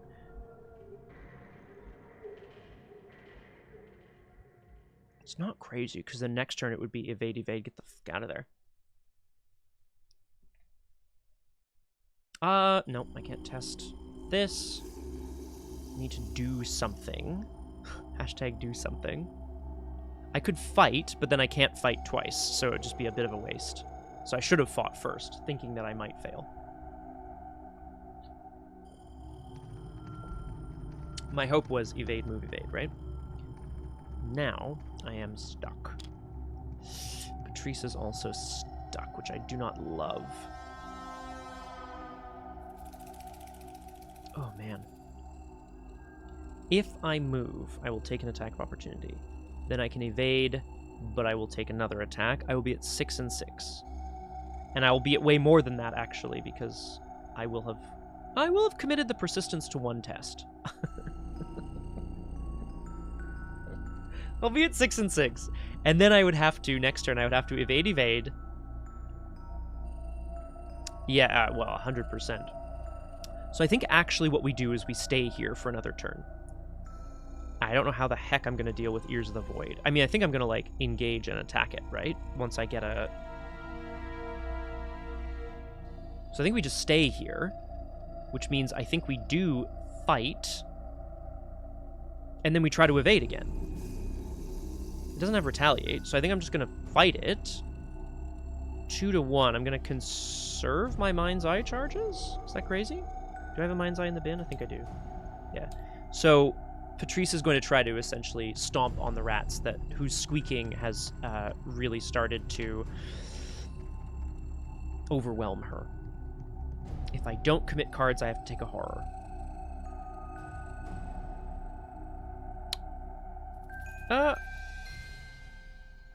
They only deal with musician enemies at my location, which is not bad. The issue that I'm having, Flower, is I don't have any actions to take because I'm engaged with an enemy, right? So, like, I can't afford attacks of opportunity, so I can't, like, you know, grab my Glimmers of Hope, for example, or whatever. Engage. Like, I can't take attacks of opportunity, or deal with Hissing Noise, which would be a fine test to take, I think.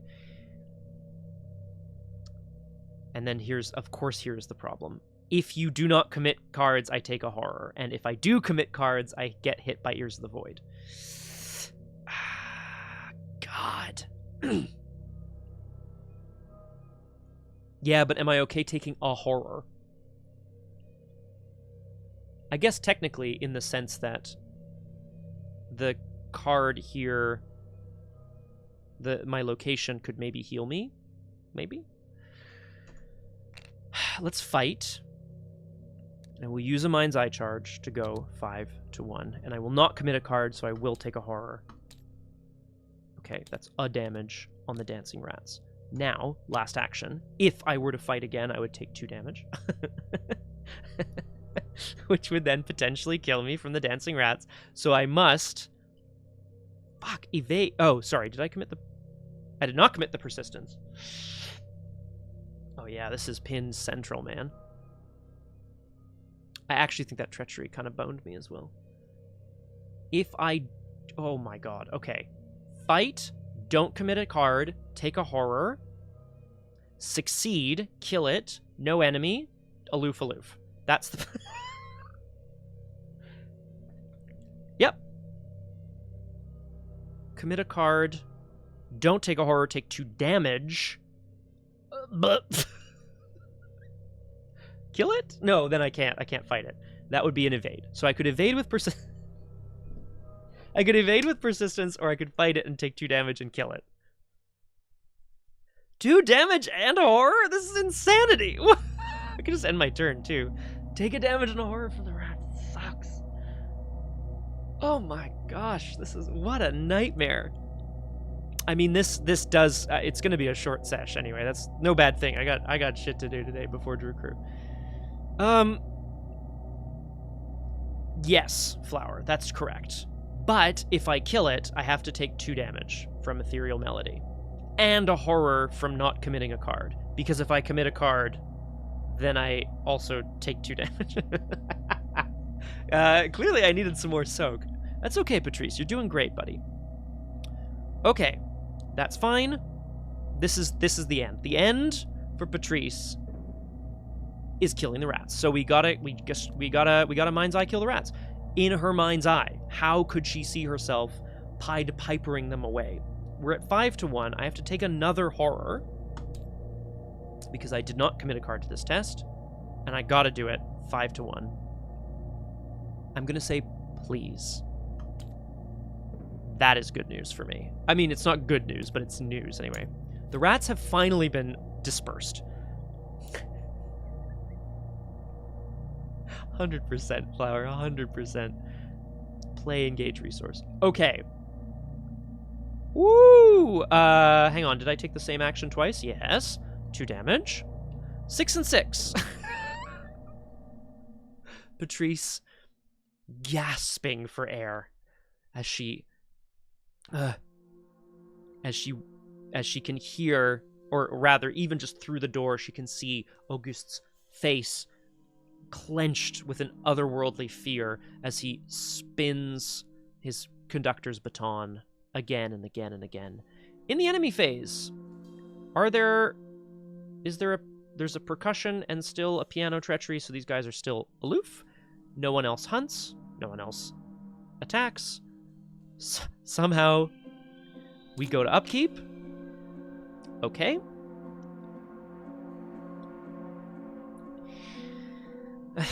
We go to 1 doom. I placed a doom on this agenda. Therefore, let's see what this says.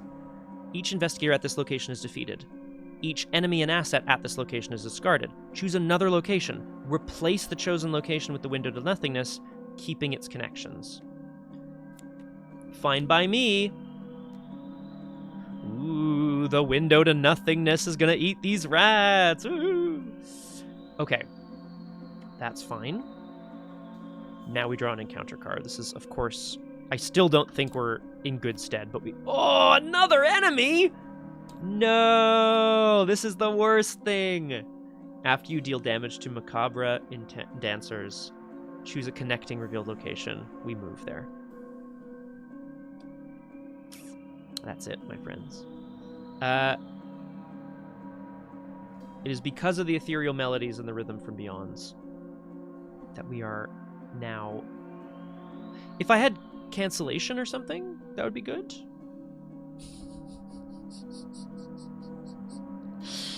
Dies Irae. The Ears of the Void. If it is ready, when you play or commit a card at its location, it attacks you and exhausts. That's 2 damage. If I do not commit a card... Yes, Volkloss. After you deal damage to it... Emperor, your sword won't help you out. Scepter and crown are worthless here. I've taken you by the hand, for you must come to my dance. So they kind of zip and zap and pull you all around. Yeah! So that's kind of fun. So fighting it means that you're entangled with them and they pull you with them as you go. In theory, there's a line of play here where I fight it, and then I move, and then I evade some stuff, and I run, and I get to the entrance hall. There is, in fact, no line of play for me here. If I commit a card, or play a card, the Ears of the Void consume me. If I do not commit a card, take a horror. I have no way of absorbing either damage or horror, so... this is, I believe, the end of Patrice for this standalone. Which is very sad, because as Volkloss and I and Flower, as we were all talking about last time on Doomed, Patrice is awesome. A lot of fun. I didn't pack nearly enough soak and healing, for sure, which is on me. I guess I thought I'd be a little faster and not bogged down by quite so many enemies. Just making sure there's no additional line of play here, in which case, how do we want to die? How do I want to die? Engaging provokes an attack of opportunity.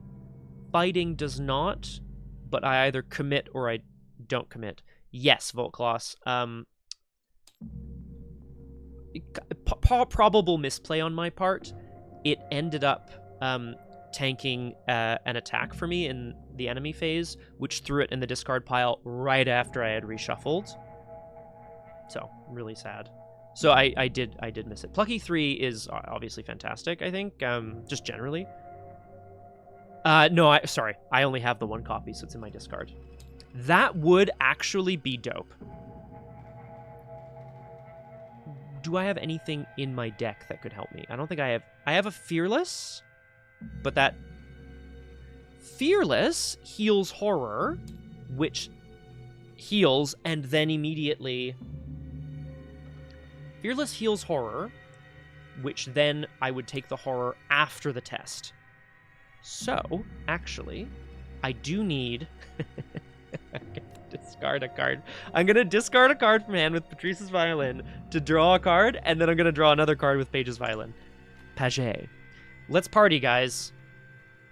I don't think Trial by Fire is... Let's toss a Voice of Ra to draw a card. And then we're actually going to draw 2 cards. Ready? Here's one. We have nothing to lose. It's a Drawn to the Flame, which I am. And another one, it's a Premonition. I'm sure I have 2 copies of Fearless. I'm just gonna check. I do have another copy of Fearless. Okay. Now I believe I have no line of play. So sad. It is sad, isn't it? Flower. Some doomed investigators will, like, you know, I think Leo's a great example of someone who he's definitely, well, he's theoretically deceased in the Doomed verse, but then we did a little prequel with him and Harvey where he, like, either died and he's, like, came back as, like, a warrior, or he survived that. It's gotta be horror, right? It's gotta be horror. So I can't play a card. So I will attempt to fight the Macabre Dancers using a Mind's Eye charge, which takes me... No, it's true. I will be defeated, most likely, but we'll see. I will use a Mind's Eye charge to go 5 to 3, and I will Cornered to discard this Premonition to go 7 to 3, fighting the Macabre Dancers. Success. We put a damage on it. The dancers swing Patrice out into the stage hall, and then, because I did not commit a card to this skill test, I have to take a horror, which drives her mad. Not insane, just defeats her via horror. I don't think there was another play there. Fearless would actually maybe have done it, and I didn't. I had a Fearless in my hand a number of times in this scenario, and I don't think I ever popped it for healing successfully. Okay. Defeat. I have to assume Patrice finds herself back in the hall behind the stage, watching Auguste Gaudin conduct an orchestra of the void, more music pouring out of the rooms behind her. You are consumed in savage and impenetrable darkness, with chaos and pandemonium before you, and the demon madness of that night-baying orchestra behind you. I will respond in a moment, Flower. About to lose grasp within the paradoxical sounds and unknowable shapes at the edge of your mind, you stagger backwards in the darkness to find your footing, but flail away at nothing for what seems like an eternity. Before you know it, you find yourself out in front of the theater, the rain drowning your ears and beating you awake. Each investigator who was defeated has to add a copy of Stuck in Their Head to their deck, which I already would have, which is not great for Patrice, of course. Each investigator who was defeated suffers a mental trauma. If an investigator with Paget's violin was defeated, it must be removed. If no resolution was reached,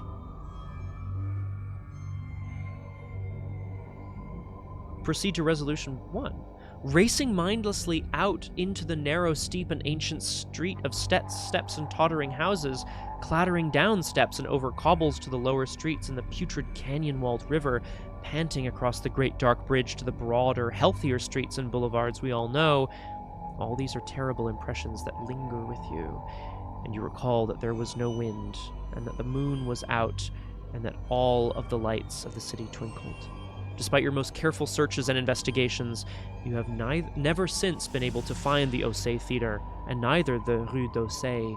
No one you've asked has ever seen the Rue d'Ossé or even heard about the orchestra, but you are not wholly sorry, either for this or for the loss in undreamable abysses of the closely written sheets, which alone could have explained the music of Erich Zann. Record that all is quiet at Rue d'Ossé for now. If you were not defeated, you could remove Stuck in Your Head. We earn victory X, and we did not save all the musicians, so we do not get to heal our trauma. But we do earn 3 XP, apparently.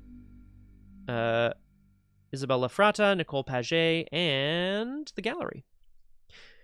Volklos, I will answer your question. The Ears of the Void are an awesome enemy. I love this. They appear on the largest hand size, 2/4, an aloof hunter, and you're like, that's fine. If they are ready, when you play or commit a card at its location, they attack you and exhaust. Which means, if you had some ability to tank, if you had other investigators who could kind of maybe tank it here and there, they hit you once and then they're exhausted, so you could then leave or whatever. My hope was, if I hadn't drawn an enemy, I would have been able to move, and then I could evade and commit cards, and then I could keep going, because I would only have to worry about committing cards to avoid taking horror. The problem with committing cards at Ears of the Void location is the 2 damage. Yeah, exactly. And tragically, you know, I don't have... This deck doesn't have, you know, dodge or enemy attack cancellation or whatever. It doesn't have not mind wipe. What's that one? There's a cancel the enemy attack and shoot it back at them. Whatever. Yeah, well, now I know, Flower, and I think, yeah. And I think that's the thing, Flower, like, now that I understand what this scenario sort of demands of its investigators, I'd be like, we're packing damage. Like, let me tell you, we are... And yeah, for example, Dynamite Blast, what's the problem? Absolutely just throw it in here. Arnold Walker only has 3 health. You don't even have to spend the clue to get into this room, whatever it is. 3 damage, you're done. That's +1. Now, are we happy with how Patrice did? Why, yes! Do I think that, despite all of Flower's very generous, kind words, do I think there were some not-so-great plays? Maybe. I think I love A Glimmer of Hope, but it's definitely... that was a trap in this deck. That was on me. So, for context here, Volkalos is playing Patrice over on Hunters of the Mythos and doing the Kukri Cup, where if you kill an enemy... Sorry. Remind me how it works, Flower. If you have you start with the Kukri, you can only have the Kukri, you can't have any other weapons. If you kill an enemy with it, it then gets added to a pile of, like, dead enemies that never can respawn. So, Flower, Hunters of the Mythos is a competition where people are playing various Arkham scenarios, but with... campaigns, but with, like, a really odd assortment of new rules. So the Dunwich Legacy, there's specific cards for all of the traits of the investigators. So, like, I played some criminals, so they had a specific trait. And criminal means that you have specific objectives to accomplish in each scenario, and cool new, like, abilities. The Kukri Cup was an addition to this, where if you wanted to, you could also try to do that. Yeah, it's the only thing that you can use to damage enemies. We all love the Kukri. Anyway, and thank you, Lemon Eater. I appreciate that. I won't. I'm going to say hashtag that's Arkham, baby. I love Patrice Hathaway as a style. I think A Glimmer of Hope was bait here. I loved it in Marion, and I don't think it's good here. Couldn't use spells or vicious blows. Can't use vicious blows? Good lord, Librarian. What the hell? Oh, yeah. Flower, yeah. This is like... It's like a challenge mode, you know? And, you know, yeah, anyway. Good times. I also got to participate recently over on the Drawn to the Flame Discord. They were doing a patron game night, and we got to play Machinations of Time. And I took Kaimani through the future with a lovely team of folks. Big shout out to all the folks over there on the Drawn to the Flame Discord. That was so much fun. No, Librarian, no! Penultimate? No! I'm so sorry. Woof! Yeah, and, like, in Dunwich Legacy, I'm not saying there aren't options, but, like, some of those enemies have 4 health, man. The fucking bird thing has... well, maybe it has 3 health, but still, like, it has 5 fight. And you can't lower its fight because you're not using spells or guns or whatever. Blah. The birds. You know what I'm talking about. And how does it... Okay, I will say, I don't think you can lose your... That's a good question, Flower. Can you lose your Kukri to the conglomeration? Probably not, because that would defeat the purpose. In which case, it only has 1 fight. So it requires 6 actions to defeat. Oh, anyway, my friends, thank you so much for joining me. I have a plan to stream more Doomed, either maybe before the new year or in the new year. I'm not sure.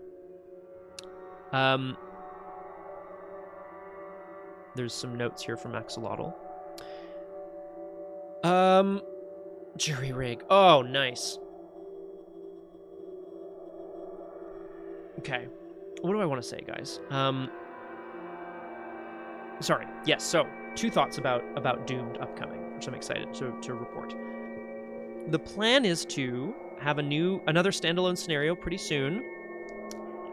I'm concerned about its ability to do anything, but the plan is Parallel Lola, Haze, Film Fatale, 39 XP. So fingers crossed that's a good time. Have a good time with that. I'm hoping that'll be before the new year, but it might be shortly after. Also in the new year, a new Twoomed coming. Me and the Crosshair will be playing another fan campaign. I don't want to say too much spoilers-wise. He's already mentioned a couple of times that he will be playing a very flexible investigator. I've titled my deck. Whoa. Yeah, this gives it away. It doesn't give away his, but it gives away mine. But I'll just tell you, I've titled my deck for that campaign, The Good Doctor and His Creation. It might give you a theory. Okay. What else do I have to say? Volklos, yes, Drawn to the Flame, the other big Arkham podcast, shakes fists at Mythos Busters. Peter and Frank are the best, man. Big fan. And yes, and they have a patron-only Discord. Lovely spot. What else do I have to say? That's the plan for Doomed going forward. Hopefully a little Lola Haze, Film Fatale, and a new campaign with the Crosshair. When Arkham Horror, the card game Chapter 2, new core drops in spring 2026, and I can get my grubby little hands on it, I hope to play with actual cards here at this desk or at another table. I don't know. We'll see. It's going to be a good time. And yeah, the only other news I have as of now about this channel is that I am hoping to do one more solo RPG before the end of the year. It's already mid-December, so I don't know. Volklos, please. They're lovely folks. Get on over there. Well, you'd have to become a patron first, but you do you. I don't want to tell you what to do. What else do I have to say about that? Yeah, I'm hoping to do another solo RPG before the end of 2025 on this channel, if I can. I have thoughts about what that could be. If you have thoughts and you want to share them with me and you're like, Scott, you're not thinking of the best game of all time, drop that in the Discord, please and thank you. I'm just trying to lower the sound a little bit here. In other news, in a few hours' time, over on Elizabeth's channel, we have Drew Crew. Why, yes, we read Nancy Drew books with silly voices, and we have an absolute blast. Come and join us for that, please. It's a lot of fun. And then, I think this works? Hell yeah. On Sunday at 2 p.m. Eastern, it's episode 99 of Montreal by Moonlight, our Werewolf the Apocalypse 5th edition campaign, and the last Montreal by Moonlight stream on Twitch. Where are you going? YouTube. All the details are on the Discord. Join us there if that's something that interests you. I'm not leaving Twitch yet. I may well start streaming just to the Discord exclusively. Honestly, I don't need subscriptions. I love giving people access to emotes, but like I might start doing that. We'll see in the new year. I know, Lemon Ear, it's crazy. Like I'm shocked. I'm shocked that I've been playing Dante for so long, and two, that like we found so many. The game has so much legs, so much leg. God, I'm covered in schmutz. Okay, I gotta get out of the full screen cam. So join us for Drew Crew in a few hours over on Liz's channel. Montreal by Moonlight tomorrow on Twitch still at 2 p.m. Eastern. And then our marathon streams are next Saturday and Sunday. So I will not be streaming, but I will be on a stream. RPG Clinic on YouTube. We'll be going live with some party games on Saturday and then Montreal by Moonlight on Sunday. Thank you all so much for joining me. I don't just play this because I love it, although I do. I stream Arkham Horror, the card game, not just because I love the story, not just because I want to share these stories with you, but because you, the community, make it interesting to stream. So thank you all so much. And I think that's about it. If I don't see you either on Drew Crew or Clinic Hours or this channel, or not Clinic Hours, RPG Clinic, or at the Marathon streams, have a happy and healthy holiday season, whatever you celebrate, and have a joyous new year. The problem with New Year's is that we always think things are going to be different, but if you can definitely keep one thing the same, if there's one thing that will remain consistent, it's that right here, we're going to be doomed. See you next time. Bye-bye.